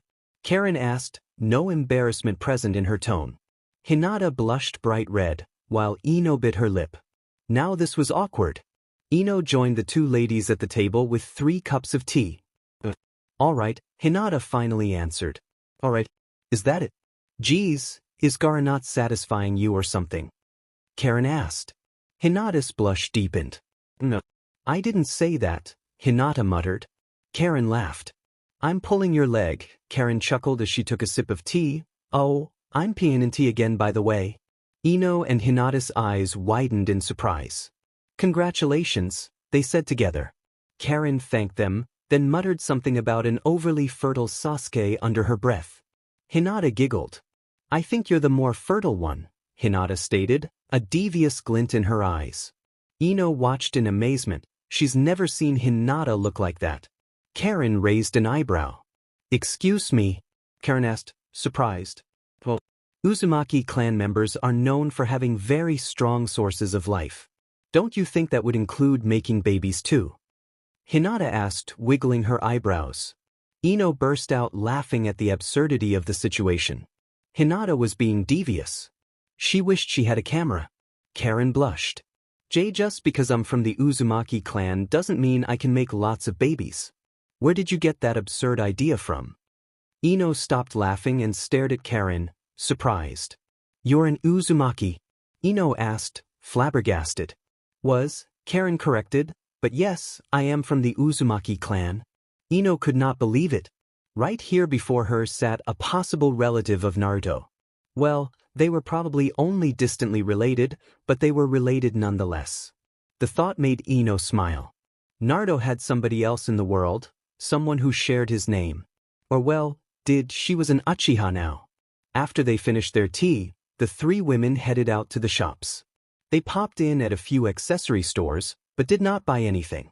After that, they decided to spend some time at a clothing store. The store Karen and Hinata led Ino to was small and cozy, with colorful garments hanging from metal racks. The scent of vanilla hung in the air. Karen spotted a purple dress and was already in the fitting rooms to try it on. Hinata was browsing through a small collection of maternity wear, while Ino looked through the sundresses. She finally found a baby blue one with white flower prints. She ran her fingers over the soft fabric, mesmerized by the dress's simplicity. How could something so simple be so appealing? A sudden force snapped through her. Ino stumbled backwards, her stomach churning.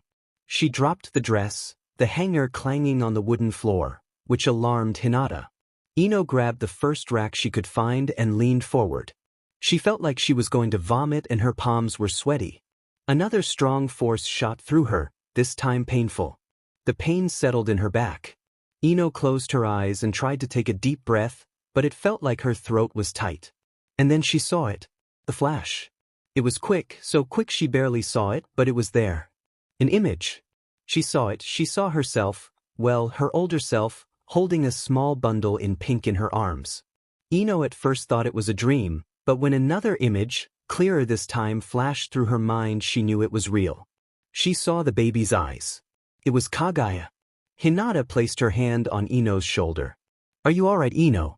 Yes, Ino breathed, tears flowing down her cheeks. I just saw something. A memory. You did? Hinata asked, alarmed. What did you see? Ino turned around, the tears still flowing, to look into her best friend's eyes. I saw my daughter's first time in my arms. Printed memories. Karen and Hinata decided to take Ino home. It wasn't as if anything drastic happened. All the young blonde saw was a memory, but Karen was worried it might cause her chakra to fluctuate. Hinata returned to Hyuga Manor, but Karen stayed by Ino's side. Her chakra remained disrupted, but nothing else happened. Ino seemed to be fine. More than fine, actually. The blonde was a bundle of smiling goo. She dropped her teacup twice. Karen could do nothing but laugh, but deep down the redhead wondered if this was okay. If any of this was okay. Ino took another sip of her tea with a smile. She remembered her daughter's biarch. It was so warm, the memory, it was like a butterfly fluttering in her stomach, in a good way. And although Ino felt so complete by seeing something so small, she knew it wouldn't last. After all, it wasn't her memory to keep. That night, when Ino climbed into bed next to Naruto, she fell asleep with a smile and dreamed of giving BRH to her dear baby girl. There was no pain, no agony, just happiness. Contentment. The feeling of being filled with blissful emotion. For the first time, Ino felt complete in her new world. Naruto woke up alone the next morning. With a stifled yawn, he kicked his legs over the edge of the bed and stretched. Still half asleep, Naruto slouched his way to the study, where he found Ino's nose buried in old photo albums. What are you doing? Naruto asked, surprised she even found the things.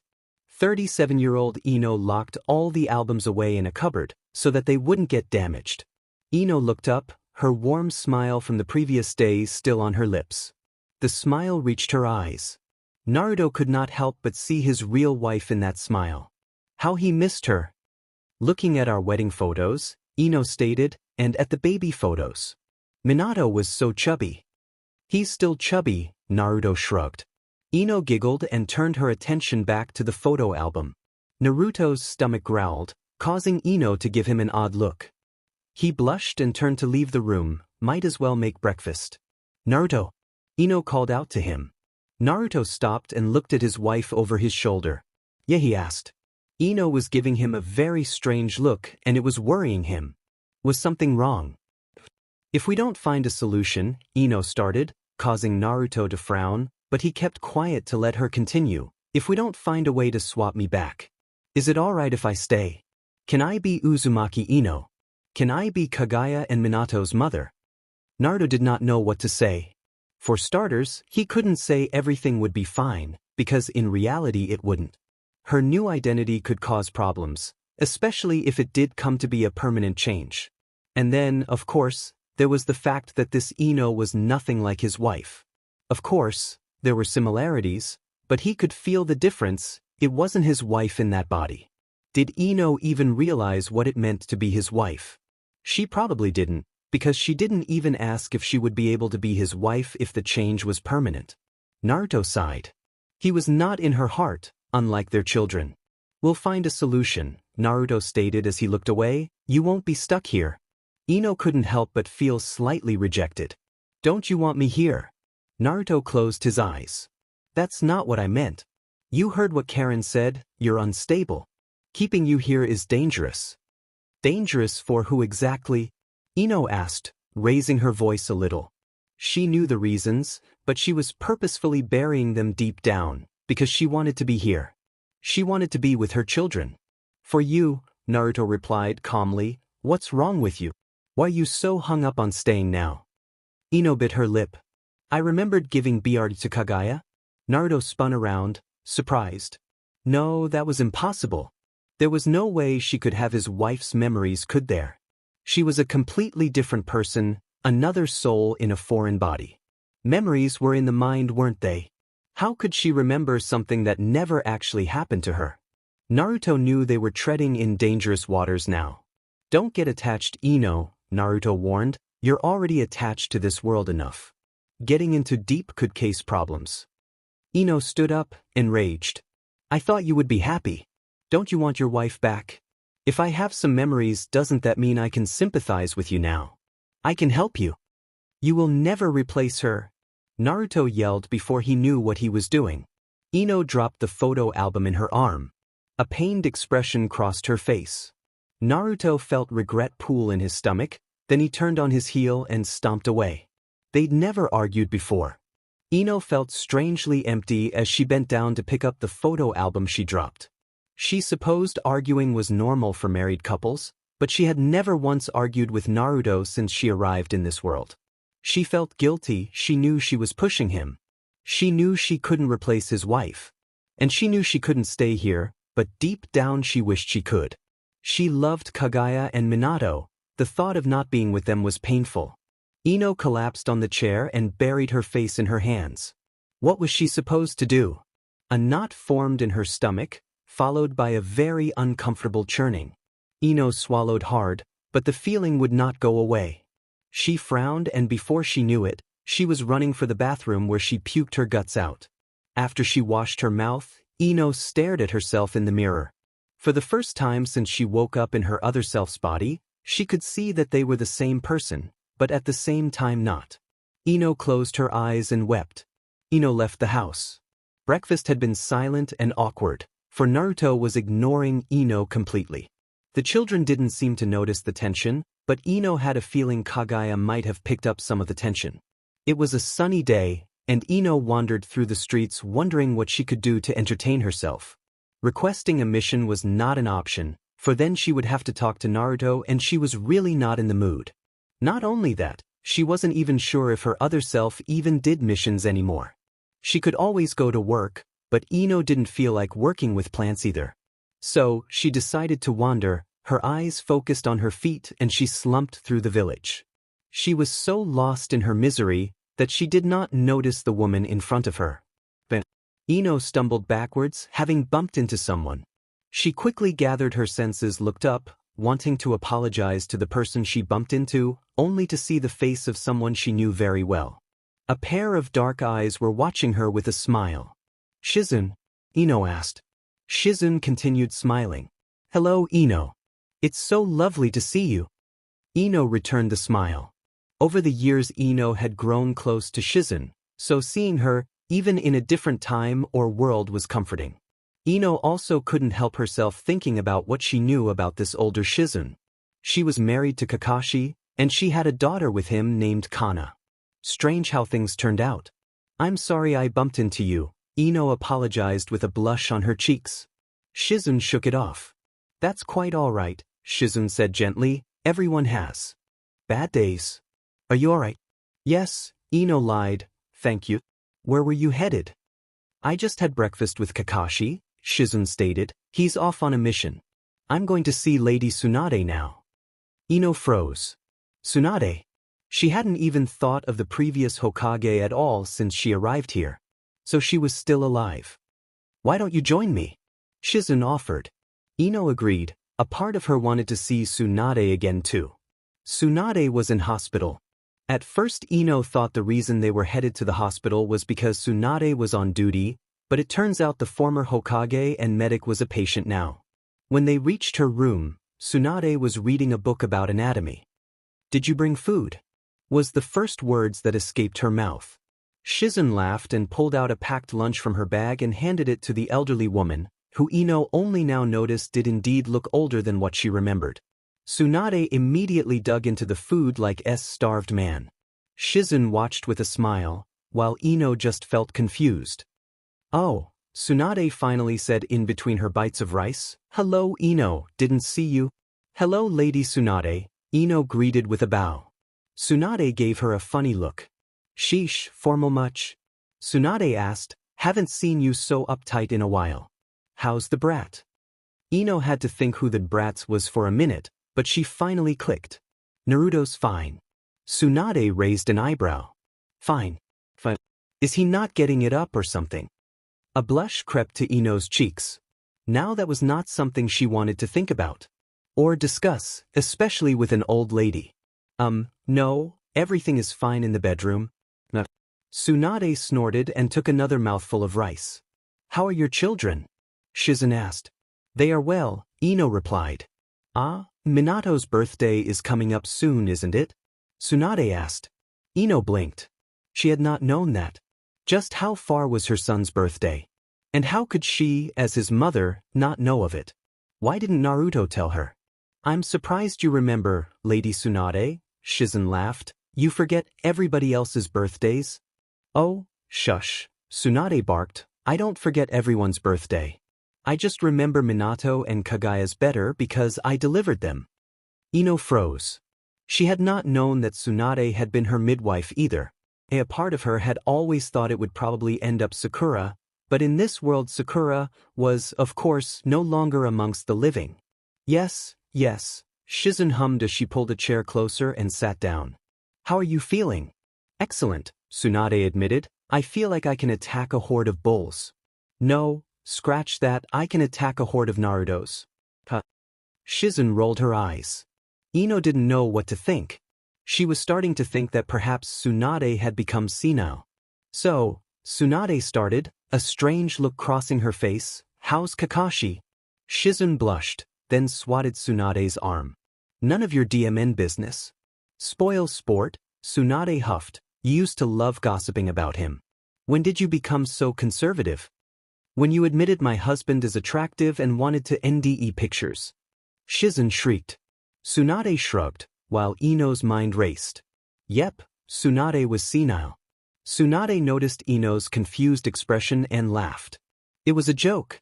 "She knows that, Lady Tsunade," Shizun snorted. "She was there, remember?" "No, she wasn't," Tsunade stated blandly. Ino froze. Could it be? Yes, she was. Shizun retorted. Tsunade's eyes narrowed and she motioned for Shizun to hush. Shizun frowned. Our Ino was there, Tsunade admitted, but not this one. Shizun was frowning now. What the hell are you on about? How did you know? Ino asked, ignoring Shizun. Tsunade smiled. Your chakra is disrupted. I've seen it before. Ino's eyes widened. You've seen this kind of thing before? Oh yes, Tsunade nodded. What is going on here? Shizun asked, glancing between the two blondes. Where did you see it? Ino asked, a sudden hope blooming. Could this be the answer? Would she finally be able to go home? Would this be the blessing she needed to apologize to Naruto for the argument they had that morning? I'm a medic, Ino, Tsunade stated. I take care of mishaps when they happen when someone is developing new techniques. Your other self was one of them. Ino did not understand. What was Tsunade trying to prove by mentioning the fact that her other self had attempted to create a new technique? What did it have to do with anything? Tsunade chuckled again, clearly amused by Ino's confusion. Your other self came to me with her entire chakra system disrupted, Tsunade pointed out, and memories and knowledge from another being was bleeding into hers. Do you understand now? I had to reverse those effects, for it was killing her. A deathly silence fell over them. The silence was broken when there was a knock on the door. It was Naruto. 5 dimensions to heaven. It came to him when he was working on paperwork for the upcoming summit in the Land of Iron. Uzumaki Naruto dropped his pen in shock. Then he quickly opened his drawers and shuffled through them until he found the small battered notebook that belonged to his wife. He stared at the cover for several seconds, then he pulled out the research Gaara had brought regarding dimensions. Could it be? Naruto quickly flipped through the notebook, skimming over the notes in a rush. Finally he found what he was looking for written in bold letters, followed by detailed explanations. He did not fail to see the large red print his wife had scribbled in much later, forbidden. Naruto could no longer just sit to the side. Why hadn't he thought of this before? The answer was staring him straight in the face. Naruto dropped what he was doing, tucked the notebook under his arm and scurried from his office. He had to talk to Tsunade. When Naruto approached Tsunade's room, he heard voices. At first he assumed that Shizun had come to visit once again, but there was a third voice, one he knew very well. Ino was here. Curious, Naruto pressed his ear against the door and listened for several minutes. They were talking about Tsunade's obsession with teasing Shizun regarding Kakashi. Naruto had to stifle a laugh. The old woman never left poor Shizun alone. However, the conversation took an interesting turn when Tsunade claimed that Ino was a different Ino. Naruto's eyes widened. So he was right. Not wanting to wait any more, Naruto knocked on the door. He didn't even bother to wait for Tsunade's approval for him to enter. He opened the door and stepped inside, the notebook tucked under his arm. A deathly silence fell over the room. Tsunade was the one to break the silence. I thought it was you eavesdropping on us. Naruto blushed. I didn't mean to eavesdrop. Tsunade waved him off. How are you, brat? Fine, Naruto replied. What about you, Granny? Tsunade smiled. I feel great for a change. I can take on a horde of your shadow clones, I reckon. Wanna try? Naruto rolled his eyes. No, you're retired, remember? The doctor will kill me if I expose you to fighting. Tsunade huffed. Shizun and Ino laughed softly. So, what do you want, brat? Tsunade asked. Naruto lifted the notebook so that Tsunade could see. She blinked, then her eyes widened when she recognized it. So you realized it too? Tsunade asked. Naruto nodded. Tsunade chuckled. I'm surprised you remember. Naruto's expression darkened. Confused, Ino glanced at Shizun, but the older woman simply shrugged. She did not understand what was going on either. I did not want to forget, Naruto whispered. Tsunade smiled weakly at him. Ino felt her chest tighten. It was the first time in a while that she had seen such a painful expression on Naruto's face. He looked so emotional, his eyes were deep pits, endless, causing her to swim in them. Just what had happened that could cause such pain within him? Tsunade sighed and motioned for Shizun to fix up her pillows for her. While Shizun puffed up the pillows and aligned them behind Tsunade's back, The former Hokage pulled out a manila folder from the drawer beside her bed. She leaned back into her stack of pillows and opened the folder, flipping through the various papers. "I've secretly been researching the phenomenon without your consent," Tsunade explained, "but I am yet to find a way to reverse the effects." Ino interrupted this time. "What are you talking about? Shizune and I are completely confused." Tsunade looked into Ino's determined eyes, then she glanced at Naruto. Naruto bit his lip, then turned to his wife. "Ino, I'm so sorry." "For what?" Ino asked. "I know how you ended up in my wife's body now," Naruto stated, causing Ino's eyes to widen in shock. "I knew all along, but I had it buried deep within my mind. I didn't want to remember." "You know what caused this? Is it what Lady Tsunade was trying to explain to me?" Ino asked, hopeful. "Do you know how to reverse it?" Naruto did not say anything for several minutes. Shizune was nervously glancing between the three blondes. She had a nagging feeling that she wasn't supposed to be hearing any of this. What did Naruto mean by Ino being in his wife's body? Were they not the same person? "Naruto," Tsunade broke the silence, "tell her the truth." Naruto sighed. "It's called 5 dimensions to heaven. It's a forbidden technique that allows the mind to pass through various dimensions to take control of another body. It was never completed because of the negative side effects, and thus the reverse is not known." Ino was speechless. A forbidden technique, and one that could pass through dimensions. Was that even possible? Who could possibly have developed such a thing? Ino turned to Tsunade. "Is this what happened to Ino? Is this what caused her to nearly die?" Tsunade nodded. "But didn't you heal her?" Ino asked. Tsunade's expression darkened. "No," the 5th Hokage replied. "Ino woke up one day completely healed and free from the technique. We still don't know what caused it to reverse." Ino tightened her hands into fists. So did that mean she could not be healed at all? Was she stuck in this body until it suddenly decided to reverse itself?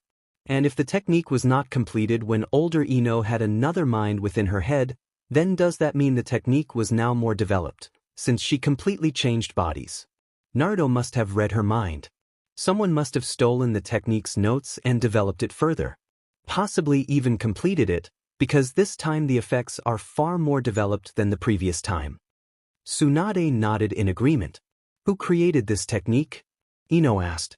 Naruto and Tsunade glanced at each other, then they both turned to Ino. "You did," they said in unison. Ino stared at the old battered notebook in her hands. Naruto had given it to her when they left Tsunade's room. "You should have it, Ino. My wife created the 5 dimensions to heaven.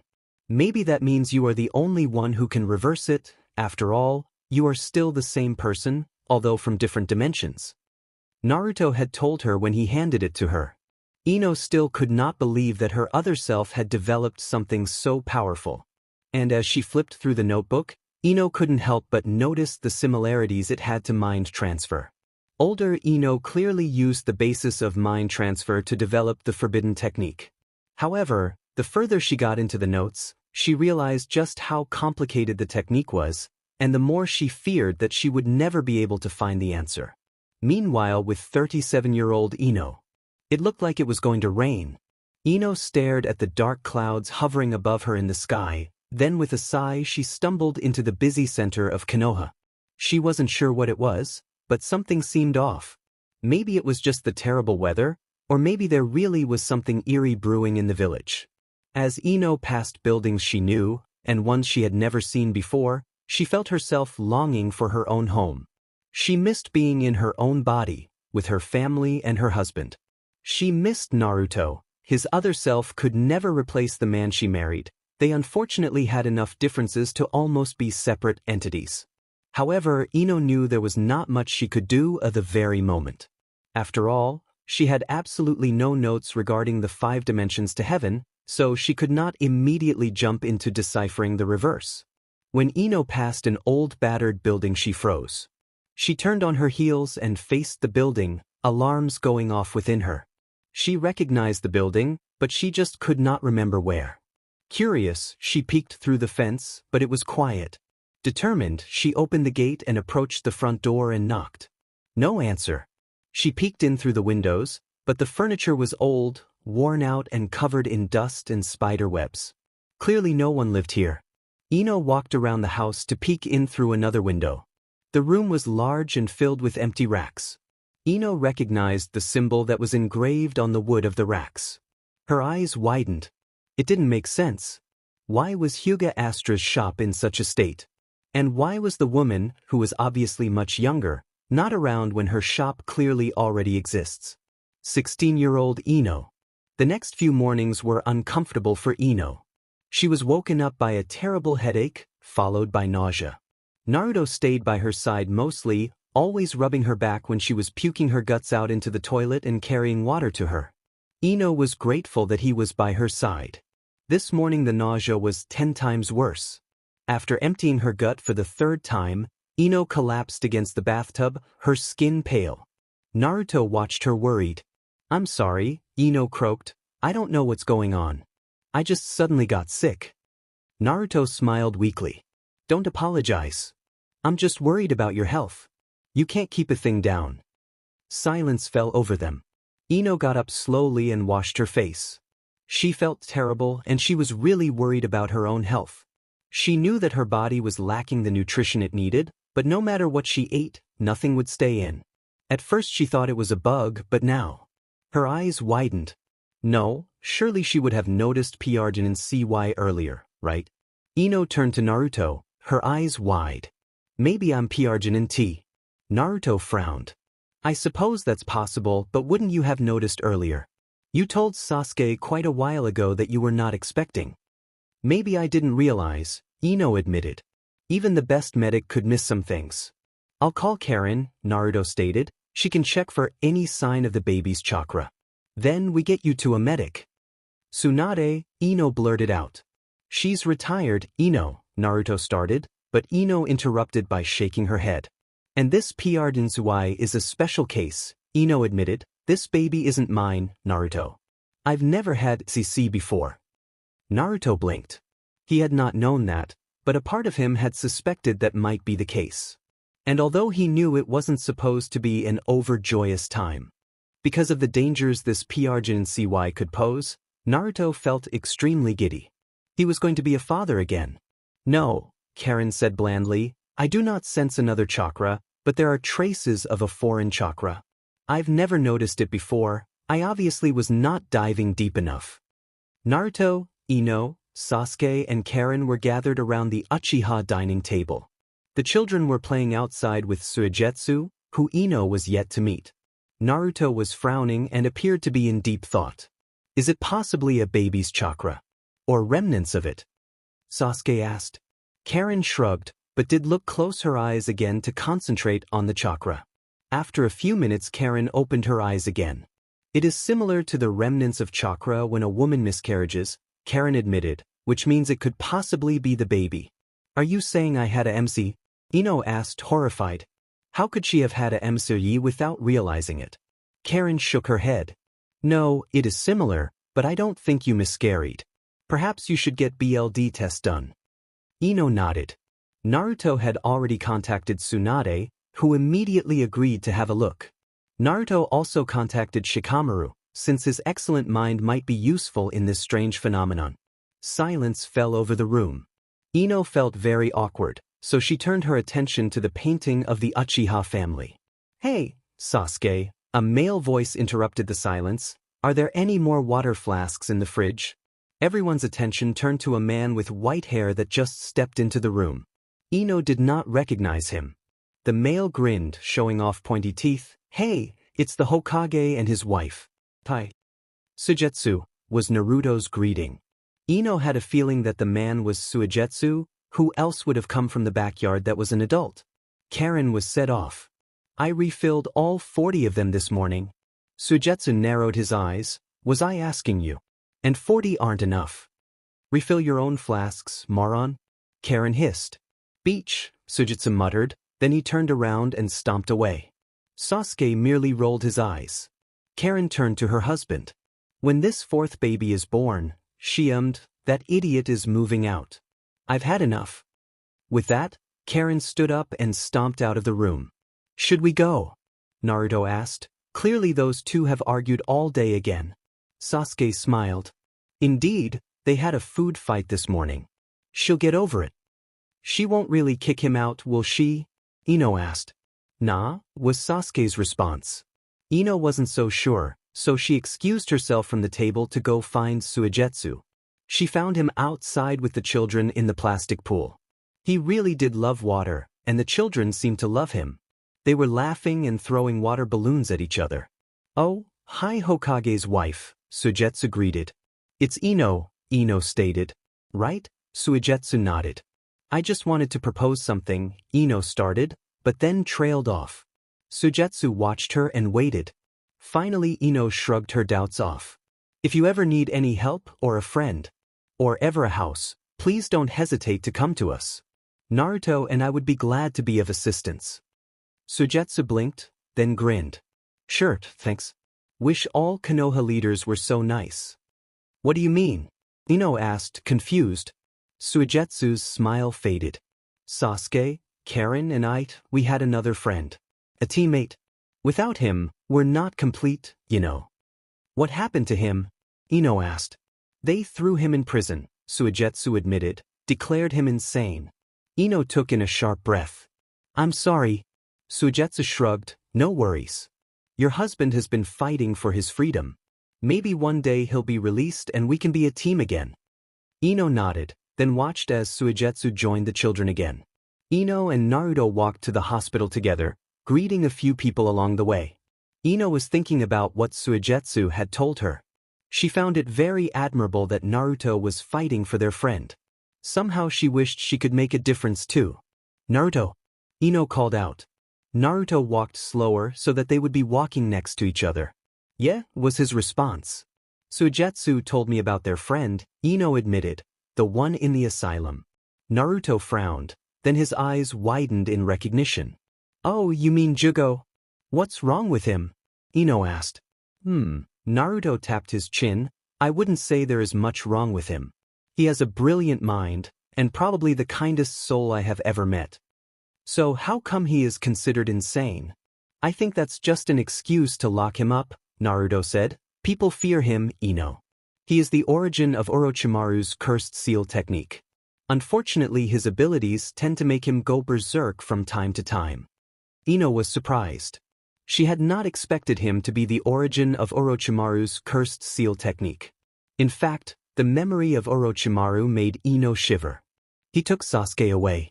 But he can be controlled, Naruto admitted. Sasuke has the ability to calm him. Jugo loves Sasuke, they are like brothers. However, not many trust Sasuke either. So you're fighting for both of them? Ino asked. Naruto nodded. Ino smiled. I want to help. Really? Naruto asked, surprised. Ino nodded. She really did. She wanted to give Suigetsu something, and she wanted to allow Jugo and Sasuke to reunite. They deserved it. Naruto smiled at Ino warmly. That's great. Ino returned the smile. So, when do I get to meet him? I'll take you there as soon as I can get the permission, Naruto replied. Unfortunately, we cannot just show up. He is a special case. Ino nodded. Tsunade did the basic checkup, then she let a nurse take Ino's BLD for testing. Ino sat by Tsunade's bedside, patiently waiting for the results, since the nurse claimed they would immediately go through the procedure. Shikamaru sat on Tsunade's other side. Finally, the nurse returned with the results. Tsunade took the documents off her and dismissed her. The nurse left. Tsunade flipped through the papers, her expression darkening. Then she placed the documents on her lap and turned to Ino with a serious look. You are P-Arginin T, Tsunade said. Ino inhaled deeply, then tried to swallow the lump that suddenly formed in her throat. Shikamaru had his hands together, already thinking. Naruto, who had been pacing around the room, stopped and turned to Tsunade. And it is hers. My wife's babies. I believe so, Tsunade said. Ino here claims she is a virgin, so we'll take her word for it. Women can become P-Arginin T without PNTRTN actually happening, Shikamaru admitted. I have not been anywhere near a man's genitalis naked either. Ino hissed, embarrassed. Shikamaru sighed, then nodded. Is this a side effect from the technique? Perhaps. Naruto suggested. Tsunade frowned, while Shikamaru looked up at Naruto. I think you might have caught something there, Naruto, Shikamaru admitted. Perhaps this is some sort of side effect. Karen said she could not sense the baby, right? Naruto nodded. Shikamaru turned to Tsunade, and you? Can you sense or feel the baby? Tsunade shook her head. It's there, but it's not. It's very strange. Shikamaru nodded. Then perhaps, the technique does not transfer just the mind through dimensions.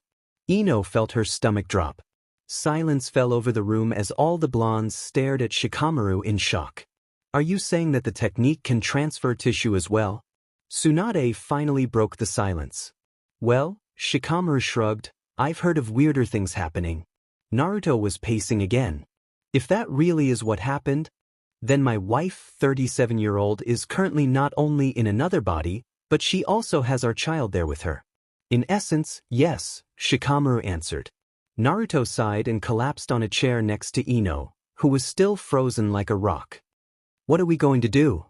Naruto asked as he ran his hands through his blonde hair. This technique is already dangerous as it is, now it has dragged an innocent life into it as well. We'll fix this, Naruto, Tsunade whispered calmly, I promise. Reaching out, I have to leave for a few days, Naruto stated one morning at breakfast. Minato ummed, but one look from his father shut him up. Kagaya did not say a word. Ino looked up, curious. Where are you going? Ino asked. She doubted it was mission, the Hokage almost never left the village. The Land of Iron, Naruto admitted, there's a Kage summit. We have one very year. Oh, was all Ino said for a while, then, do you go alone? I have 2 guards, Naruto replied, and usually Ino. You attend with me. Minato and Kagaya were giving their parents odd looks now. Why did Ino ask about the summit when she went with Naruto every year? Why did Naruto talk of Ino as if she wasn't there? Naruto and Ino noticed the children's curious looks, so they changed the subject. Minato forgot about the event, but Kagaya wasn't one to easily ignore something like it. There was something going on, and she didn't like it. Naruto was in the study, having decided not to go into work until the afternoon. Ino knocked on the door and slipped inside. Naruto was studying a very old scroll. Naruto! Ino called out to him, hoping she wasn't disturbing him. Yes. Naruto looked up. Can I go with you to the summit? Ino asked. Naruto blinked in surprise. I thought you would like to stay with the children, Naruto said, but Ino shook her head. Naruto blinked again, then smiled. Sure, you're welcome to. Ino thanked him and slipped to her desk. She gently moved her fingers over the notebook about the 5 dimensions to heaven, then she sat down and opened a book about dimensions. She had been studying the theory for days, but she still couldn't find any solutions. Ino has just gotten engrossed with her book when Naruto called her name. She looked up, surprised to see him standing before her desk. She had not heard him move. He handed her a scroll. What is it? Ino asked. Approval, Naruto stated. You can visit Jugo now. Ino jumped up, excited. Really? Thank you. And with her excitement, Ino pulled Naruto into a hug. He laughed and returned the gesture. The location of Jugo's cell was an isolated asylum on the outskirts of the village. The building was not very large and went downstairs the minute you stepped through the door. Ino glanced behind her before descending into the unknown, feeling disgust at the fact that none of the patients probably ever saw enough sunlight. As she took a step down into the darkness, she realized just how dark the world truly was. She couldn't be an ignorant 16-year-old anymore. The reception area was small, with a glass wall separating the visitors from the nurses on duty. There was no waiting area. Ino nervously approached the reception desk and rung the small bell. A nurse dressed in a gray tunic entered through a heavy metal door. How can I help you? She asked with a forced smile. My name is Yama.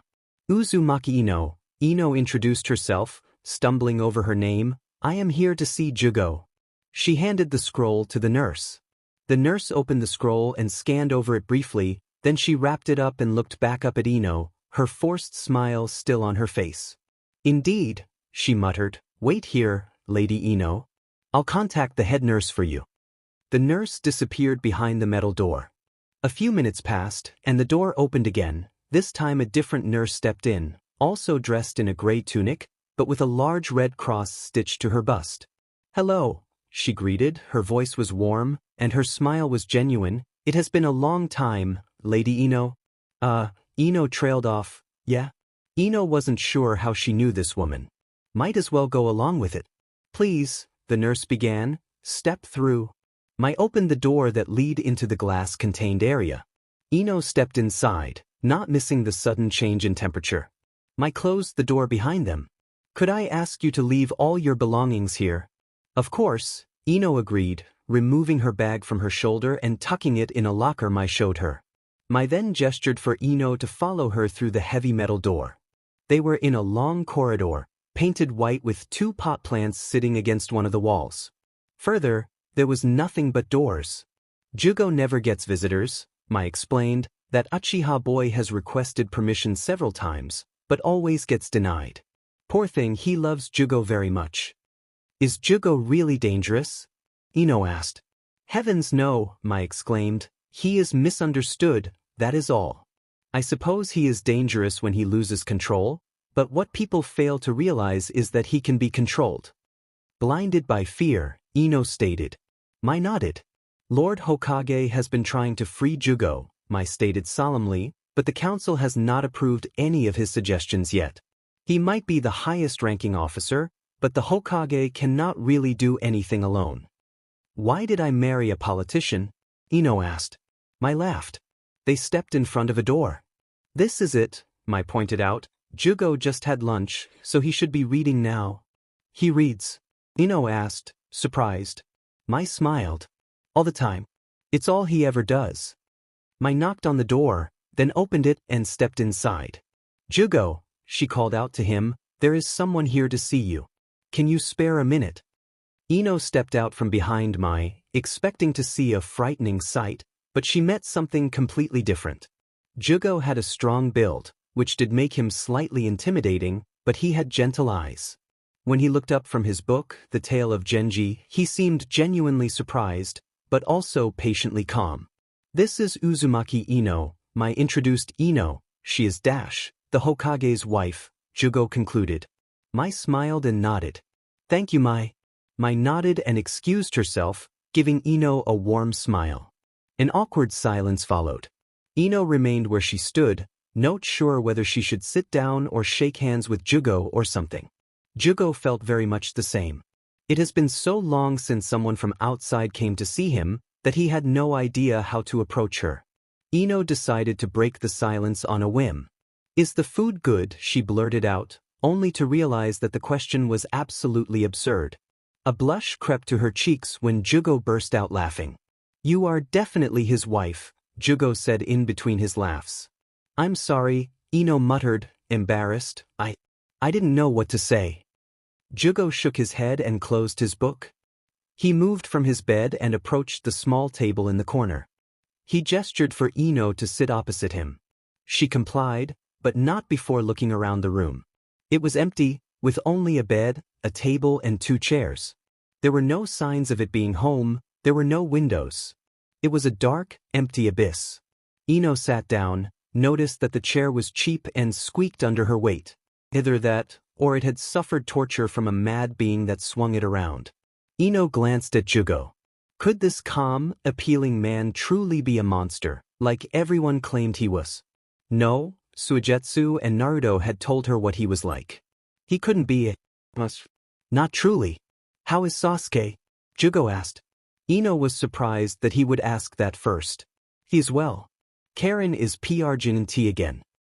Jugo's features lit up, a 4th one. "Brilliant." Ino smiled at his enthusiasm. "Do you like kids, Jugo?" "Yes," he whispered. "Do you have any of your own?" "Yes." "A daughter?" "She was a baby the last time I saw her." Ino did not know what to say, but when she noticed the pained expression on Jugo's face, she felt guilty for bringing the topic up. "It's all right," Jugo suddenly stated. "I don't mind you asking." Ino smiled. Had he read her mind? "Do you hate being locked up?" "No," Jugo replied after a few seconds' silence. "No, I don't hate it. I prefer it." Ino frowned. Jugo noticed. "It means I can't harm anyone," Jugo continued. "This way, all I ever destroy are chairs." It's better this way. I'm a monster. Surely you don't really think that? Ino asked. Jugo smiled weakly. Something tugged at Ino's heart then. Maybe she pitied him, or maybe she truly felt something for him, but she knew she couldn't let him rot down in this dark cell for the rest of his life. He had a daughter. A child he obviously loved, but could never see or touch. What kind of parents could ever live without a child's smile? What's her name? Ino changed the subject. Jugo seemed surprised. Kasumi, Jugo finally whispered. Ino smiled. That's an appealing name. Did you choose it? Jugo shook his head. No, I'm terrible with names. Shizuka chose the name. She was named after Shizuka's late lover, Sajiri. And you're okay with that? Ino asked. Yes. Shizuka will always love him, at least partially deep down in her heart. Ino smiled. And where is Shizuka and Kasumi now? Jugo closed his eyes, then turned his attention away and focused on the door instead. Ino bit her lip. She wasn't sure what to expect. I don't know, Jugo finally admitted. Shizuka is the leader of her village. She probably went back. And took Kasumi with her. Does she visit? No, she never has. Ino's heart ached for him. Is it all right if I come again? Ino asked as Mai lead her outside. Of course, Mai agreed. Come whenever you like. Ino thanked her, then slowly made her way back up the stairs, where she was greeted by the sun. Ino shielded her eyes from the bright light and looked into the distance. Konoha. Did the people even know the dark, dirty secrets of their own home? Did they know that every day, they practically walked over a prison? Ino was disgusted. She was going to make this right. Jugo deserved that much. Welcome home, Naruto greeted from the kitchen when Ino returned. Ino pulled off her shoes and made her way to the kitchen. She was exhausted, having stopped by work to check on a few things. Kana seemed to have everything in order. How did the meeting go? Naruto asked as he added more salt to whatever he was cooking. It went well, Ino stated, but her emotions were not agreeing with what she said. Feeling a heavy weight on her chest, Ino approached Naruto slowly, stopping a few inches away from him. He watched her curiously, putting down the salt shaker and turning to face her. Ino, he gently called out her name, lifting his arm and gently caressed her cheek with his warm fingers. Ino closed her eyes and sighed at his touch. She needed to be comforted. Feeling bold, Ino took a step closer and buried her face in his chest. He did not tense. He merely sighed and wrapped his arms around her. It's okay. Everything will work out. He is lonely, Naruto, Ino muttered. He wants to see his daughter, although he didn't admit it out loud. But I could see it in his eyes. He wants to see her desperately. Shizuka too. I know, Naruto whispered, I know. Can't we allow him that? Just that little contact with his family for the time being. Ino asked, pulling away far enough to look Naruto in the eye. Naruto stared at her for several seconds, then closed his eyes and leaned his forehead against hers. I tried, Naruto admitted. I've contacted Shizuka several times. She never replied. Where is she? Ino asked. I'll contact her this time. Maybe she'll listen to me. Naruto smiled. You're not giving up, are you? No, Ino smirked. Sound familiar. Never giving up. Naruto chuckled. Little you. Shizuka is the leader of Nadeshiko village. So she can come see Jugo? Ino asked. Yes. Ino smiled warmly, and before she thought it through, planted a soft kiss on Naruto's lips. His eyes widened, but Ino thought nothing of it and broke free from his grasp, returning to the study so that she could start writing a letter for Shizuka. In the silence of the kitchen, Naruto absently touched his now tingling lips. Calm before the storm, the sun had just crept from its resting place, casting a bright glaze over Konoha. Ino was lying in bed, her eyes wide open. Everyone was still asleep, but she couldn't sleep any longer. Her mind raced and her heart was heavy with trouble. Don't let everything bother you, Naruto's voice suddenly said from behind her. Ino nearly jumped out of her skin. She had not known that he was awake. She felt him move behind her and not wanting him to stare at her backside, she turned to face him. His blue eyes were glazed and he seemed to still be half asleep. It was cute in its own little way.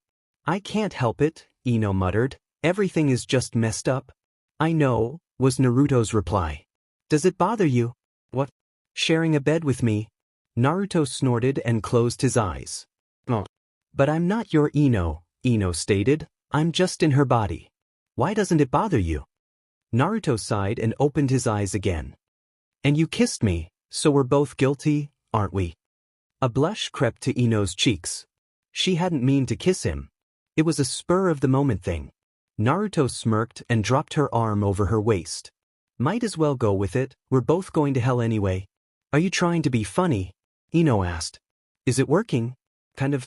Naruto's smirk widened. Ino sighed and moved closer to him. She had to admit he probably had a point. To hell with it, she liked him and she was going to enjoy him while she could. After all, there still was no guarantee that things would go back to normal. What if she had to stay his wife for the rest of her life? Where do the kids go while we're at the summit? Ino changed the subject. They stay with mother and father, usually, Naruto replied. Hinata attends the summit herself, Sasuke is my guard and Karen can't look after 6 kids by herself. Ino mumbled in response. What about Hinata's kids, then? They have a grandfather, you know. Ino rolled her eyes, but a smile formed on her face. She had to admit, she found it endearing when Naruto called her parents mother and father. It meant they were there for him, that he wasn't alone anymore. Being an orphan must be tough. Ino could not fathom it.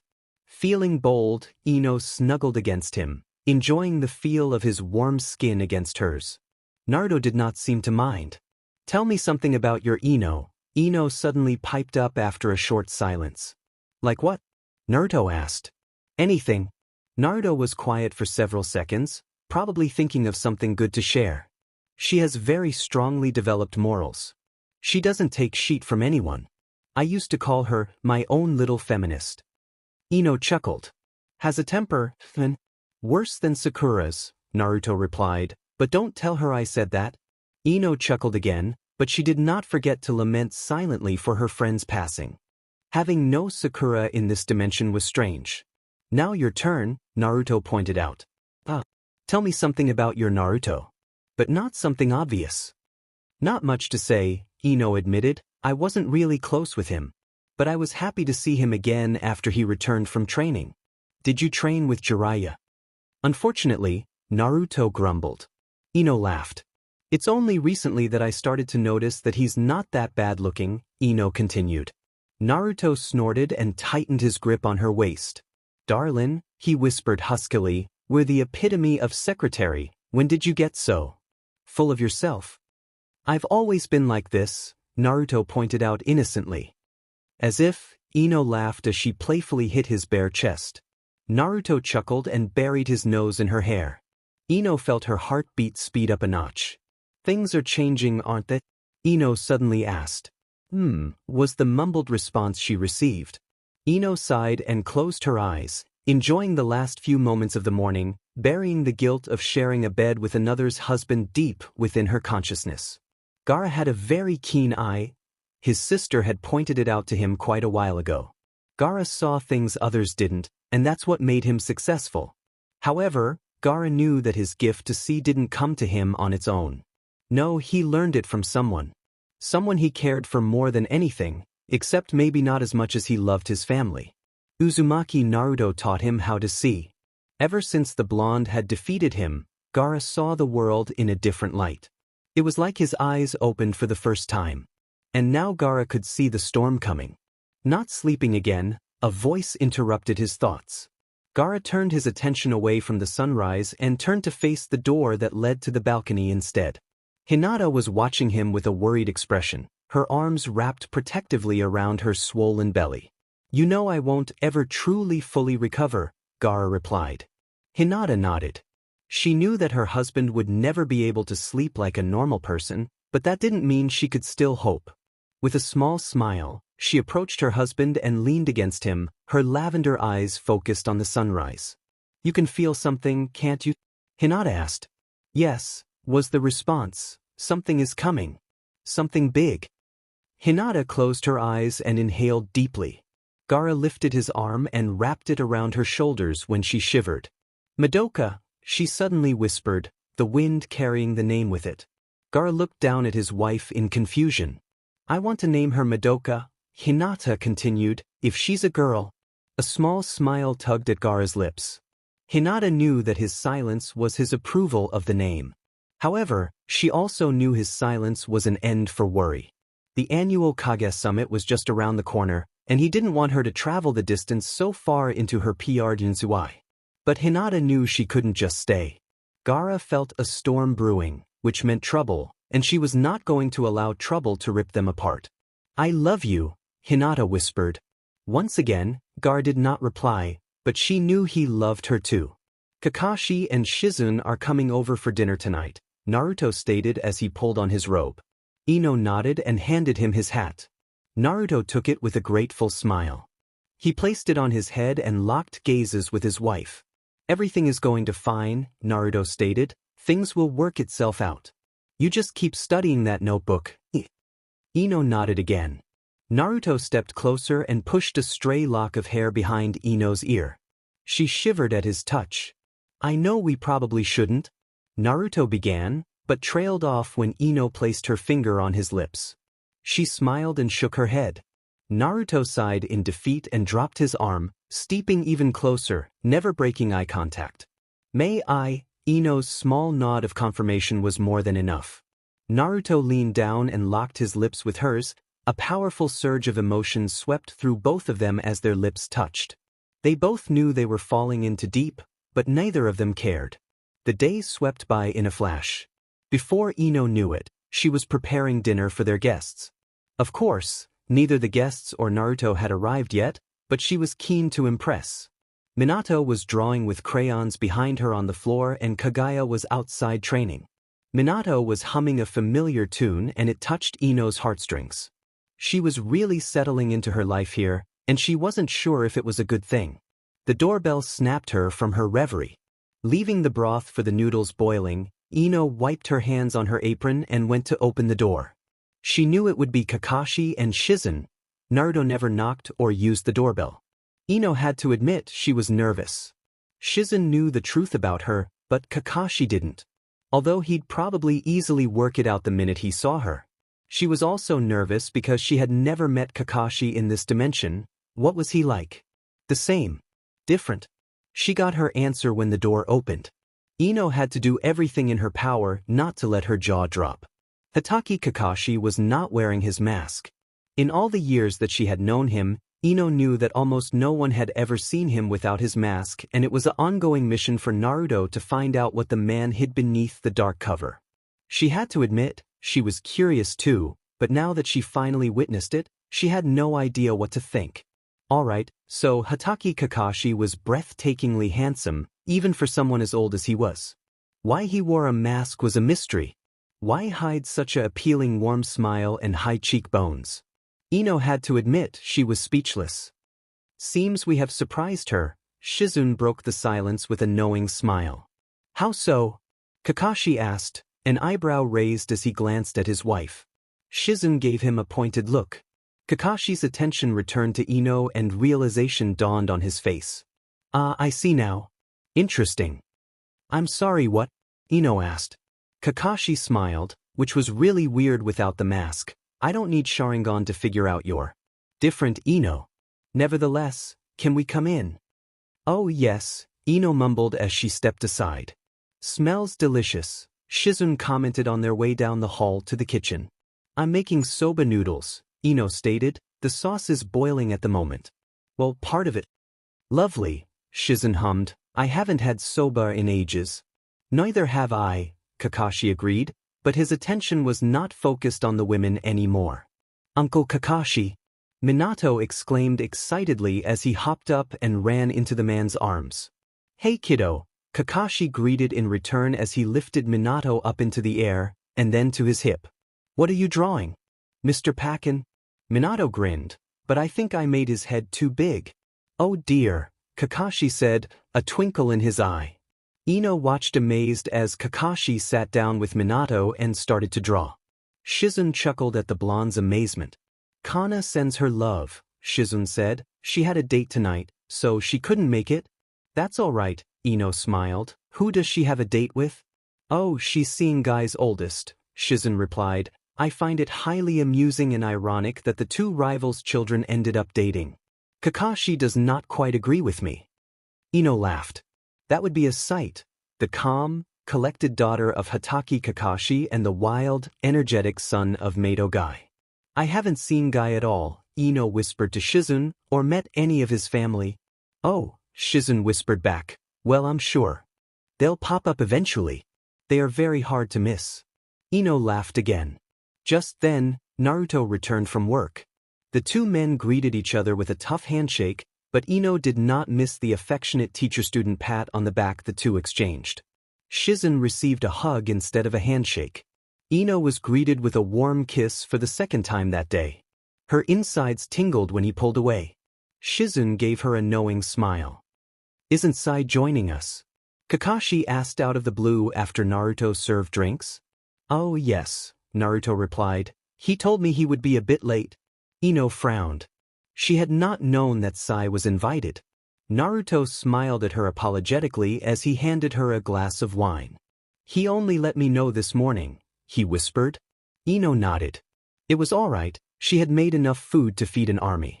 By the time Sai arrived, the food was ready to be served and consumed. After loud noises and chatter as they dished up, Naruto stood up and proposed a toast. Sakura is no longer with us, Naruto said, and Sasuke is on a mission, but let's toast to Team 7. Team 7, the others chimed in. Ino frowned, not sure if they were celebrating something. Naruto noticed her confusion and leaned in to whisper in her ear. Today marks the anniversary of Sakura's passing, Naruto explained.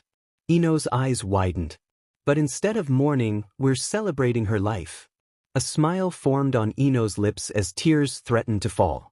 Yes, celebration of her life was much better than mourning. Under the stars there was exactly a week left before the annual Kage Summit commenced. While Naruto was preparing the village for his absence, Ino took the time to spend time with her children and preparing for the journey. She was in desperate need of a dress for the evening gala that took place after the meeting. Naruto had told her the details of the evening and that the women liked to dress up to show off their social standing as the Kage's wife. At least, that's how Naruto saw it. He thought it was funny. The thought of having to get a dress was exciting, but going back to Astra's shop was not. However, Ino knew she was not going to find anything else worthy anywhere else. If there was one thing Astra was skilled at, it was making divine dresses and kimonos. After dropping Minato off at school, Ino swallowed her uneasiness and headed down the main street towards Astra's home, which also happens to be her shop. By the time she arrived, she wasn't the only one about to knock on the door. Hinata. Hello, Ino. Hinata smiled warmly, also getting a dress for the evening gala? Yes, Ino replied. Hinata's smile widened. The door opened, revealing Astra in her fully groomed, kimono-clad glory. Ino expected her to be hostile as she always was, but instead the woman smiled widely and welcomed Hinata into her home with open arms. She turned her smile to Ino, but the smile vanished from her eyes. Ino felt her BLD run cold. Clearly Astra didn't dislike people in general, she just disliked Ino.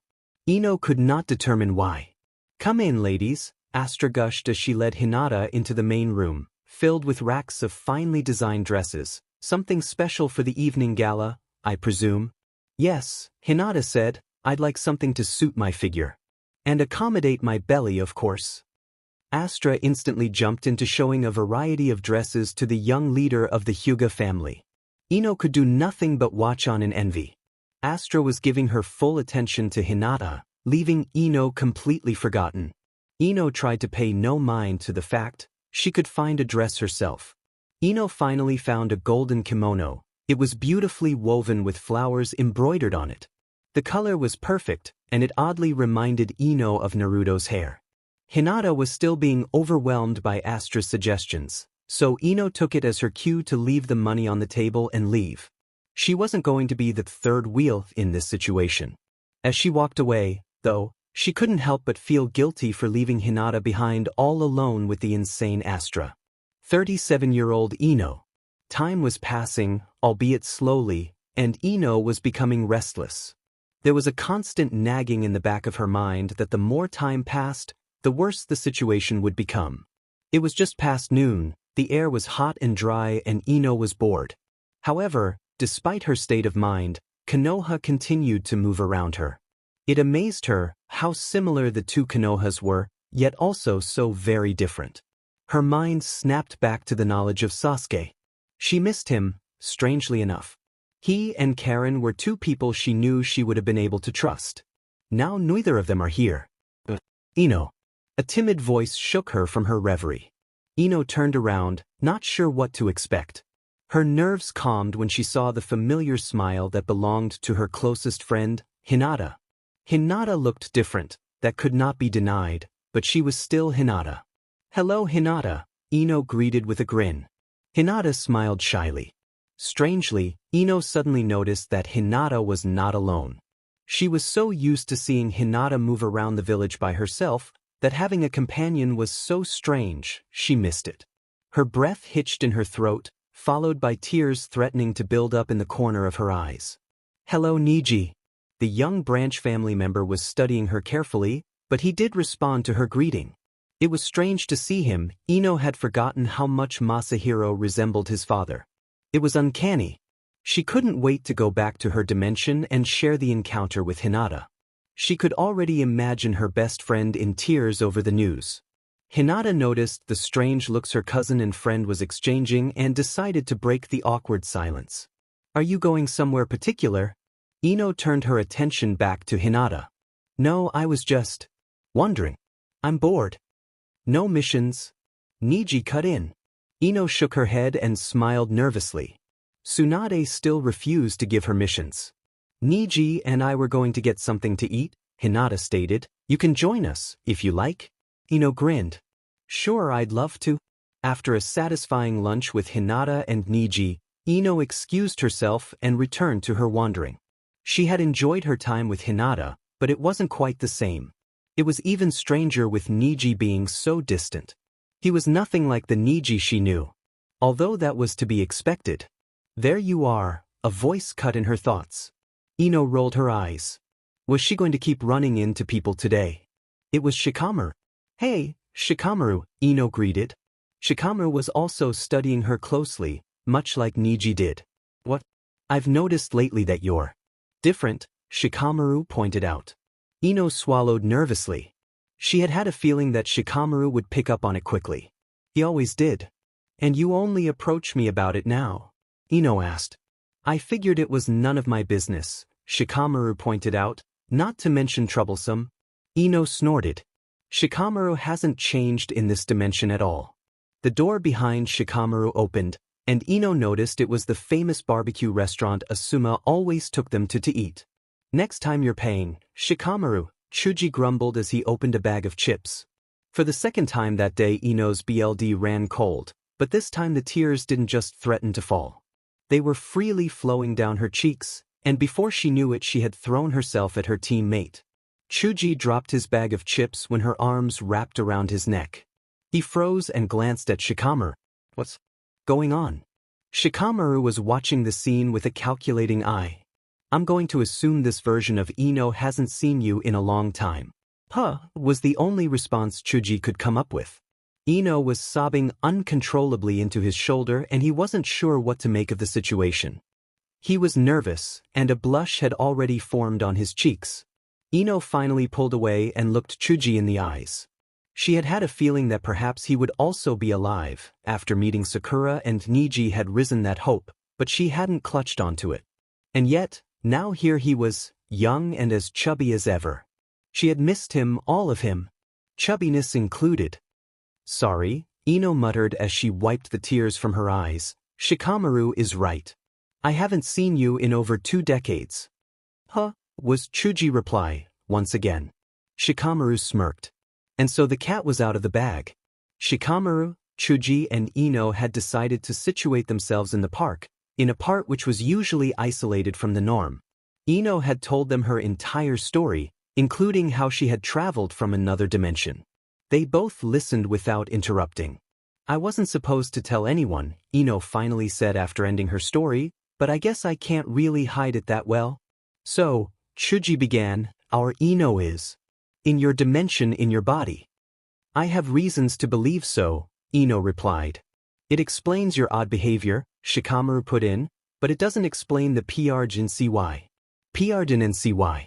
Chuji echoed. Ino sighed and rubbed her forehead with the palm of her hand. It's complicated. I once again have reasons to believe that the child is mine, not your Ino's. What makes you say that? Shikamaru asked, intrigued.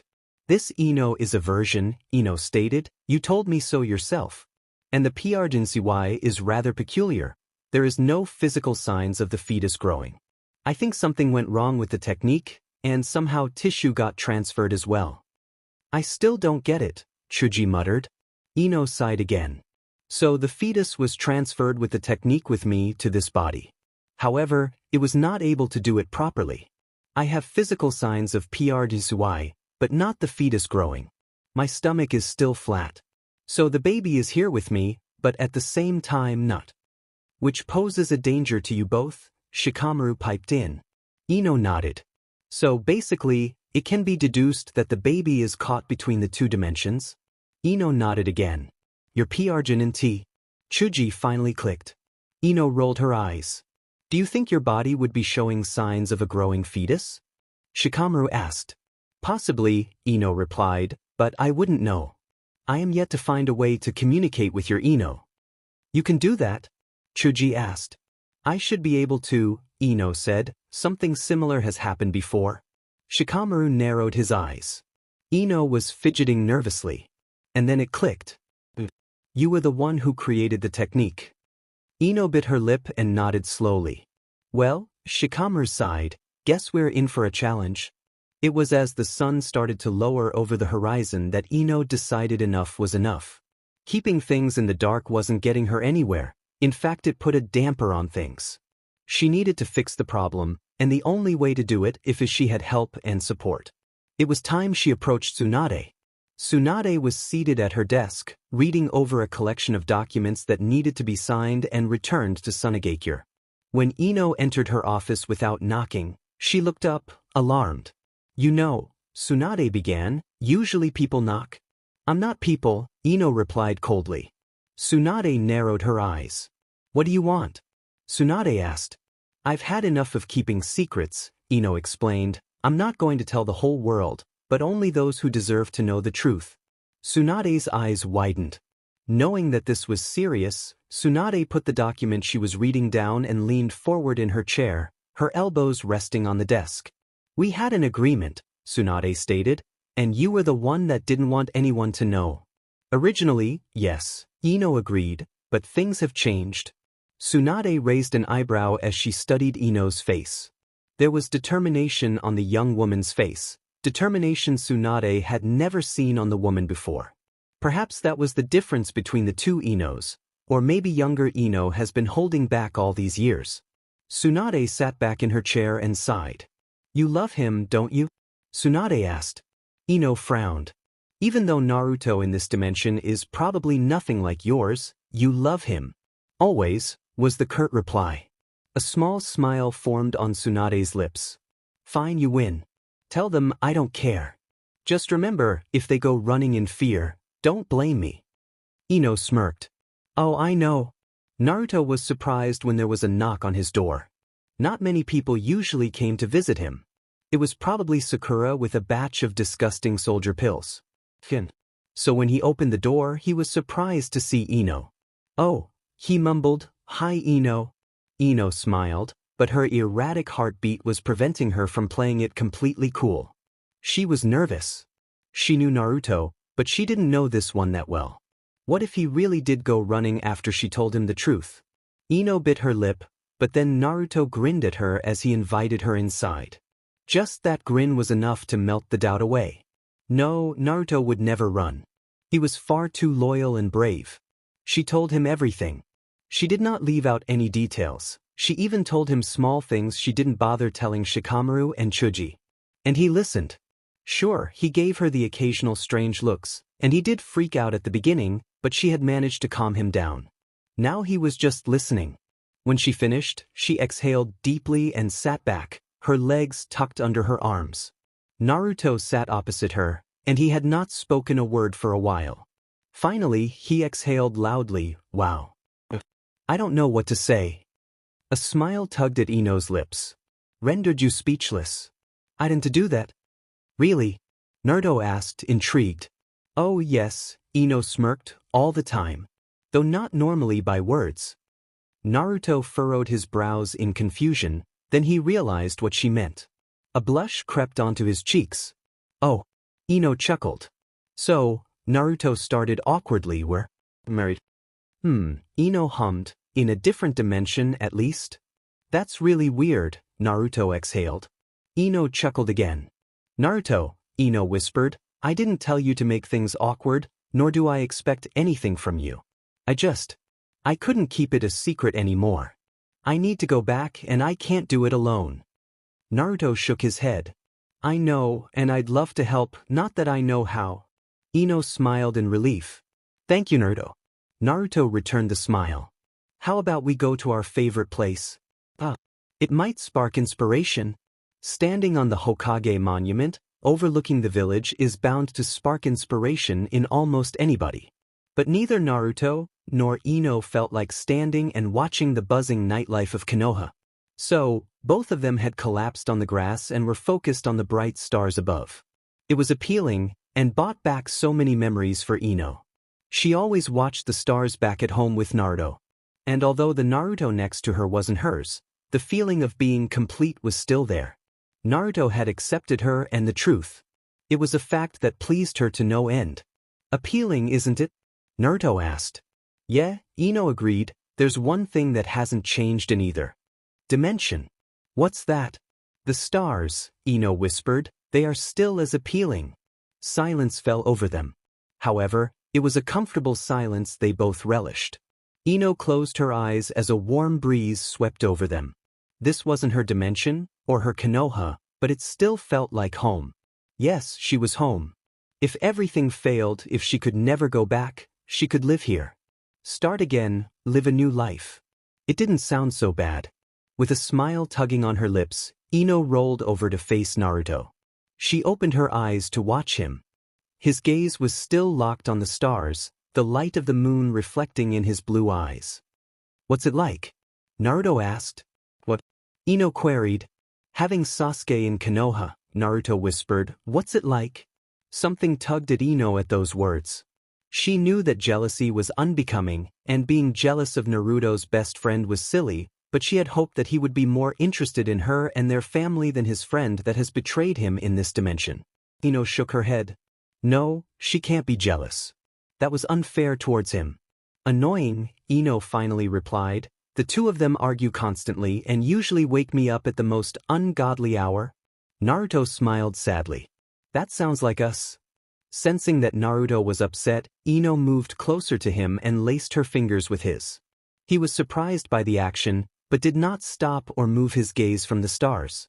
Ino closed her eyes again and rested her head on Naruto's shoulder. Neither one of them said another word.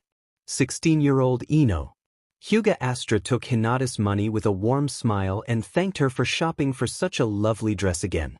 Hinata merely brushed her thanks off and told her she deserved it. With her smile not fading, Astra led Hinata outside. "Do come by again, Lady Hinata," Astra gushed. "I always have new arrivals perfect for your complexion." "Thank you," Hinata replied. "I'll take you up on that." "Lady Ino seems to have left us early," Astra mused. "Such manners." Hinata could sense the tone of dislike in the other woman's voice, but she decided to ignore it. Ino must have left for a reason, and Hinata was not going to let this small event put a strain on her relationship with her friend. "She's a busy woman, Astra," Hinata explained. "She is, after all, the First Lady." "Indeed," Astra grimaced, her smile still on her face, but her eyes dark. Hinata excused herself and made her way back home. Astra watched her retreating form for several minutes, then she turned around and closed the door behind her. Slowly and silently, Astra moved to the back of her home, where her bedroom was situated. It was the most isolated and private room in the house, and no one except for herself had entered it.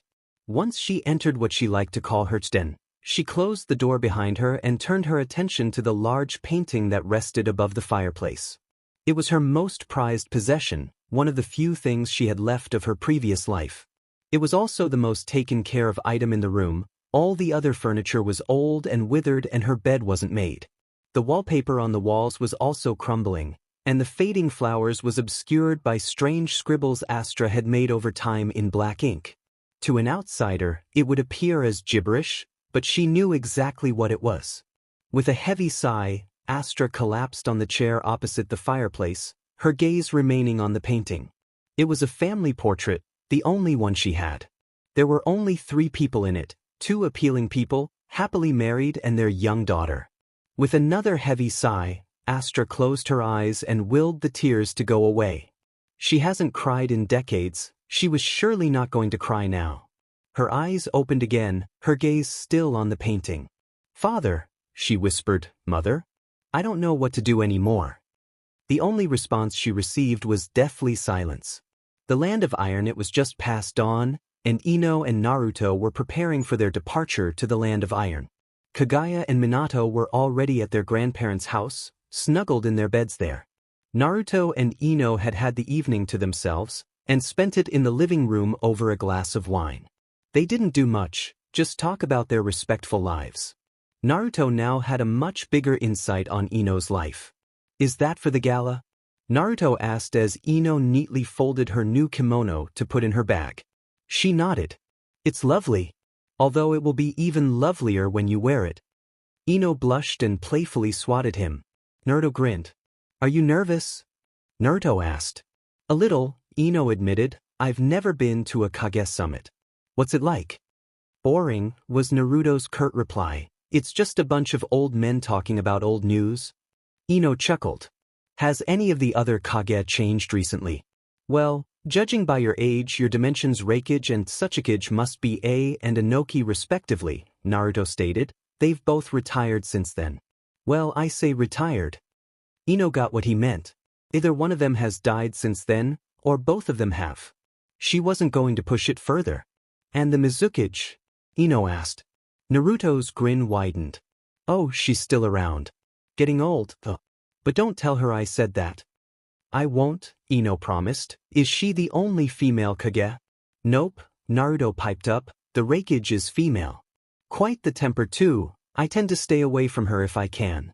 Although her temper does not rival A's." "He was a madman." Ino chuckled. "Alright, now I feel a bit more prepared. 3 male Kage and 2 female. I can deal with that." When they finished packing, they made sure to grab some breakfast, then proceeded to the gate where they were to meet Gaara and Hinata. The 2 were nowhere in sight, but Sasuke was already there, casually leaning against the gate. He was carrying light, and was currently only wearing a sleeveless vest and cargo briefs, revealing his ANBU tattoo. Ino had never seen it before. "You're early," Naruto pointed out. "I'm always early, Dobe," Sasuke stated. He glanced at Ino and nodded. She nodded in return. "Sai was here first, though." "Really? Where is he?" Naruto asked, surprised. Sasuke snorted and pointed upwards. Naruto and Ino looked up, not sure what to expect, but indeed, there Sai was. He was perched on the top of the gate, sketchbook in hand. His back was pointed to the village, so he was probably drawing the forest. "Typical," Naruto laughed. Sasuke nodded in agreement. A whoosh sound suddenly swept by as Temari landed on her feet beside them. "Morning," she sang. "Ah," Naruto hummed. "I was wondering if Gaara was going to ask you." "He always asks me," Temari said pointedly. "Well, yes," Naruto began but trailed off. He obviously gave up on his argument. Instead, he switched to another question. "Who's the second?" "Kankuro, of course," Temari said in a tone as if she was expecting it to be obvious. "We're meeting him halfway." "And who's acting Kazekage, then?" Sasuke piped in. "Who do you think?" Temari asked, her hands on her hips. "Oh," Sasuke and Naruto said in unison, followed by Sasuke continuing, "Lovely. I'm sure the council will love having her shouting orders at everyone." Temari snorted. "Well, Beniko knows how to handle them. And she's the only person outside of the family Gaara trusts the most." Ino was trying to follow the conversation, but she was very confused. Sasuke must have noticed her confusion. "Sorry, Ino," he laughed. "You have no idea who we are talking about, do you?" "No," Ino replied. "Who's?" "Beniko. I certainly have never met her in my dimension." Sasuke frowned, but answered anyway. "She's my sister-in-law." Ino's eyes widened. "You mean she?" She trailed off. She wasn't sure on how to end that sentence. She knew Itachi was probably a sensitive topic, especially since Naruto had told her the brothers' history the night before. It wasn't as dark as it was from her dimension, but it was still heavy and heart-wrenching. "Married Itachi?" Sasuke asked. "Yes. Maybe you'll be able to meet her sometime. She comes to visit from time to time." And that was the end of the story. Sasuke did not say anything more. Instead, he turned his attention to Gaara and Hinata, who had just arrived. Sasuke discussed security measures with Gaara, something he probably already covered with Naruto before. Sai had also joined the conversation, finally jumping down from his spot above. "You've never met Beniko?" Naruto asked Ino. Ino shook her head. "Am I supposed to have met her?" "I guess not everything can be the same in the dimensions," Naruto stated, "but I just find it weird that you haven't met her. You do know Gaara, right?" "Of course," Ino replied. "He's not much different, maybe just a bit scarier, but other than that the same. He's even Kazekage." Naruto hummed. "Weird? What does Gaara have to do with this?" Ino asked. "Oh," Naruto chuckled, "the two of them are kind of inseparable. There are the select few who believed Gaara was going to end up with her, not Hinata." Ino raised an eyebrow. "Okay. And as you can see, Naruto," Gaara interrupted, "I chose Hinata. Honestly, Beniko and I together. Like Beniko says, Bleg." Everyone laughed at that like it was some sort of inside joke. Ino didn't get it. True to his word, Kankuro did meet the company halfway to the Land of Iron. He was slightly taller than Ino remembered, and his lack of face paint was a bit of a slap in the face. But other than that, he reminded her a lot of the one she knew back home. However, it was still weird when he gave his brother a tight hug. Gaara just never seemed like a hug person, but he returned the hug full-heartedly. Kankuro also greeted Hinata warmly, with a kiss on each cheek. He shook hands with the others, but only gave Ino a curt hello. She said hello back. The company continued with their journey, now entering the colder climates. Everyone now had a cloak wrapped around them. They stopped to rest several hours after meeting with Kankuro. They had been traveling for at least 2 days, and had only had short breaks in between. The constant traveling was taking a toll on poor Arjunanti Hinata. She was the first to sit down when Sai announced they stop. Gaara sat down next to her, worry evident on his face. He handed her some water, which she took gratefully. It appeared as if Gaara wanted to say something, but he kept his mouth shut. Sai was scanning the perimeter, checking if everything was all right. Sasuke had made himself comfortable in a tree. Temari and Kankuro were laughing about something, and Naruto had started to gather wood for a fire. Ino decided to help him. When the fire was going, everyone sat down around it and enjoyed the time of silence. Sasuke was the only one who didn't move from his spot in the tree. Hinata pulled together a few things to eat. As Hinata handed Kankuro a cup of soup, Gaara decided to make conversation. "How are affairs in Suna?" Kankuro thanked Hinata for the soup, then locked eyes with his brother. "Fine. Well, everything was fine when I was still running things. Beniko knows how to contact you if there is an emergency." Sasuke snorted from where he was perched in the tree, but did not say anything. Kankuro glared at him. "Good?" Gaara replied, putting an end to the clear dislike Sasuke and Kankuro shared. Kankuro sighed and turned his attention back to his brother. "She's also asked me to relay the message," Kankuro began, "that she's planning a trip to Konoha after you return." "That's fine," Gaara nodded.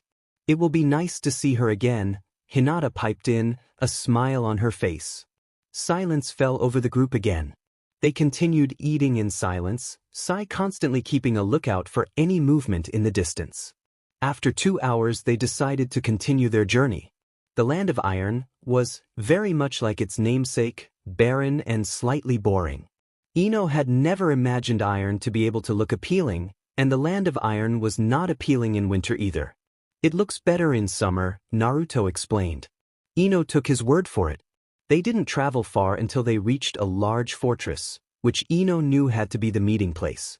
They were not the only ones arriving. A middle-aged woman was coming from the opposite direction. Her auburn hair was graying at an alarming rate, but her figure was still slim and healthy, dressed in a blue dress with high-heeled sandals. Despite her age, she was very attractive. Tucked under her arm was the famous Kage hat, colored blue and with the kanji 4 water on it. Gaara greeted her first. Young Kazekage, Mei returned the greeting, still handsome as always. Gaara did not budge at her obvious flirtatious attitude. Mei's attention turned to Naruto.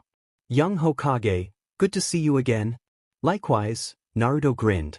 Mei also had 2 guards, both young men Ino obviously didn't recognize. Mei didn't greet any of the others, for they were interrupted by the arrival of another. It was a company of 4, and all of them landed graciously on their feet in the snow. In the middle stood a rather skinny man with a long black beard and matching black hair and beady eyes.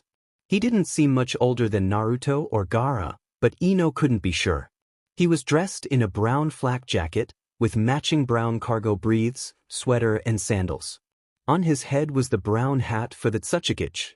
His 2 guards were also young, one a woman and the other a man. The woman who stood just to his right was clearly not a guard judging by her state of dress. Ino assumed she was the Tsuchikage's wife. Naruto, the Tsuchikage greeted them. I did receive your letter, just have not had the time to respond. Ah, good, Naruto replied. I did send it a bit on short notice, didn't I? Indeed, the Tsuchikage agreed. His gaze turned to Ino. Lovely to see you, Lady Ino. You too, Ino smiled. Still not married, Mei, the Tsuchikage turned his attention to the Mizukage. She narrowed her eyes at him dangerously, which made him laugh. I'm only pulling your leg. Yes, Mei grunted, you do have a habit of pointing out my love life to me or lack thereof. Where's Aim? No idea, the Tsuchikage replied, she'll show up eventually. We all know what she's like. Easily distracted. No, I am not, a high-pitched voice echoed loudly. Another group had arrived, led by the ReiraKurenai herself. Out of all the Kage, she was the one that stood out the most. She was dark-skinned, short and plump, with blonde hair in a bun on top of her head. Her extreme voice did not suit her figure at all. Aim, the Tsuchikage grinned, how lovely for you to join us. Didn't get distracted along the way again, did you? Excellent. Aim stomped over to the Tsuchikage, her weight causing the snow under her feet to jump up around her. Ino grasped Naruto's hand. He had warned about the ReiraKurenai's temper. As Aim continued to bite the Tsuchikage's head off, her voice sounding like a swarm of angry bees, the other Kage headed inside to the warmth, where the current general of the samurai was waiting for them. 37-year-old Ino. Ino groaned and rubbed her temples. Her head was aching violently to the point where it felt like her brain was going to burst out of her skull. She had somehow managed to pull of a minor transfer using 5 dimensions to heaven in order to communicate with the other side, but she hadn't ended up in Ino's head. Although the technique had been a success, it left her feeling drained and as if her head was going to split open. And it didn't even last 5 minutes. Clearly it was much taxing and dangerous to use than she thought. At least she knew Naruto on the other side was aware of what was going on. He had remembered. The thought brought a smile to her face. After her first run-in with the technique's unique side effects, she had nearly died. It was not something she could easily forget. It had been a tough time in their lives, and Naruto had locked the memories of it all far away. He didn't want to remember his wife's near-death experience. He never spoke of it and he never thought of it. Luckily, it had resurfaced when they needed it. If Naruto knew on the other side, and both sides were trying to find a solution, it could go so much faster. Who knew, perhaps Ino would be back home soon. However, as that thought settled, her gaze lifted to Naruto, who was sitting opposite her. He was watching her curiously, obviously worried. She had asked him to stay with her while she attempted the technique. Well, he asked. It worked, Ino breathed, but I probably won't do it again. Okay, Naruto whispered. He seemed relieved. What did Ino say? Ino's lips tugged into a smile. Oh, it wasn't Ino. Naruto raised an eyebrow. Then who was it? Gaara? Stars crossing several loud voices echoed around him. With his vision blurred, Gar had to admit he felt slightly overwhelmed by the loud noise, as well as the strange surroundings he could not recognize. And just as the voices began, they died away, leaving Gara alone in the eerie white room. There was nothing left, except for the shadow of a human figure. Gara narrowed his eyes, but he could not determine who the figure was. A strong breeze pushed through, and the room vanished. Taken aback by the sudden change, Gara stumbled backwards. His vision was clear now, and the human figure earlier had been a woman. They were standing in the middle of a valley. The grass was covered in various colorful flowers. Gara recognized the woman. Her short blonde hair, vibrant blue eyes, and loving smile was recognizable anywhere. Ino. Hello, Gara, Ino greeted in return. It seems I ended up in your head. I do apologize for startling you. Gara raised a non-existent eyebrow. Ino chuckled. Really you? Older you, or Ino? Ino grinned. Yes. I've been trying to communicate with Ino, but it seems her mind is not that open to 5 dimensions to heaven. You, on the other hand, are psychic, and therefore have an open mind. You know I hate that word, Gara grumbled. Ino's lips turned up into a playful smile. I know. Look, we don't have long, I just want to know, how is he? Naruto? Gara asked. Ino nodded. He's fine. Figured out how this whole thing happened a while ago. He seems to be doing well with young Ino. That's good to hear, Ino said, just as she suddenly flickered. Gara frowned. Like I said, we don't have long. This is a very limited exchange, since it is dangerous. Tell Naruto to keep searching. All right. Ino's smile widened. Oh, and I have a message for Hinata. Gara raised a non-existent eyebrow at this. Just as Ino's figure faded, her whisper echoed with the wind. I met Niji. He hasn't changed one bit. At least not physically. Gara's eyes opened. He had actually managed to sleep for a change. Knowing that he won't be able to fall asleep again, Gara glanced out the window. Judging from the darkness, he had probably slept for 2 hours. Pathetic in normal standards, but a big step for him. Gar? Hinata's voice mumbled from behind him. Her breath tickled his back, and not wanting to leave her side yet, he turned around and pulled her against him. A vision? Something like that, Gara replied. Ino came to visit me. What? Our Ino has found a way to communicate, Gara explained. I have no idea how she did it, but she was able to speak with me for a few minutes. Hinata buried her face in Gara's chest, her hand gripped his arm tightly. He allowed her to cling to him. He knew how she felt. She wished that she could have shared the vision with him. It's always been like that, ever since he told her that he saw things others didn't. What did she say? Hinata finally asked. She just wanted to know how Naruto was doing, Gara stated, and she told us to keep searching for the answer to reverse this. Is that all? Gara's grip on his wife tightened. She wanted to know if Ino had asked about her. Of course she did. The two of them were very close. But Gara didn't know how to bring the topic up. Ino's message for Hinata was a very delicate topic. But he also knew he couldn't keep it a secret. She met Niji, Gara whispered. Hinata froze.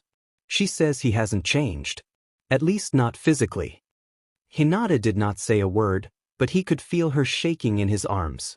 Gara sighed and buried his nose in her hair. I'm sorry, he whispered soothingly. No, Hinata sobbed, don't apologize. I'm crying tears of joy. Niji is alive out there somewhere for another Hinata. That's more than enough. Gara could not agree more.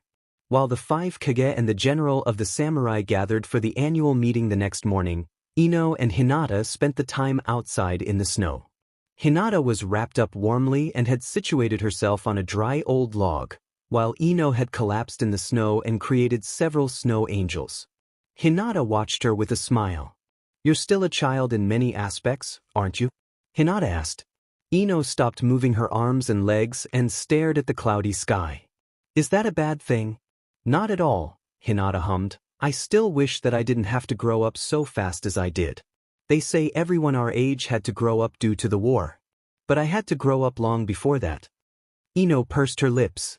Hinata had been the first in their age group to become a mother, and thus her childhood was in several aspects robbed from her.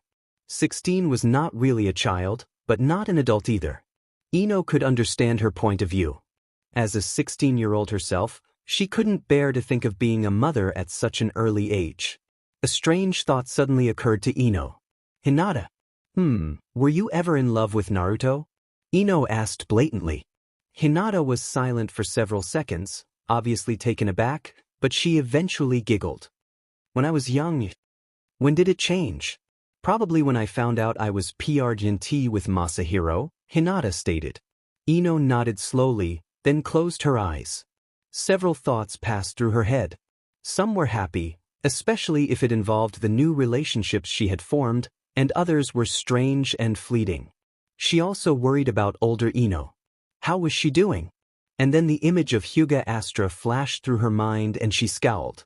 Ino. Hinata's voice snapped her from her reverie. Ino turned to glance at her friend. Hinata looked worried. Are you alright? You're pulling a strange face. Does Astra hate me? Ino asked. Hinata frowned. What makes you ask that? She treats me like dirt, Ino stated with a sigh, but treats you like royalty? Hinata laughed nervously. I've never noticed. Do you wish me to speak with her? As the head of her clan I can. Ino cut Hinata off. Don't worry about it. It's probably just my imagination. Hinata bit her lip, but she did not bring it up again. However, that didn't stop her from thinking.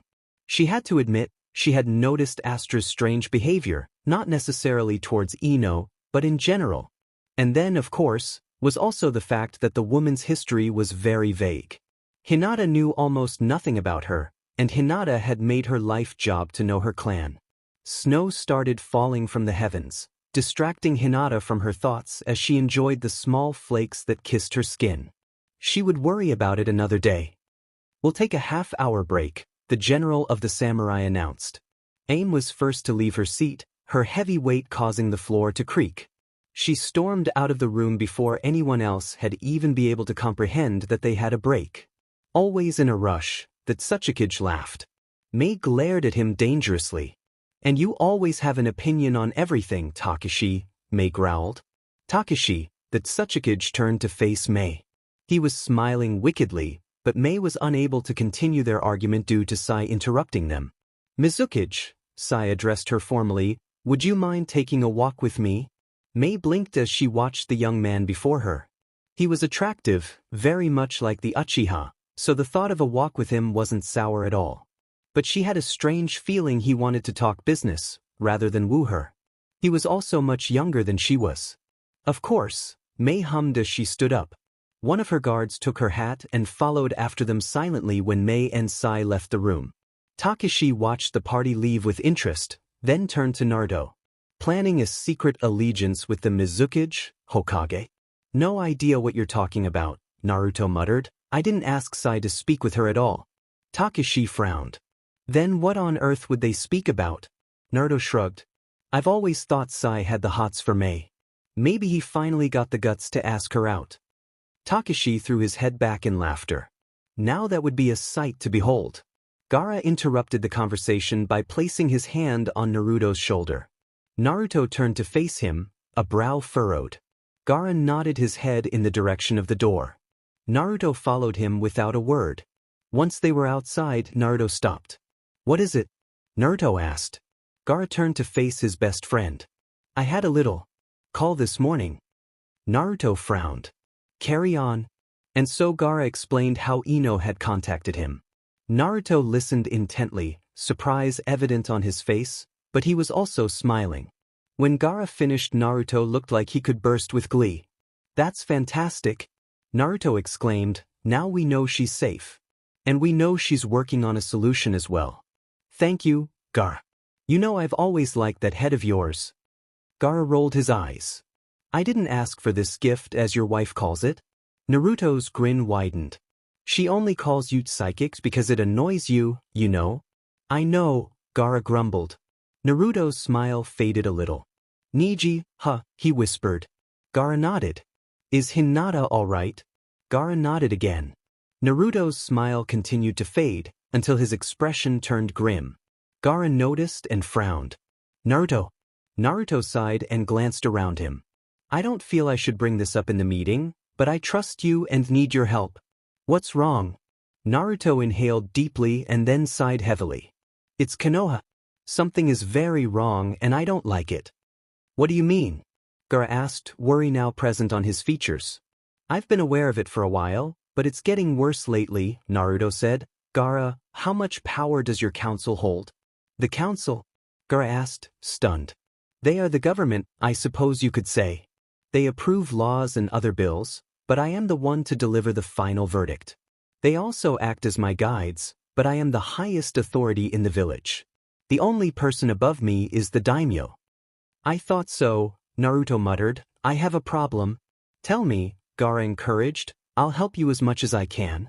There were several hours before the evening gala would commence, and since the Kage were still in their meeting, Ino decided to return to the warm indoors and take a nap. Hinata had agreed with the idea, and they parted to their own separate rooms to rest. Takeshi's wife was sitting in the lounge, reading a book, but she didn't seem keen on making conversation. Ino and Hinata didn't really mind. Ino lay awake for a while, her hands resting on her stomach. She had noticed that it was bigger than before, which meant she was starting to show. How it was possible, she did not know, but nothing made sense about the PRGNCY or 5 dimensions to heaven anymore. When sleep did not come, Ino grabbed the notebook she always carried with her and tried to study the notes, hoping to find a clue on how to reverse the technique. As usual, nothing came.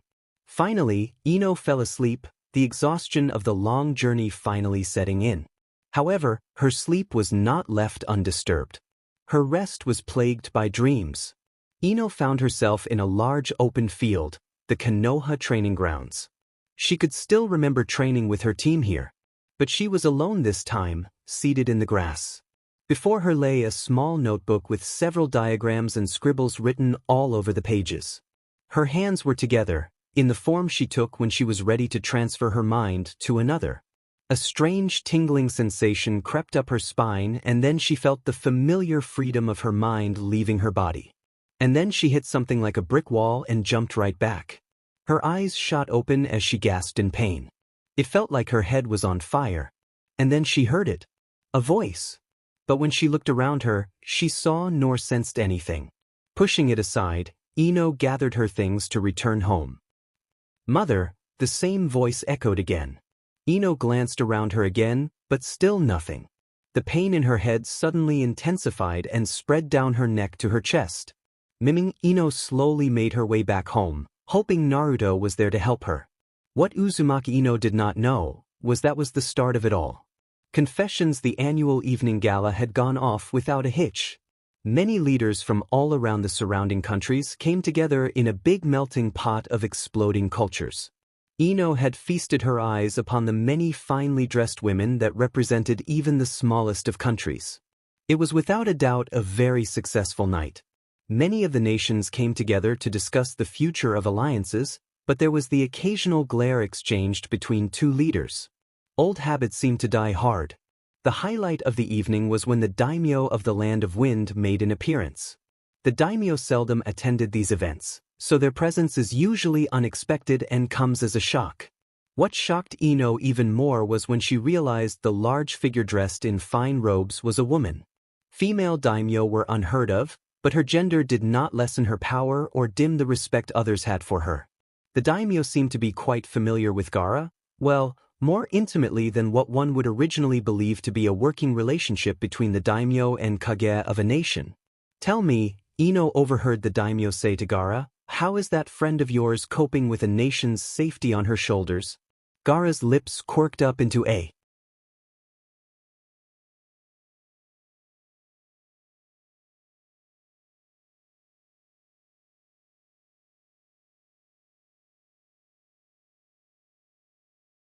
playful smile. I expect a broken desk when I return.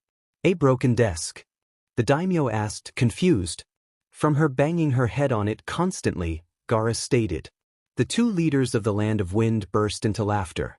Ino could merely watch them, confused. And so the fun ended.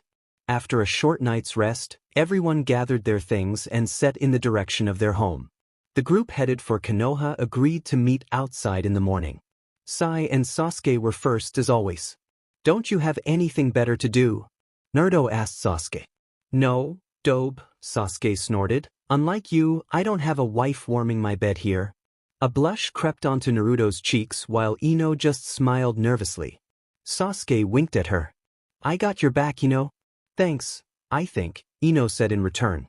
Good morning, Hinata greeted cheerfully as she approached the group, Gaara right beside her. Naruto, Ino and Sasuke chorused good morning in return. Sai was watching them from the distance. He seemed a bit agitated. Temari and Kankuro also arrived and the group was ready to depart. They were halfway to Konoha when Sai announced that they stop and rest for a third time. Sasuke grumbled something under his breath, but jumped into a tree and made himself comfortable. Hinata collapsed with a heavy sigh. Gaara gave her a worried look and sat down next to her. Why are we stopping again? Ino asked Naruto. We are halfway, Naruto stated. Gaara, Temari and Kankuro will be returning to Sunagakure. Ino's eyes widened. No one had told her that they would be splitting up on their way back. Ino's gaze immediately shifted to Hinata. She was smiling as Gaara tucked some of her hair behind her ears, but Ino could see the sadness in her lavender-tinted eyes. Ino's heart broke for her best friend. How did the two of them manage to live apart? I'll miss you, Hinata whispered as she rested her forehead against Gaara's forehead. I know, was Gaara's response. Ino tore her eyes away from the scene. It was not very NTMT, but was private enough that Ino knew she shouldn't watch. Why do they live apart, Naruto? Ino whispered to Naruto, in hopes that no one else will hear. Gaara cannot leave Suna for a long period of time, Naruto explained, and Hinata cannot become a citizen of Sunagakure while she is head of the Hyuga family. So why doesn't she quit? Ino asked. She can't, Naruto explained. She has no heir. At least not of age. What do you mean she has no heir? Ino asked, surprised. What about her sister? Or Masahiro? The Hyuga elders do not see Masahiro as the rightful heir to the family. And Hanabi refuses to take the position. Ino had to do everything in her control to keep her temper from flaring. She had always known that the Hyuga family had some serious issues, but this was ridiculous. Ino glanced at her friend, who was now gulping down a bottle of water. Ino knew it was none of her business, but she was going to fix this. Hinata deserved happiness. After 20 minutes of rest, Gaara, Temari and Kankuro said their final goodbyes. Kankuro shook hands with Naruto and the two laughed over a joke. Temari gave Ino a hug and a supportive squeeze on the arm. Gaara also shook Naruto's hand, and then proceeded to embrace his wife tightly. Hinata had trouble letting him go, but eventually she did with tears in her eyes. She quickly wiped them away and smiled. And then the three ninja from Suna disappeared into the trees. By the time they arrived in Konoha, it was already dark. A Chunin was waiting for the group by the gate, a duffel bag over his shoulder. He waved to Naruto, who approached him with a worried expression.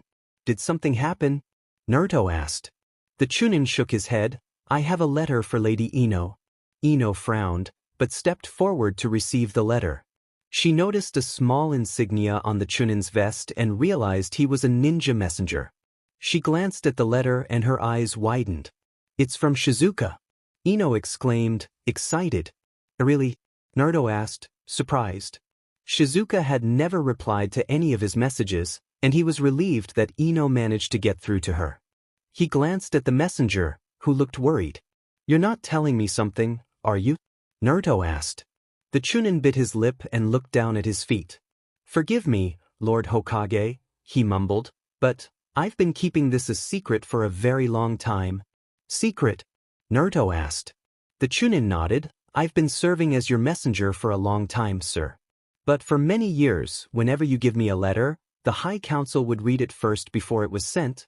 Sometimes your letters are never sent at all. I've tried to evade them, but they threaten my family. I'm so sorry. Hinata gasped, while Sasuke and Sai glanced at each other. Naruto's hand tightened into a fist while Ino started to put the pieces together. So that's why Shizuka never replied to Naruto's letters. She probably never received them. She glanced back down at the letter in her hand and frowned. So why is it that she received it this time? How did you get this letter past the council? Ino asked. The Chunin sighed. I did not report it to them. I've decided enough is enough. Even letters and scrolls sent with hawks are being watched. Ino turned her attention to Naruto. Naruto, this isn't normal. Why does the council have such power? They don't, Naruto growled. They've been acting without my knowledge. I've been aware of it for a while, but had no proof. That's changed now. Are you calling a meeting then? Sasuke asked. Naruto nodded. Yes, Naruto stated, it's time we fix this. Sasuke, I expect you to be there. Why? Sasuke asked, surprised. The Uchiha haven't had a seat on the council for years. That's about to change. Hinata, I want you there too. Me? Hinata asked, her eyes wide. There's already a Hyuga representative. I'm firing him, Naruto interrupted. No offense, Hinata. I know you elected him, but I do not trust him. As the head of the family, it is your right and duty to have a say in the way this village is led. Can I interrupt that thought, Naruto? Ino asked.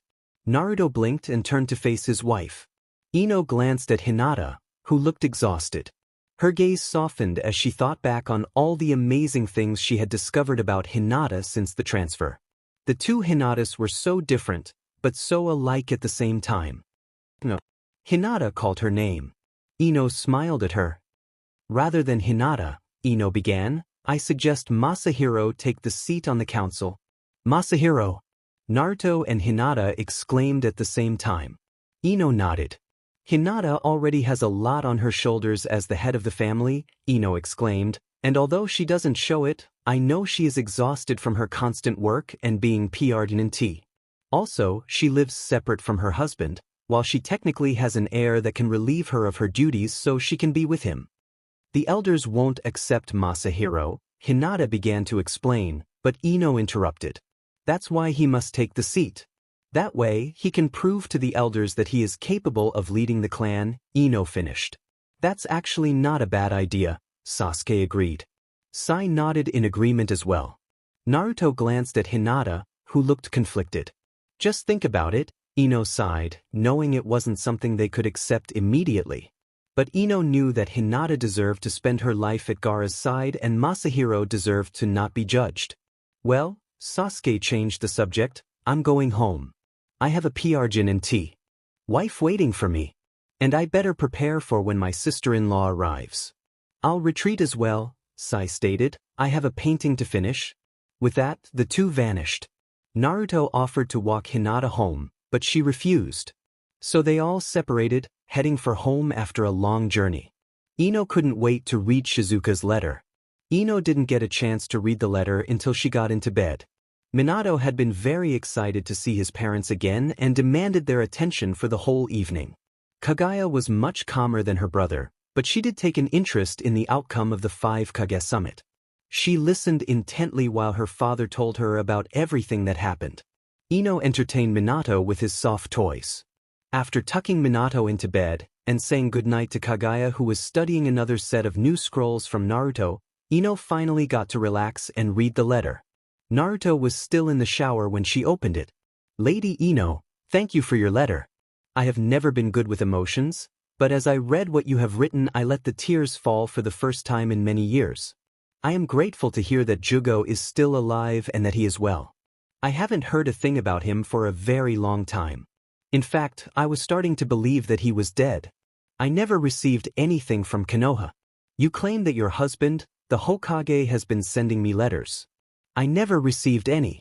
So, is it not that I have been avoiding seeing Jugo? I didn't know I could. I've asked my messengers if letters from the Hokage ever arrived, but they claim that all they ever received was normal reports. I know this is none of my business, but perhaps the problem is at your end. Please remember that the Nadeshiko village is indebted to Konoha, Naruto in particular, and if you need our assistance in any matter, please send a request right away. Coming back to Jugo. I would love to see him. And I know Kasumi would too, even if she barely remembers him. She has grown into such a appealing girl, and she often asks me about her father. So please, if you still would, can we organize a time we could come visit? Thank you for believing in Jugo. Not many people do. And I am most grateful that you are prepared to fight for his freedom. I think it's time someone did. I know your husband has been trying for years, but more voices are needed to challenge this issue. Know that I am prepared to fight as well. And I am certain that Jugo's friends, Sujetsu, Karen and Sasuke will fight too. I look forward to meeting you. Shizuka of Nadeshiko. Just as Ino finished the letter, Naruto stepped into the room, a towel wrapped around his waist. Ino glanced at him, blushed and then turned her attention back to the letter. What does Shizuka say? Naruto asked as he dried his hair with another towel. It's just like we expected, Ino sighed. Shizuka never received anything from you. Naruto closed his eyes and bit his lip. Ino remained quiet as he got dressed and climbed into bed. Neither of them said a word as they turned off the lights and lay in silence. Gaara is psychic, did you know? Naruto broke the silence. Psychic? Ino asked, obviously disbelieving. Well, Naruto laughed, we just call it that. He sees things. Sometimes he sees the future, sometimes he sees the past. Sometimes he just senses danger. Ino, my Ino, always stated that his mind is very open, which made him an easy target for the mind transfer technique. Ino did not know what to say. She wasn't sure what point Naruto was trying to make. But, Naruto continued, it's his open mind that makes mind transfer dangerous. His mind is so complicated, filled with things we can't comprehend, that once his mind is invaded, the invader gets kicked out. In fact, Gaara has put Inoichi in hospital and he didn't do anything. All Inoichi did was cast the technique. What are you trying to say, Naruto? Ino asked, surprised that her father had been defeated so easily. Naruto sighed. Gaara came to me during the summit. Apparently Ino has contacted him. Ino sat up shocked. Really? She found a way to communicate. Yes, but it is limited and dangerous. She was originally planning to contact you, but apparently your mind is shut off. Ino frowned. What does that mean? I don't know, Naruto shrugged, but she was able to get to Gaara.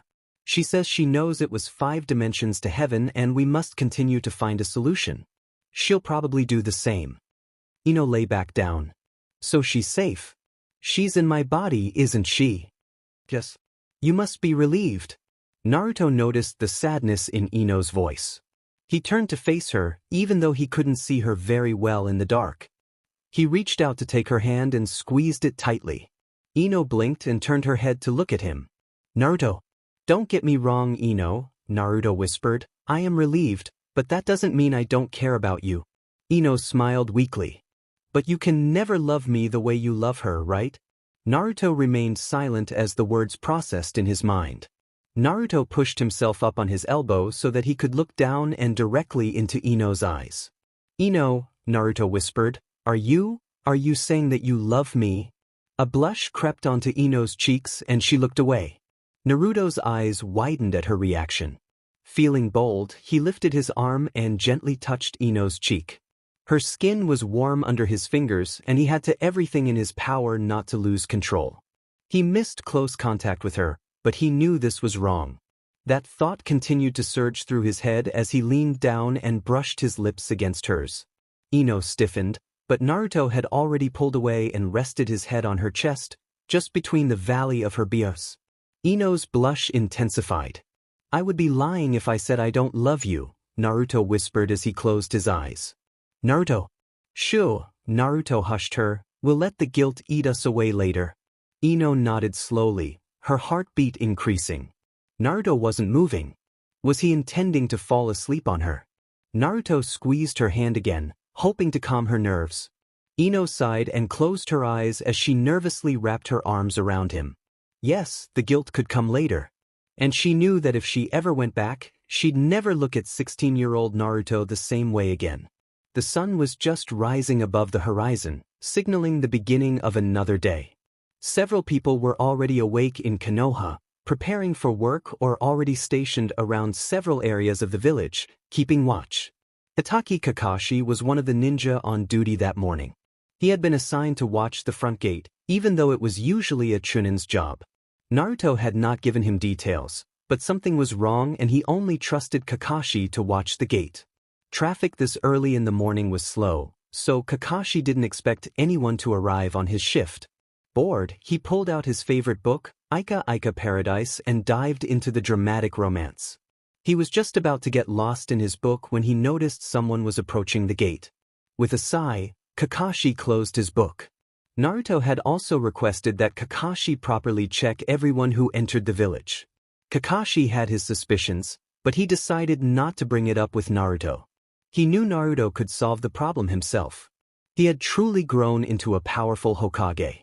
The fourth would have been proud. "So, you're on duty this time, Kakashi?" a voice asked. Kakashi looked up and was surprised by what he saw. It hadn't been one person approaching the gates, but a young man with onyx eyes and black hair was standing across from him, his hands on his hips. Behind him stood his mother, a woman in her late 40s with brown hair and crimson eyes. "Natsum," Kakashi greeted the young man, then he glanced at the woman, "and Beniko. I was not aware you would be visiting." "Didn't Sasuke tell you?" Natsum asked, confused. "No," Kakashi replied. He glanced at Beniko, who seemed to be distracted. Natsum noticed as well and turned his attention back to his mother. "Is something wrong?" Natsum asked. "Kakashi," Beniko ignored her son's query, "has something happened here I am not aware of?" "Like what?" Kakashi asked, confused. "Uzumaki-ino, her chakra is disrupted," Beniko stated. Kakashi's eyes widened. "How did you?" Kakashi asked, but he cut himself off. Of course, he was talking to Uchiha Beniko. She was a skilled sensor and she could easily identify someone by their chakra if she knew them. After all, it was the only way she could identify someone. "Also," Beniko continued, "there's a strange chakra in the shopping district." "Strange how?" Kakashi asked. Now he knew why Naruto assigned him to the gate this morning. Naruto knew Beniko would be arriving, and with all the strange things happening in Konoha, Beniko was one of the perfect people to sniff things out. Kakashi had no doubt that Karen was doing the same. Beniko narrowed her eyes in concentration. "I can't place my finger on it, but there is something off about it. I'll have to investigate it closer." Natsum glanced between his mother and Kakashi and sighed. Things never changed. "Well," Kakashi changed the subject, "welcome to Konoha, again. Make sure to sign in with Naruto." "We will." Natsum grinned, then he turned to his mother. "Let's go." Beniko nodded and followed her son further into the village. Kakashi watched amazed as Beniko walked on her own, effectively avoiding trees and other objects. Even now, he couldn't believe she was blind. And then she walked into a stone bench. Kakashi had to do everything in his power not to laugh. Beniko was cursing loudly at the bench, while Natsum tried to pull her away before she caused a scene. Finally, Natsum managed to pull his mother away and Kakashi was alone again. He chuckled to himself. Beniko was more cheerful than he remembered. That was a good sign. He had a good feeling about the future from here on. Now Naruto just had to put the High Council in its place. Doomsday, when Ino walked into the kitchen that morning, she was greeted by a warm smile that belonged to a stranger. Still in her pajamas, Ino was just rubbing the sleep from her eyes when she noticed that she was not alone. Besides the tall, dark, and dashing young man standing before her, an older woman with graying brown hair was sitting at the dining room table with Naruto across from her. Ino felt like an idiot for not having been aware that they would be having visitors. She did not really like presenting herself in her pajamas. "Hey Ino," the young man greeted, "nice shorts?" Ino couldn't help but blush. This man, despite not being Naruto or anywhere near her alternate self's age, was attractive. He reminded her of Sasuke, surprisingly, with the dark hair and onyx eyes. But what really knocked the wind out of her were the tear troughs under his eyes. She had seen those distinct features on someone before, although only in pictures. And the name of that man still made shivers run down her spine. Not because she feared him, at least not enough to feel it in her bones, but because she did not like what he had put Sasuke through. "Oh," Naruto exclaimed when his blue eyes landed on his wife. "Good morning, Ino." "Morning," Ino returned the greeting with a hesitant smile. What's going on?" "This is Beniko," Naruto stated, motioning towards the woman opposite him. Ino blinked, surprised. This was Sasuke's sister-in-law, which explained the young man's resemblance to well, that name still made her shiver. "Oh," Ino hummed, surprised that Naruto was introducing her as if she didn't know the woman. Then again, their original plans to keep the whole dimension hopping a secret had sort of fallen apart. A lot of people knew, and so far things seemed to be okay. And that's Natsum, Naruto continued as he gestured to the man. Natsum grinned and waved. Ino grimaced and returned the wave. Naruto, Beniko interrupted the introductions, I need you to pass this on to Karen. I am in no condition to run around chasing danger. Naruto turned his attention back to the older woman. Of course. I'll make sure Karen knows every detail. Now this chakra you sensed in the shopping district, what is it like? Beniko seemed to ponder this for a while, allowing Ino time to try and decipher what was going on. Natsum had since moved to the window to stare at the street outside. He seemed awfully intrigued by a bicycle. Finally, Beniko spoke. I am not sure how to explain it. How about I dismantle it and explain it in color? Color? Naruto asked, confused. He did not seem convinced that Beniko was approaching the topic very well. Yes, Beniko continued. I'll use Ino as an example. This got Ino's attention. Ino, who is clearly not your wife in spirit, has 3 different chakras in her system at the moment. Each has its own color. What do you mean I have 3 different chakras in my system? Ino interrupted, surprised. As a medical ninja, she was well aware of chakra and how it worked in the body. 3 chakras were not common. In fact, it should be impossible. Some ninja had crazy bloodlines that allowed them multiple chakra sources, but Ino was certain she was not one of those. Beniko sighed in irritation. Just let me explain. First, there is the yellow chakra, the main chakra. However, in Ino's case, this is disrupted. Like I'm under a genjutsu, Ino interrupted again, having heard it before. Beniko nodded. Then there is blue. This chakra belongs to the fetus that is not present in your womb. I have reason to believe this is a side effect of what brought you here. The fetus must be caught in between the worlds. Yeah, Naruto agreed, we sort of deduced that too. How did you figure it out? I'm blind, not stupid, Beniko snapped. I can sense this is not the Ino we know. Her chakra is far too undeveloped. What's that supposed to mean? Ino asked, annoyed. It means that you are still carrying the chakra levels of a teenager, Beniko retorted. As a ninja grows older and stronger, their chakra increases. Occasionally it decreases depending on what you do with it, but that is not common. Right? Ino huffed, moving to sit down next to Naruto. He placed his hand on her knee and gave it an affectionate squeeze. Returning to our original topic, Beniko said, there is a 3rd chakra in your system. It's a minuscule amount, almost tiny enough to be ignored. This one is red. Red? Naruto exclaimed as he shot up, surprising both women. Panic was all over his face, but Ino could not determine why he was panicked. Hold your horses, Naruto, Beniko sighed, I meant figuratively. Don't worry, I was not alluding to Kurama. Besides, if it was him, you would have known. Oh, yeah. Naruto laughed nervously and sat down again. Ino looked at the two of them, an eyebrow raised questioningly. Who the hell was Kurama? When was the last time you spoke with him anyway? Beniko asked. Naruto did not answer at first. Ino noticed his shoulders tensing and reached out to gently touch his back, rubbing soothing circles to calm him down. It's been years, Naruto finally grumbled. The last I heard of him was just before Minato was born. I see. Well, this tiny speckle of red chakra in Ino's system is exactly like the chakra I sensed in the shopping district. Beniko concluded her explanation. You sure it's not Kurama? Naruto asked as he ran his fingers through his hair. Because if it is, at least I know I can handle him. No, it is not, Beniko replied, and even if it was, would you really stand up to him? Naruto did not respond.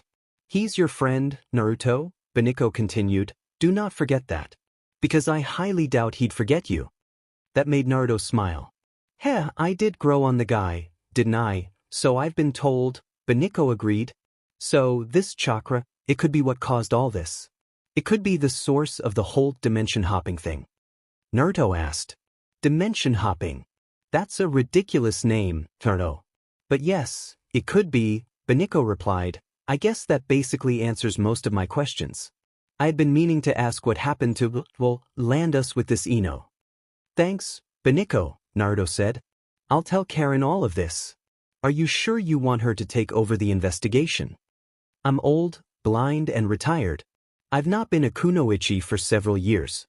I am not strong enough to be wandering into potentially dangerous situations, Beniko hummed. Besides, I'm only here for a few days to spoil my young niece. Ah yes, Mikoto, Naruto grinned. She's gotten bigger. I can imagine, Beniko replied. Her gaze had softened and looked almost sad. Ino wondered why the woman looked so lonely when she was clearly talking of something happy. Before Ino could ask, Natsum joined the conversation. Yo, Mom, could I hang here with Kagaya for a while? Natsum asked. Don't yo mom me, young man, Beniko scolded sternly, and why are you even asking? You're turning 22 soon. I think that's old enough to make your own decisions. Okay, maybe I was more asking permission from Naruto and Ino, Natsum muttered as he rubbed the back of his head. Kagaya would love to see you again, Naruto said. She's upstairs studying some scrolls I gave her. Be sure to knock, or she'll have your head. Thanks, Naruto. Natsum grinned as he skipped to the stairs. Ino watched, amazed. He was awfully cheery for an Uchiha. Not to mention a fully grown Uchiha. Silence enveloped the room until Beniko stood up, her chair loudly screeching along the floorboards. Naruto stood up as well, preparing to follow her. I think I'll take a walk, Beniko stated. Why don't you join me, Ino?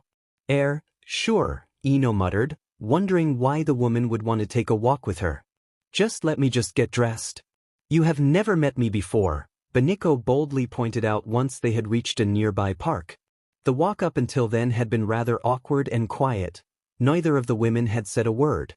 Ino had, however, received the occasional greeting from villagers, all of who obviously knew who she was, at least in this dimension. It was strange as being recognized as the Hokage's wife.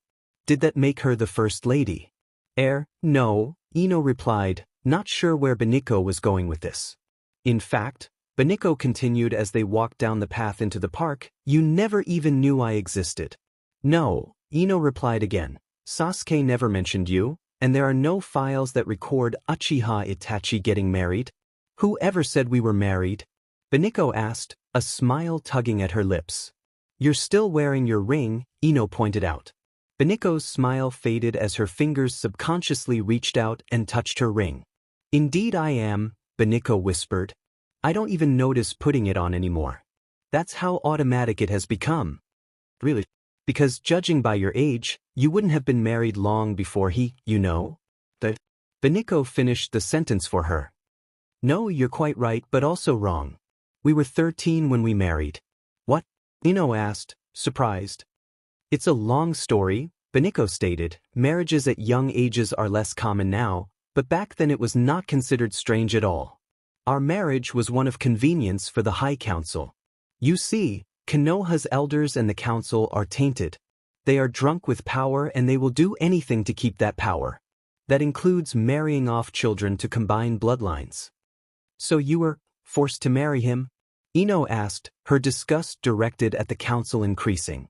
She knew the High Council was tainted, they had already caused plenty of trouble, but now this too. Well, yes and no. I did not like that they were using me to get my genes into the Uchiha bloodline. But I agreed to marry him because I cared about him. I knew that the council was going to marry me off someday, even if I said no, but with Itachi, I knew he would care for and respect me. After all, he was my best friend. Why were you so important? Ino asked bluntly. She nearly kicked herself for sounding so rude, but Beniko merely chuckled. You really don't know me. Before I was married, my name was Senju Beniko. Ino stopped walking. Beniko halted a few steps ahead of her and turned around. Senju. As in Tsunade. As in the first Hokage. Ino asked, flabbergasted. Yes, Beniko hummed. Tsunade and I are cousins. My grandfather was Senju Tobirama. What? The second Hokage had kids. Just one, Beniko replied, a son. My father eventually married my mother and had me. Oh, but none of that is really important, Beniko changed the subject. Think about it, Ino. You have never heard of me. I am a Senju, one of the few who still remain. If you have never heard of me, what does that mean? Beniko started walking again. Ino had to run to catch up to her. Ino was confused. She had no idea what the woman was trying to explain. What are you trying to say? Ino asked. That because I have never heard or read of you, it means you don't exist where I come from. That small smile returned to Beniko's lips. You are still intelligent, much like your other self. Ino stopped walking again, her legs frozen. Could it be true? Could it be that Beniko did not exist in her dimension? Was that even possible? Shouldn't there always be a copy of a person in other dimension, dead or alive? And if Beniko was right, if there was a chance that some people didn't exist, who else out there was like that? And what kind of threat would this pose? Would it change anything? I don't know what to say, Ino finally muttered. Then don't say anything, Beniko replied, just think about it. My grandfather was Hokage, my great-uncle and second cousin also both Hokage. I am a Senju who married an Uchiha, despite the rivalry. I married a criminal, one of the biggest Konoha has ever seen. Do you not think I would have showed up somewhere by now? The only answer I can find is that I do not exist in your dimension. I was never born. And I'm sure there are others just like me. Ino's eyes widened. Beniko had a point. And it all made sense. But she had no proof. If only she could contact older Ino. Meanwhile, with 37-year-old Ino, Blue stared at Blue. Ino and Naruto were sitting across from each other in a tea house, tea steaming before them. They had decided to sit down and try to decipher a way to reverse the transfer, but neither of them were coming up with any ideas. If only I had my notebook, Ino sighed as she rubbed her temples with her fingers. Naruto frowned. Notebook? Naruto asked. Yes, Ino replied just before she took a sip of her tea. She let the liquid roll around in her mouth, savoring the taste, before putting her cup down. I created the 5 dimensions to heaven. It took me several years to get the formula, and then I realized it was too dangerous for normal use. So I stopped and labeled the technique forbidden. The notebook has all your formulas in it. Yes. And other notes and scribbles. If I had it, I could go over it all again, and try to find what I am missing. Didn't you tell Ino through Gaara to essentially do that? Well, yes, Ino sighed, but not in those words. And there's no guarantee that she will understand the formulas. Oh. Ino sighed and pulled her fingers through her long hair. She had let it loose when they arrived because she had been developing a headache from having it up all day. It was just barely past 5 and the sun was slowly setting over the horizon. She had spent the whole day with Naruto, feeling the most comfortable with him. He also seemed to enjoy her company, despite the whole "we're married in another reality" thing. What I would do to openly communicate with the other side, Ino grunted, that would allow me to work with Ino. We could find the answers together. Why not try to communicate like the last time? Naruto suggested. I told you, Ino huffed, annoyed, it's dangerous and gave me a bloody painful headache. Naruto smiled sheepishly and silence ensued. The two sipped their tea at a loss for what to do. Suddenly an idea struck Naruto, who jumped up, excited. I got it, he shouted. What? Ino asked, surprised at his sudden outburst, but enjoying it much the same. It was good to see him energetic. You said you ended up communicating with Gaara, right? Because he has an open mind or whatever? Naruto asked. Yes. Ino asked hesitantly. Where was he going with this? Well, Naruto hummed proudly, why don't we ask Gaara to do it? Ino frowned. I mean my Gaara, the one from this dimension, Naruto continued to explain. Maybe he's open-minded too. Maybe he could communicate with Gaara from your world without the side effects. Ino blinked, allowing Naruto's words to sink in. Her first thought was that it would be impossible. Gaara was not from the Yamanaka clan and therefore he could not use the mind transfer that was needed for the technique. But then a tiny voice interrupted that thought, reminding her that Gaara did not need to be from her clan to be able to communicate mentally. Her thoughts wandered to a memory, distant but important. It was the memory of when she first found out that Gaara was special. Ino hated the desert. It was hot, dry and ruined her skin. She could not wait to complete the mission and return to Konoha where there was more humidity to allow her skin some moisture. She also couldn't wait to take a bath. Nevertheless, Ino was a kunoichi and she persevered, no matter the condition. She was 16, a skilled mind transfer user and already 2 years a chunin. She usually worked with a team and sometimes was even team captain, but this time she was on a solo mission. It was simple enough. All she had to do was deliver a scroll to Sunagakure. Tsunade had told her that there were no obvious threats, since the scroll was old and didn't carry very valuable or dangerous information. However, the scroll did have some information that was needed badly in Sunagakure. The most dangerous things Ino could encounter on the mission were stray bandits looking for trouble and the intense heat of the desert. Ino doubted there was going to be a problem. She arrived in Sunagakure after traveling for 3 days. Ino was lucky enough to evade any sandstorms, which picked up just after she arrived. She silently thanked the gods for that. Sandstorms were treacherous for the skin.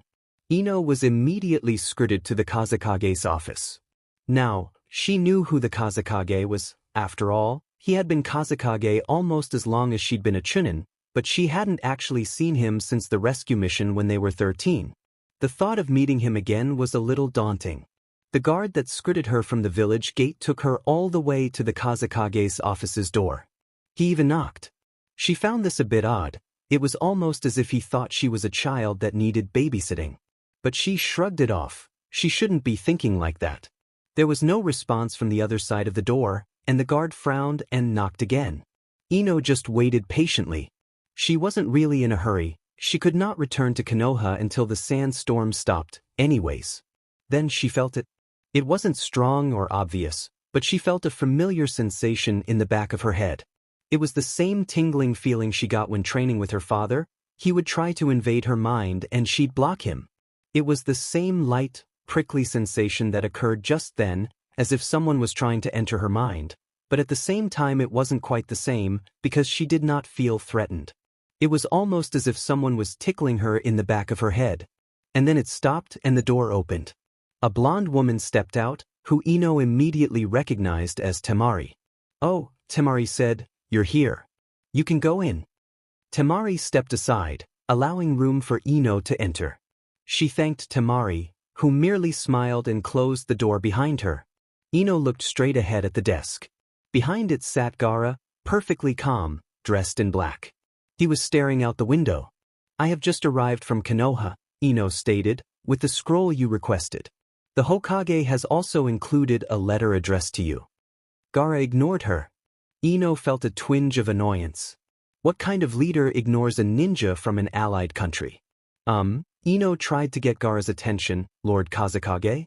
The tingling sensation returned. Then, Gaara turned to face her, and a shiver ran down her spine. His eyes were blank. The normal green-like eyes were very pale. It looked almost as if he was possessed. Ino panicked. Should she call for help? Was this normal? And then, just like that, Gaara snapped out of it. His eyes returned to normal, and the tingling disappeared as well. "My apologies, Ino. I was talking to someone," Gaara apologized, as if nothing out of the ordinary had just occurred. "Talking to someone?"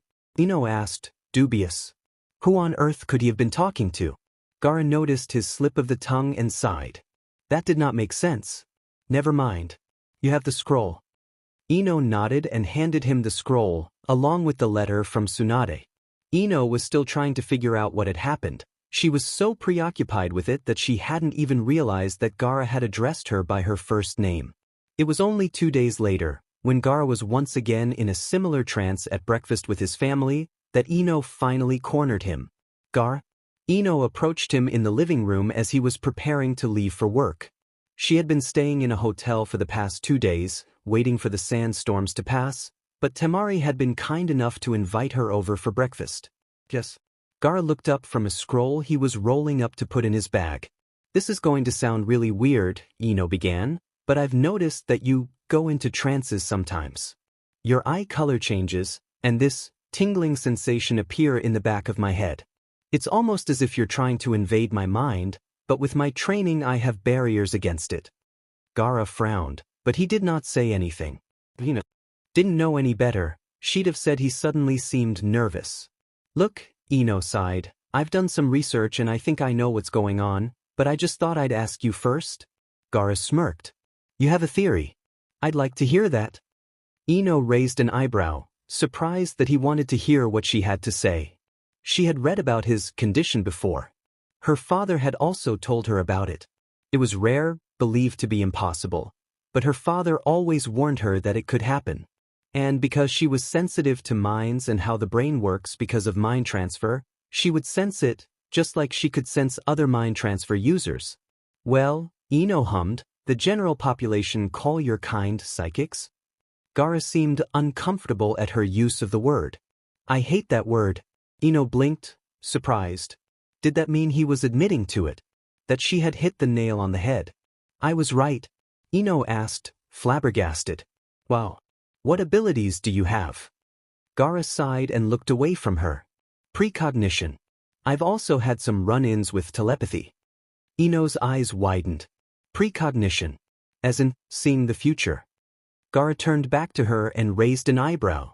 I don't even know why I am telling you this. Only my family has ever known. Huh, was all Ino managed to say. Guess that makes me special.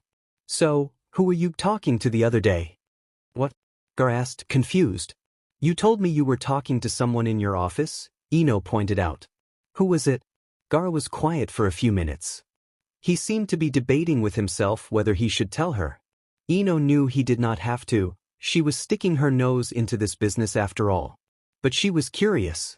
She had never thought the legends of psychics were true. And to think she could sense them. Finally, Gaara relented. Shikaku. Ino blinked. Who is alright? Shikaku was the one-tailed bijou. The one that had been sealed into Gaara before he was born. And also the very same one that had been extracted from him several months earlier. Shikaku. Ino exclaimed. But he's been extracted and sealed by Akatsuki. How on earth could you still communicate with him? Heck, why do you still communicate with him? Gaara smirked. The Akatsuki's seal does nothing to block telepathic links, if you can manipulate them. And my reason for communicating with him is really none of your concern. Right? Ino hissed. So Gaara could still communicate with the demon that had lived inside of him. Can you communicate with the other bijou? I can, Gaara replied, but I don't. I've only ever spoken to 2 bijou. I've mainly communicated with Shikaku, obviously, but I have also spoken to the QB once. Really? Ino asked, amazed. She knew the QB was under Konoha's control, but she was still not certain who it had been sealed into. She had her theories though, much like the rest of the Konoha 11 did. She could still remember discussing it with Shikamaru. He was convinced that Naruto was the host, and she had constantly told him it was impossible. And then she befriended Naruto and started training with him. His stamina was insane and he healed very quickly. That tipped her off. And the markings on his cheeks were also a bit of a giveaway. But she had to admit she liked his whiskers, they made him cute. Yes. Now, have I satisfied your curiosity? Ino. A voice snapped her from her memory. Ino looked up into Naruto's worried eyes. She smiled. Sorry, just remembering something, Ino replied. I don't know if Gaara here would have the same abilities, or even just a hint of it. But we have to try. Naruto grinned. Great. I'll go ask Granny Tsunade if we can leave for Suna right away. Ino blinked. What, right now? Yeah, why not? Oh, Ino trailed off. Truthfully, she wasn't allowed outside of the village. Tsunade had banned her from missions and leaving the village when she first arrived, and that has not changed. She wasn't sure if the old woman was going to allow her to leave after she broke her promise to keep her identity a secret. Just then Sai materialized next to their table, nearly scaring Ino out of her wits. She stared at him, surprised once she calmed down. He looked so young, but it was good to know that he was part of team. He was a good friend to Naruto, even in her dimension. Naruto trusted Sai with his life and had even appointed him NBU commander because of it. Naruto, the Hokage has summoned us, Sai stated. Really? I was just going to head there. Do we have a mission? Naruto asked. I don't know, Sai said. Bugger, Naruto sighed. And here I was ready to go to Suna with Ino. Never mind. It will have to wait. Ino smiled weakly. No, Naruto. You go. I'll be okay on my own. You sure? Naruto asked. Yes. Now go before Tsunade gets annoyed, Ino said. Naruto nodded and disappeared with Sai. It was past 8 and Ino had still not returned home. After Naruto left with Sai, she had ordered more tea and continued to think of the issue at hand. Asking for Gaara's assistance was smart, but what if he didn't have the same abilities, even on a minor scale? She would never get access to her notebook, which would mean she would have to find the answer somewhere else. But Naruto was right, they had to try. It was a bit late to report to the Hokage, but Ino knew Tsunade would still be in her office. She needed to get to Suna, and soon. And she had to convince the Hokage to allow her to go as soon as possible as well. So, after paying the bill, Ino gathered her things and headed for the Hokage tower. As she was walking, she got a sudden odd feeling in her gut. She stopped walking and furrowed her brows. Something was wrong and her gut was telling her to turn left. Why, she did not know, because the Hokage tower was straight ahead. But the feeling nagged her and before she knew it, Ino had turned left. She walked for a short while until she passed a familiar face. And it suddenly felt like she was forgetting something important. Shikamaru? Ino asked, surprised. Her friend looked solemn, his hands tucked in his pockets. He was heading in the opposite direction, but he stopped when he heard her voice. Hi, Ino, he greeted. What's up? It's complicated. You're married to Naruto, right? In my dimension, yes, Ino replied. Where was Shikamaru going with this? What happened after Itachi died? Shikamaru asked. Ino blinked, still not fully comprehending what Shikamaru was saying. And then it clicked and she felt her stomach drop. No, she muttered, tears forming in her eyes. Yeah, Shikamaru sighed, I had a feeling it was similar in your dimension. He's up ahead. Ino nodded and pushed past Shikamaru, her heart heavy. She had to get to Naruto as soon as possible. She had to be there for him, she had to comfort him, just like he had comforted her when Chuji died, even though it was a different Naruto that had done that. Ino, Shikamaru called out. Ino stopped and turned around, annoyed.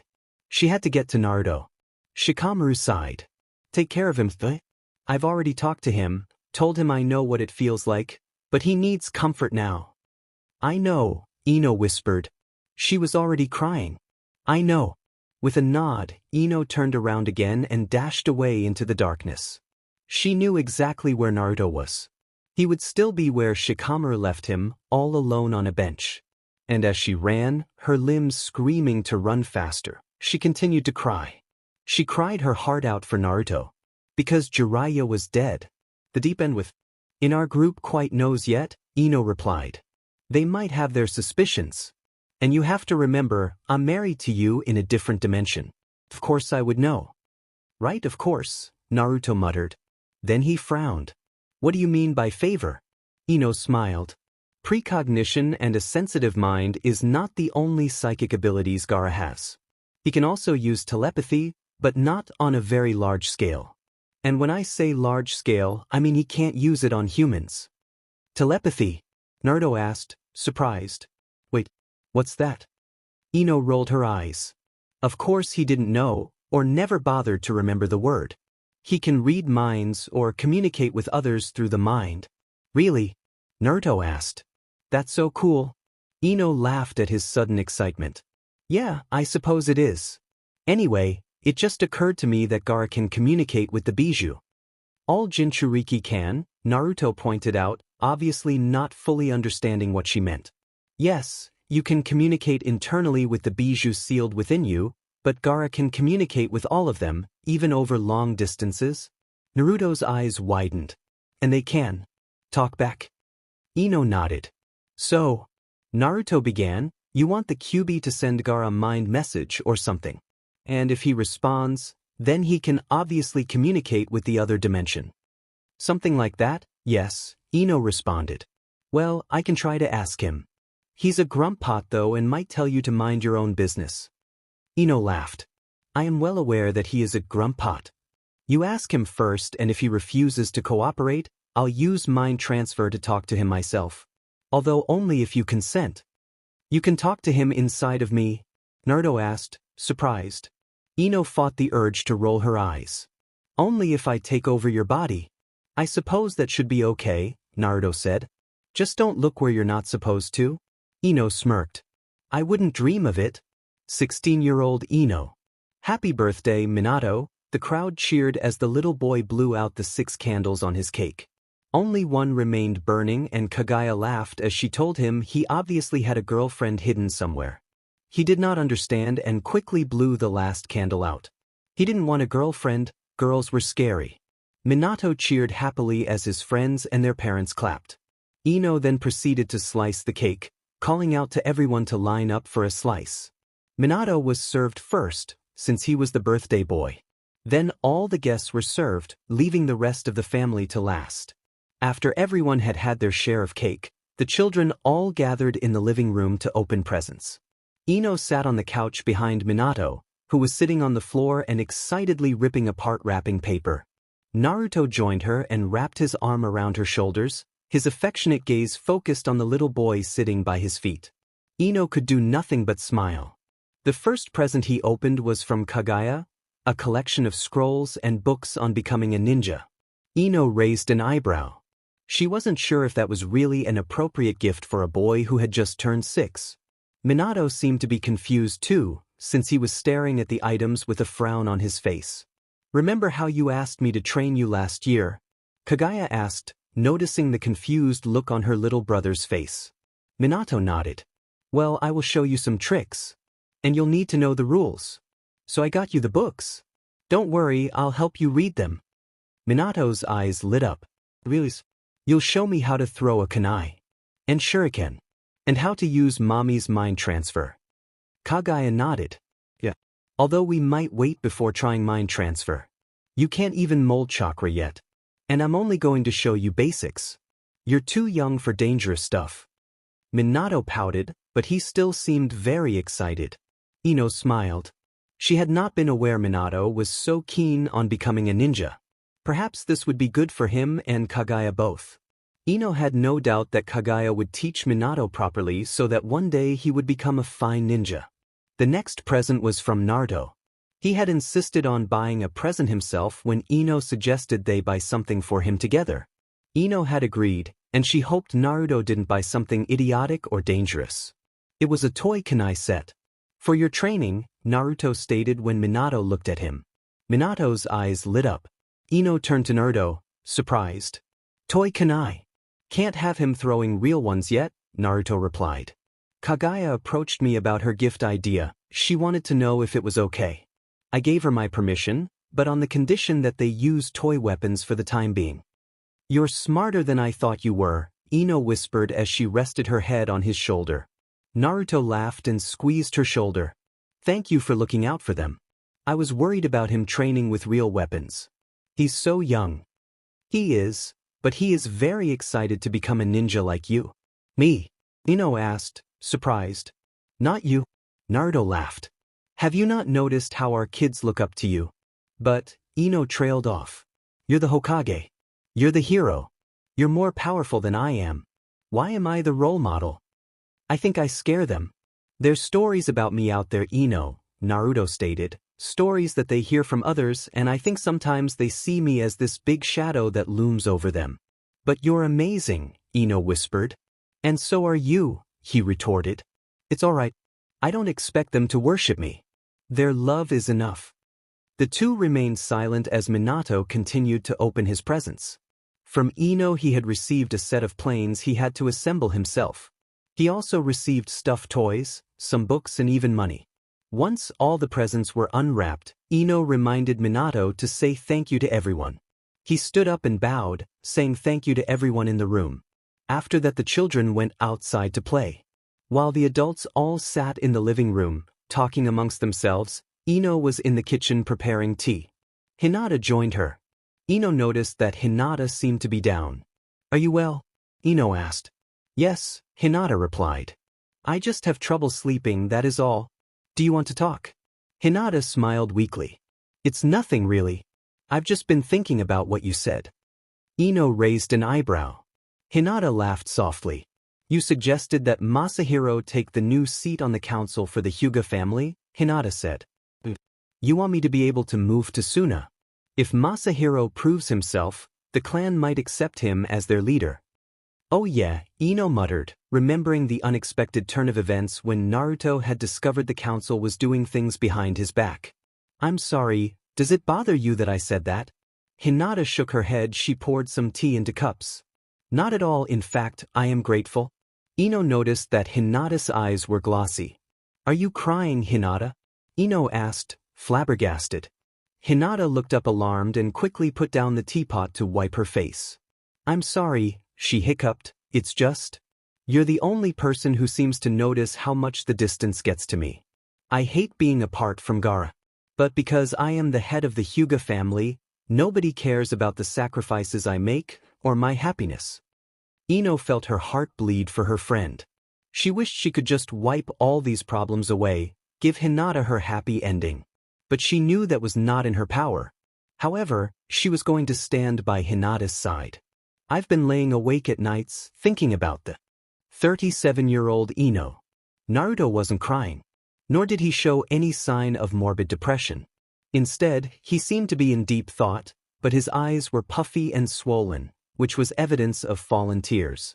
Ino had found him like this on a bench outside Konoha's hospital. She mentally kicked herself for jumping to conclusions. Shikamaru never said anything about Naruto being in tears or inconsolable. No, as always, her friend had seen a man in pain, a man who was hiding it and thought perhaps she should be there for him. Maybe get him to open up. Or maybe Shikamaru just thought Naruto would like to see her. Ino nearly collapsed beside the bench. Her legs were sore since she had pushed herself to run faster than she normally would. Hey, Naruto greeted her, but his voice did not carry the same energy as usual. Ino looked up at him. Hey. The two stared at each other in utter silence. Guess we both lost a teacher now. Naruto broke the silence. Ino frowned, not following, until she remembered that Asuma had passed away in this dimension. She swallowed thickly and nodded. Naruto smiled weakly. Shikamaru found me moping. He then dragged me here. Naruto pointed at the hospital as he said this. Ino frowned, trying to figure out just why exactly Shikamaru had bothered to bring a upset Naruto to a hospital. He was not physically injured, and no medic could heal a broken heart. And then it clicked and Ino gasped. Kurenai, she asked. Naruto nodded. Yeah, he exclaimed excitedly. She was huge. I mean like, Piardinity huge. Ino chuckled softly. In the past few days, Ino had found herself really thinking about the dimension she was in.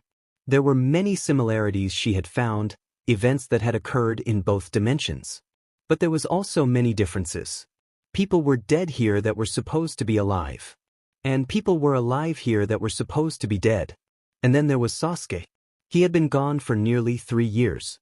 Naruto had told her the story, Orochimaru was dead, but Sasuke had made no move to return. It was these thoughts that made Ino really analyze the differences. Back in her dimension, Sasuke had left Konoha for a year at most. The young man had become impatient with Orochimaru, and when the news of Itachi's heart attack had reached him, Sasuke saw no more point in remaining with the Sannin. The outcome of his return had meant he never committed any heinous crimes and therefore was not severely punished. He was able to reunite with Karen, who he had met in his first month with Orochimaru. Here, however, it was a completely different story, and Ino concluded that it meant any future events would not be exactly the same as in her dimension either. And she feared that if she stayed longer, it could mean she might be put in danger. If she died in this body, younger Ino would not have a body to return to. So, Ino had promised herself that she would find a way to reverse the jutsu as soon as possible. She knew that it was possible that she was dying slowly right now. That had been the outcome of the previous time she had used the jutsu. And with the way events were turning out, she knew a war was coming. Perhaps not one the same as the one of her youth, but a war nonetheless. And this world needed its Ino, not her. Ino. Naruto's voice snapped Ino out of her reverie. She hadn't even noticed that she was spacing out. Sorry, Ino apologized. I was just thinking about how the two dimensions really are different, but still so similar. But enough about that, how are you? Ino stood up and sat down on the bench next to Naruto. The floor was getting uncomfortable. Naruto sighed and closed his eyes. I'm okay, I guess, Naruto muttered. Shikamaru knocked some sense into me and Irika-sensei consoled me last night. But it's hard. Ino smiled sadly and reached out to grasp Naruto's hand. He allowed her to lace their fingers together. I know it's hard, Ino whispered. I might not have lost my teacher, but I've lost my teammate. And my best friend. Naruto looked at her, alarmed. She had never told him that Asuma was still alive in her dimension. In fact, she hadn't gathered the courage to tell Shikamaru and Chuji either. It just didn't feel right, telling them she still had dinner and laughs with their teacher, but they no longer couldn't. Asuma isn't dead? Naruto asked. Not in my dimension, no, Ino replied. Oh, was all Naruto could muster to say. Chuji, however, wasn't so lucky, Ino whispered with a choke. She felt Naruto's hand squeeze hers. Sakura wasn't lucky either. Naruto's grip on her fingers went slack and Ino berated herself for brining up the subject of dead companions. Now she had made him even more depressed. Did she die alone? Naruto finally asked. Ino turned to face him, hoping to see if he was upset or not. He merely looked tired as he stared on ahead. No, Ino decided to assure him. No, she was not alone. Kakashi was with her. Good. As long as she didn't die alone. Sakura doesn't deserve that. Ino smiled weakly.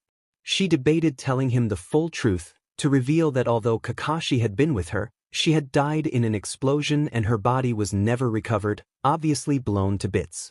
Her grave was empty, merely a stone slab for those who needed the peace of mind. But one glance at Naruto and his current state of mind and she decided against it. No, he didn't need to know. At least not yet. Oh. Naruto suddenly perked up. He turned to face Ino. Shikamaru asked me to help decode Jiraiya's message. Apparently he left 3 sources of evidence for us. And since I knew him so well they think I could help. That's great, Ino cheered. But, I have to go now, Naruto stated, and I don't know long it's going to take. I was supposed to help you with finding a way to contact the other side. We were going to go to Suna, right? Don't worry about it. But I want to help. Naruto protested.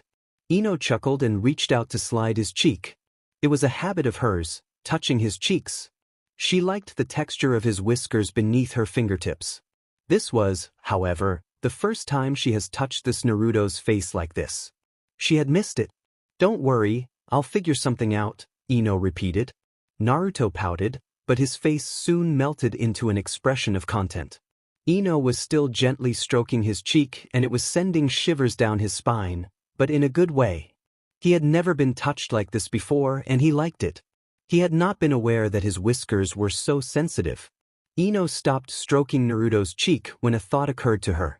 She was hoping to be able to meet with Gaara, to see if he had the same abilities as the Gaara she knew. But she very well knew that Tsunade was not going to let her go alone, and Ino did not really want to go with anyone else. But perhaps she didn't have to travel all the way to test the theory of Gaara's abilities. Naruto, I think I have an idea. Yeah. Naruto asked, intrigued. Do you think you could convince Ino suddenly trailed off? Naruto looked at her, puzzled. Ino pursed her lips. Did Naruto know Kurama's name yet?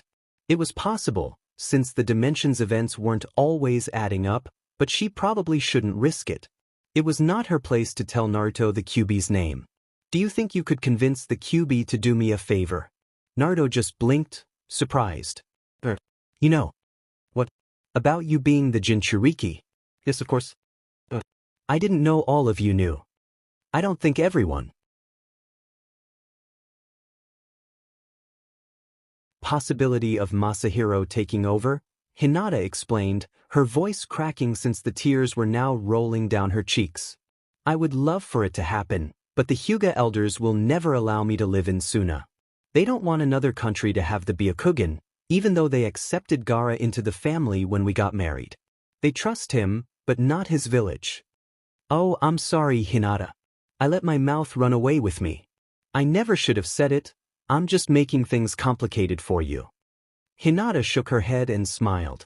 Don't you see, Ino? You made me think and I have found a solution. Really? Ino asked, surprised. Hinata nodded, a sudden look of determination on her face. I'm going to let them give me the curse seal. So when I die, the Byakugan will be sealed.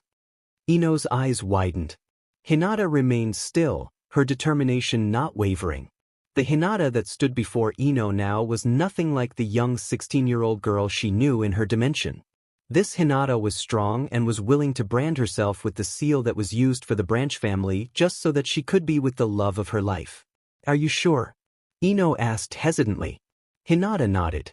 The seal is no longer used as often as in the past. There are actually several branch family members that do not have the seal. I won't allow it to be used like in the past, but this is the only way I can assure the elders that my Byakugan won't fall into the wrong hands. Ino pursed her lips. Hinata was determined and she knew nothing was going to change the Hyuga's mind. Why is the tea taking so long? Naruto's voice suddenly interrupted as he stepped into the kitchen. Ino and Hinata tore their gazes away from each other and looked at him. Sorry, Hinata apologized. We got distracted.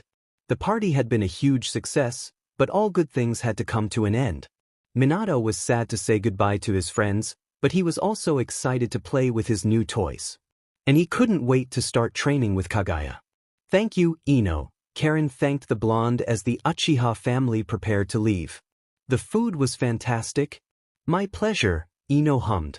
She was glad the party had gone so well. Little Mikoto gurgled in Karen's arms, causing the two women to giggle.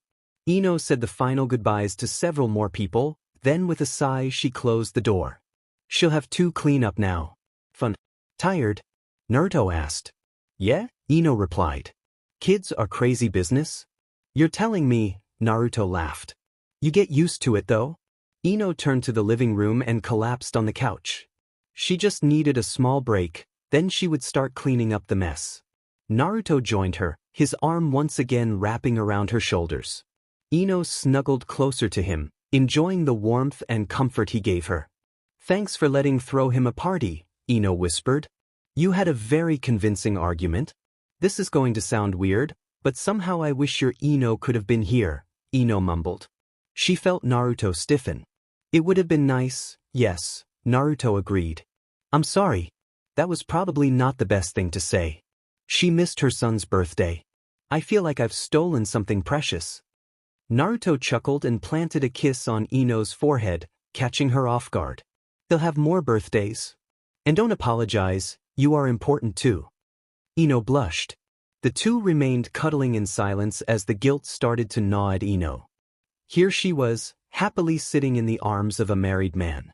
And although he was married a different version of her, she knew it was wrong. And she had to stop herself from falling for him. But that was just the thing. The heart was not easily controlled and she had already fallen in too deep. Letting go was not going to be easy. Confrontations. Karen hummed an old lullaby she still remembered from her days in Kusagakure as she fed Mikoto. The thought of another infant in the household in a few months was daunting, but also exciting. Karen loved all of her children, but she really wished Sasuke's Super SP arm would take a break already. Her poor body. Mommy, mommy. Itachi screamed at the top of his lungs as he came running into the main bedroom. He had a scroll in hand and one of his socks was missing. Karen rolled her eyes. Typical. Itachi always seemed to lose things. Yes? Karen asked as she watched her youngest son jump up and down excitedly. Itachi was very energetic when they were alone, but he always turned into a very quiet, withdrawn and shy boy around others. It worried her from time to time. What if he never fit in? What if he struggled to make friends at the academy one day? What worried her the most, though, was if his name would become a reason for bullying. One of Uncle Naruto's weird masked guys delivered this, Itachi announced as he shoved the scroll under Karen's nose. Oh, Karen exhaled, her eyes narrowing. Masked guys. That meant NB. Karen had already been placed on maternity leave since it was dangerous for a PR Jinanti woman to be out in the field and in line of danger, so a scroll delivered by the ANBU was not expected. Because that scroll could only contain one thing, a top secret mission. Secret enough that Naruto wouldn't even dare to speak to her himself about it, because people could overhear. Is it for Daddy? Karen asked. It was a logical question, since she was on leave and all. No, Itachi replied, your name's on it. Karen frowned. Naruto wouldn't have given her a mission unless she really was the only one who could do it. So it was big and very, very secret. And the ANBU was stupid enough to give the scroll to a child. Which probably meant the scroll was sealed very well or written in code. Okay, Karen sighed, hold on to it for a second. I need to finish feeding your sister. Once Karen finished feeding and burping Mikoto, she put the baby in her crib and took the scroll from Itachi. Itachi knew that scrolls from the ANBU was secret, since Sasuke had been part of the ANBU for several years, so he left the room to go play outside. Karen released the seal on the scroll and opened it. She scanned over the writing and sighed in frustration. It was written in code. She reread the strange combination of numbers and letters, trying to find a clue to how she should approach decoding the message. Naruto would have left the clue for her, because this was not something she could take to the Konoha cryptanalysis team. After rereading it twice more, Karen's eyes halted at a combination of letters that formed a word. Karen frowned, trying to figure out how that would help her solve the code. Something with mind. And then it hit her. Karen smirked as she headed to the study. Naruto had used the classic, page number and line reference code, and the book he had chosen was Mind Matters. Funny, since the book was written by his wife. But as Karen pulled the book off the bookshelf, she couldn't help but feel that Naruto had chosen this book for a reason. Not because it was written by Ino, but because this mission involved her. Did Naruto know something about the transfer she did not? Determined, Karen sat down at the desk, the scroll and book open and ready. She had to quickly decipher the message to get on with the mission and possibly finding out how Ino came into the picture. Sartobi Kanomaru stood quietly under the gates of Konoha, his arms crossed and eyes closed. It was early morning and his team had been assigned a mission. They had agreed to meet at the gates, but he was the first to arrive and none of the others had turned. Good morning, Konomaru, a voice interrupted the silence. Konomaru opened his eyes, surprised to see that Uzumaki Kagaya was the first of the students to arrive. She had been assigned to the mission the last minute upon Konohamaru's request. He felt a three-man team would not be able to pull the mission off. Hey kid, Konomaru greeted with a grin. Kagaya returned the grin. As her godfather, Kagaya had always been close to Konohamaru and it had been a long time since she saw him last. What's the Hokage's kid doing here? Another voice interrupted. Konohamaru and Kagaya turned to face the newcomer. My name is not Hokage's kid, Nara Ryuji. Kagaya huffed, annoyed. Ryuji laughed and poked her forehead. At 16, Ryuji was just newly promoted to Chunin and was a distant cousin of Shikamaru. Like other Nara men, Ryuji wore his hair in a high ponytail and had a goatee on his chin. The only distinctive difference he had from his Nara relatives was his hair, which was blonde like his mother's. Kagaya will be joining us on our mission, Konohamaru stated, watching bemused as Ryuji continued to poke Kagaya, much to her annoyance. Really? Ryuji's eyes lit up. So we can do the Ino Shikacho formation. That would be so cool. Konohamaru rolled his eyes, while Kagaya just smiled. She had worked with Team Konohamaru before, since she had inherited the Yamanaka clan's abilities and Ryuji and his teammate, Cheiza were from the Nara and Akimichi clans respectively, it was logical that they work together. However, she had not been assigned to their team when she graduated because of their age difference. Ryuji and Cheiza were 3 years older than her and therefore they had already been assigned a team. And there were no members of their clans her age, older and younger, yes, but unfortunately none born the same year she was. She often joked that it was a bad year for the Nara and Akimichi clans. Sometimes she wished she could swap teams. She loved Sasuke and her teammates, okay, maybe Mato Wataru was a bit annoying, but Kagaya sometimes looked at her mother and Shikamaru, as well as other members of the 3 clans and felt jealous. She wanted those bonds too. Kagaya was snapped out of her deep thoughts when Cheiza arrived. Cheiza was short and plump with lilac-colored hair cut into a bob and dark eyes. She did not have facial markings on her cheeks like others in her clan, rather she had red markings accenting her eyes. She smiled when she spotted Kagaya. Thank goodness you're here, Cheiza said. These boys drive me insane. What's that supposed to mean, Cheiza?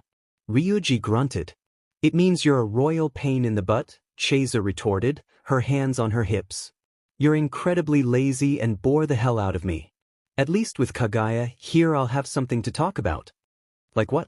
Fatty foods. Ryuji asked with a snort. Chesa narrowed her eyes dangerously and clobbered him over the head. Now you too, Kanomaru scolded, although his eyes were sparkling with humor. Stop it. We have a mission and teamwork is important. Now you sound like Kana. Ryuji ummed. She's always muttering about teamwork? Of course she is, Chesa snorted. She's Hataki Kakashi's daughter, you blithering idiot. Konohamaru sighed. These two were never going to change. Kagaya just laughed at the scene before her. She had witnessed it countless times before, but their bickering never got old. Noticing that time was getting ahead of them, Konohamaru cleared his throat, immediately causing the bickering to cease. Chesa and Ryuji turned to face him, both red in the face. Good, glad that still gets your attention, Konohamaru said. I will now explain the details of our mission as well as our battle strategy if we are attacked. Yes, Ryuji, the Ino Shikacho formation is part of the strategy, so stop hopping so excitedly. Chesa chuckled under her breath as Ryuji stopped hopping and blushed. She never quite understood how such a lazy idiot could have so much energy at the same time. When he was overly excited, it reminded her of their former teammate. Chesa sighed and shook her head. No, she was not going to think about that right now. Once Konohamaru explained the mission, the team was ready to depart. While Chesa and Kagaya exchanged pleasantries while traveling, Konohamaru and Ryuji agreed on a sparring challenge once the mission was over, although Ryuji tried to worm his way out of it at first. As Konoha faded behind them, Kagaya could not help but get the feeling that the mission was going to be fantastic.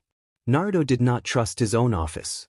It was very possible that it was wired and that the High Council was listening in or watching him. He had to be very careful with what he did and what he shared, because they could not know that he was onto them. So when he decided to talk to the messenger who had revealed the truth to him, he told him to meet him at the Nara estate instead. It was not a place likely to be tapped and Shikamaru had offered the place to Naruto to use to his liking. What will happen to me, sir? The messenger asked nervously after Naruto told him to sit down. They were in the basement, a secret room that only the Naras and now he knew about. Well, you will have to be tried for treason, Naruto stated, noticing the poor man stiffening in response. Naruto sighed.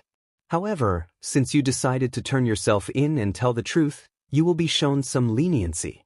But you still have to be tried. And you might still be sent to prison. But your sentence might be lowered. I see, the messenger mumbled. I suppose I can live with that. What do you need from me today? Information, Naruto replied. Tell me as much as you can. Are they threatening you? The messenger nodded. Naruto's eyes narrowed. What exactly did they threaten you with? Naruto asked. My wife's safety, sir. And my children's future as ninja. That is not their decision, nor part of their power, do you understand? Of course, sir. I know that you always have the final say when it comes to retiring ninja, but they made a convincing argument. And they could easily kill my wife. They are all ninja themselves. Not for much longer, Naruto grumbled bitterly. His fists tightened. The more he learned about his supposedly loyal High Council, the more disgusted he became. He was certain that one or two on the council were running the whole operation and they would suffer the most severe punishment. Maybe even execution, if the situation calls for it. Because from what the messenger said, these people have killed. And murderers were not given any leniency. What letters did they intercept? Naruto changed the subject. Quite a variety, sir, the messenger responded. Mostly those regarding alliances and the safety of our village. Like the ones you sent to Lady Shizuka in Nadeshiko village. They were discussing the future of the prisoner Jugo. The council deems him unstable and a danger to the village.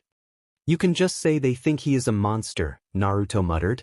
The messenger looked down, ashamed. What else? Have they intercepted any that go to Suna? Yes, sir. Bloody BSTRDS. Is the Hyuga elders aware of the council's corruption? I do not know, sir. Should they? Naruto's eyes narrowed again. I do not know. The Hyuga elders and I have never seen eye to eye, so it is possible they are in on it too. You know nothing about the Hyuga clan. The messenger shook his head. Naruto made a mental note to arrange a meeting with the Hyuga elders as well. He didn't trust them, he never had. They refused to abolish the cursed seal. Hinata had made it possible to be used less than in the past, but it had not been eradicated from tradition completely. The Hyuga elders refused to let Hinata move to Suna as well. It was starting to grate on his nerves, and as Shikamaru constantly warned him, it could lead to a war between Konoha and Suna.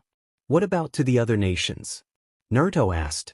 The council are wary of the other nations, the messenger admitted, and because of that they made sure all letters were delivered. They did not want them to become suspicious of their movements. It could ignite a war. All of this can start a war, Naruto barked. This has to stop and before it reaches the ears of the other nations. We may be at peace and have an alliance, but conflict is still there. I know, sir. Naruto sighed and rubbed his temple. All his life he had dreamed of becoming Hokage. He had wished to be acknowledged, to be treasured and accepted by the village. He had all of that, he had the power, the respect and the love. But with this job came great responsibility and sometimes he felt like he couldn't handle it. How on earth did his father do it? Or the third before him? Heck, how on earth did Senju Hashirama pull it off right at the beginning, where it was all bad BLD and animosity? And just as it felt like he had lost all hope, an idea suddenly hit him. The High Council were, in essence, a bunch of cowards. There was one thing they always openly opposed about him because they feared it. They feared it more than they feared him. Naruto grinned. It was time to find Kurama. It was not her first time visiting this particular part of the shopping district. Karen stood arms crossed in front of the small house that served as a store as well as a home. It was eerily quiet, which she had not expected. The owner of the house barely left, at least according to Naruto's report on the mission scroll. With a sigh, Karen pressed her ear against the door, listening intently while also trying to pick up any hints of chakra. Nothing. The house was empty. Frowning, thinking this was far too easy, Karen jumped up onto the roof and moved to the back. Behind the house, tucked between the other buildings, was a small garden. It was tiny, barely big enough to allow the growth of a tree, but it was big enough to grow some small plants. Karen checked for any threats or curious eyes, then jumped down into the garden.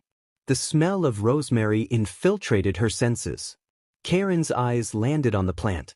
It was the only plant she recognized in the whole garden. The rest all looked like exotic shrubs that should belong in a tropical forest. Karen leaned closer to a plant bearing dark purple and green leaves and gently touched it. How on earth did someone ever manage to grow these strange plants in such a small space? Karen made a mental note to mention this in her report to Naruto. Karen plucked a leaf from the plant and tucked it into her weapons pouch. A botanist might be able to tell her the plant's name and origin. Karen moved to the glass door that led into the house. She peered inside, once again checking for any signs of life. None. This was way too easy and it was making her nervous. Still, Karen swallowed the unease and checked if the door was unlocked. It was. She stepped inside and the smell of lavender bombarded her. First the rosemary, now lavender. Karen scanned her surroundings. She was in the bedroom, the only one judging by the size of the house. And it was filthy. The bed was unmade, clothes were strewn all over the floor and the walls were covered in marking, scratches and writing. Karen frowned and stepped closer to the wall on her right. She lifted her arm and traced her fingers over some writing, trying to make sense of it. The mind. Infiltrate. Beast. Karen's fingers froze over the word Kazekage. What did Gar have to do with this? Oh wait. It might not refer to him, but one of the previous Kazekage. Karen moved along the wall, reading more of the strange disjointed words and sentences, hoping to be able to find a link. Karen moved around the room. There were so many strange things carved into the walls. And not just words, pictures as well. Mostly diagrams which she could not understand because almost none of them had a key or any labels. These diagrams were clearly drawn to only make sense to the person who drew them. Karen was now on the other side of the room and the wall before her was empty. No scribbles, words or diagrams were present. The wall was bare, except for one painting. She lifted her gaze to see what the portrait featured and gasped. Karen closed her eyes and opened them again, as if trying to discern if it was a trick, but the portrait remained the same. I see you found my most treasured possession, a voice hissed. Karen spun around and came face to face with the blank white eyes characteristic to a member of the Hyuga clan. Karen frowned. How on earth did Astra come in without her noticing? How is this possible? Karen asked, her hand slowly creeping to her weapon's pouch in case she had to defend herself. Astra smiled wickedly. What exactly are you referring to? The fact that I can evade your unmatched sensory skills, or the fact that I have a portrait of the Hokage hanging in my room? Both. You know, Astra began as she slipped inside the room and closed the door behind her. I like you back where I come from. You were known as Uzumaki Karen, cousin of the Hokage. And you were worshipped. Karen narrowed her eyes. What do you mean, where I come from? I thought that was obvious by now, Astra pointed out. A different dimension. Karen attempted to guess. Astra's smile widened as she moved around the room, Karen also moving to keep her in sight. Astra stood by the door leading to the garden now, her gaze focused on Karen and her feral smile still in place. Very good, Astra hummed. You learned something from that blonde beach. Or should I say beaches, since there's two of them now. Karen's eyes flickered to the painting again. That's Hinata with Naruto, isn't it? Yes, Astra replied as she locked the glass door. Karen pulled out a kunai, knowing that things might get ugly now. Uzumaki Hinata, the bravest woman that ever lived. She gave her life, to save Konoha.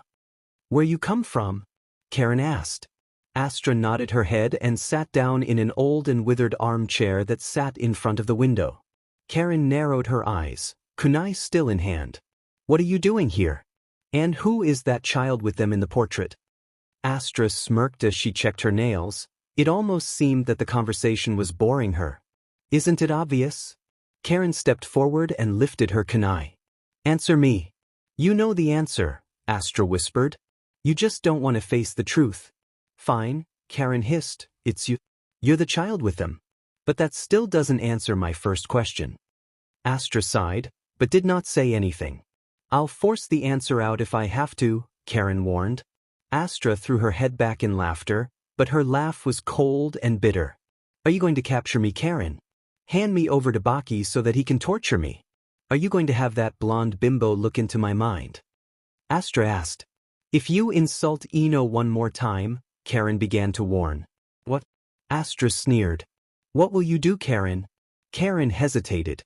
She wanted to grab the woman before her and knock her unconscious, take her to Naruto, but something wasn't right. Astra had made it very easy for Karen to infiltrate her house. And how on earth did Astra manage to hide her chakra that Karen could not sense her at all? Because Astra was right, Karen's sensory skills were unmatched. Not even Beniko had the same level of sights as she did. And Astra was very calm for someone who has found a kunoichi sniffing around in her house. No, something was very wrong. And then it hit her. Karen blinked, her vision suddenly going blurry. She stumbled forward, grabbing onto the bed's post for support. The kunai slipped from her grasp and clattered loudly on the wooden floor. Karen tried to regain her balance, but the world was spinning wildly around her. What have you done to me? Karen demanded angrily. Oh, just a little concoction of mine, Astra hummed. It's a herbal mixture straight from my garden. It won't kill you, just put you to sleep. Karen frowned. But that's impossible. How on earth did Astra get it into her system? They had not stepped near each other, not crossed blades. I burn it, Astra stated, as if she knew what Karen was thinking. Every night I burn it in my room, just in case someone wants to come snooping. Karen snorted. Then will it not affect you too? Ah, Astra laughed as she stood up and approached Karen. That's the beauty of it. I'm immune.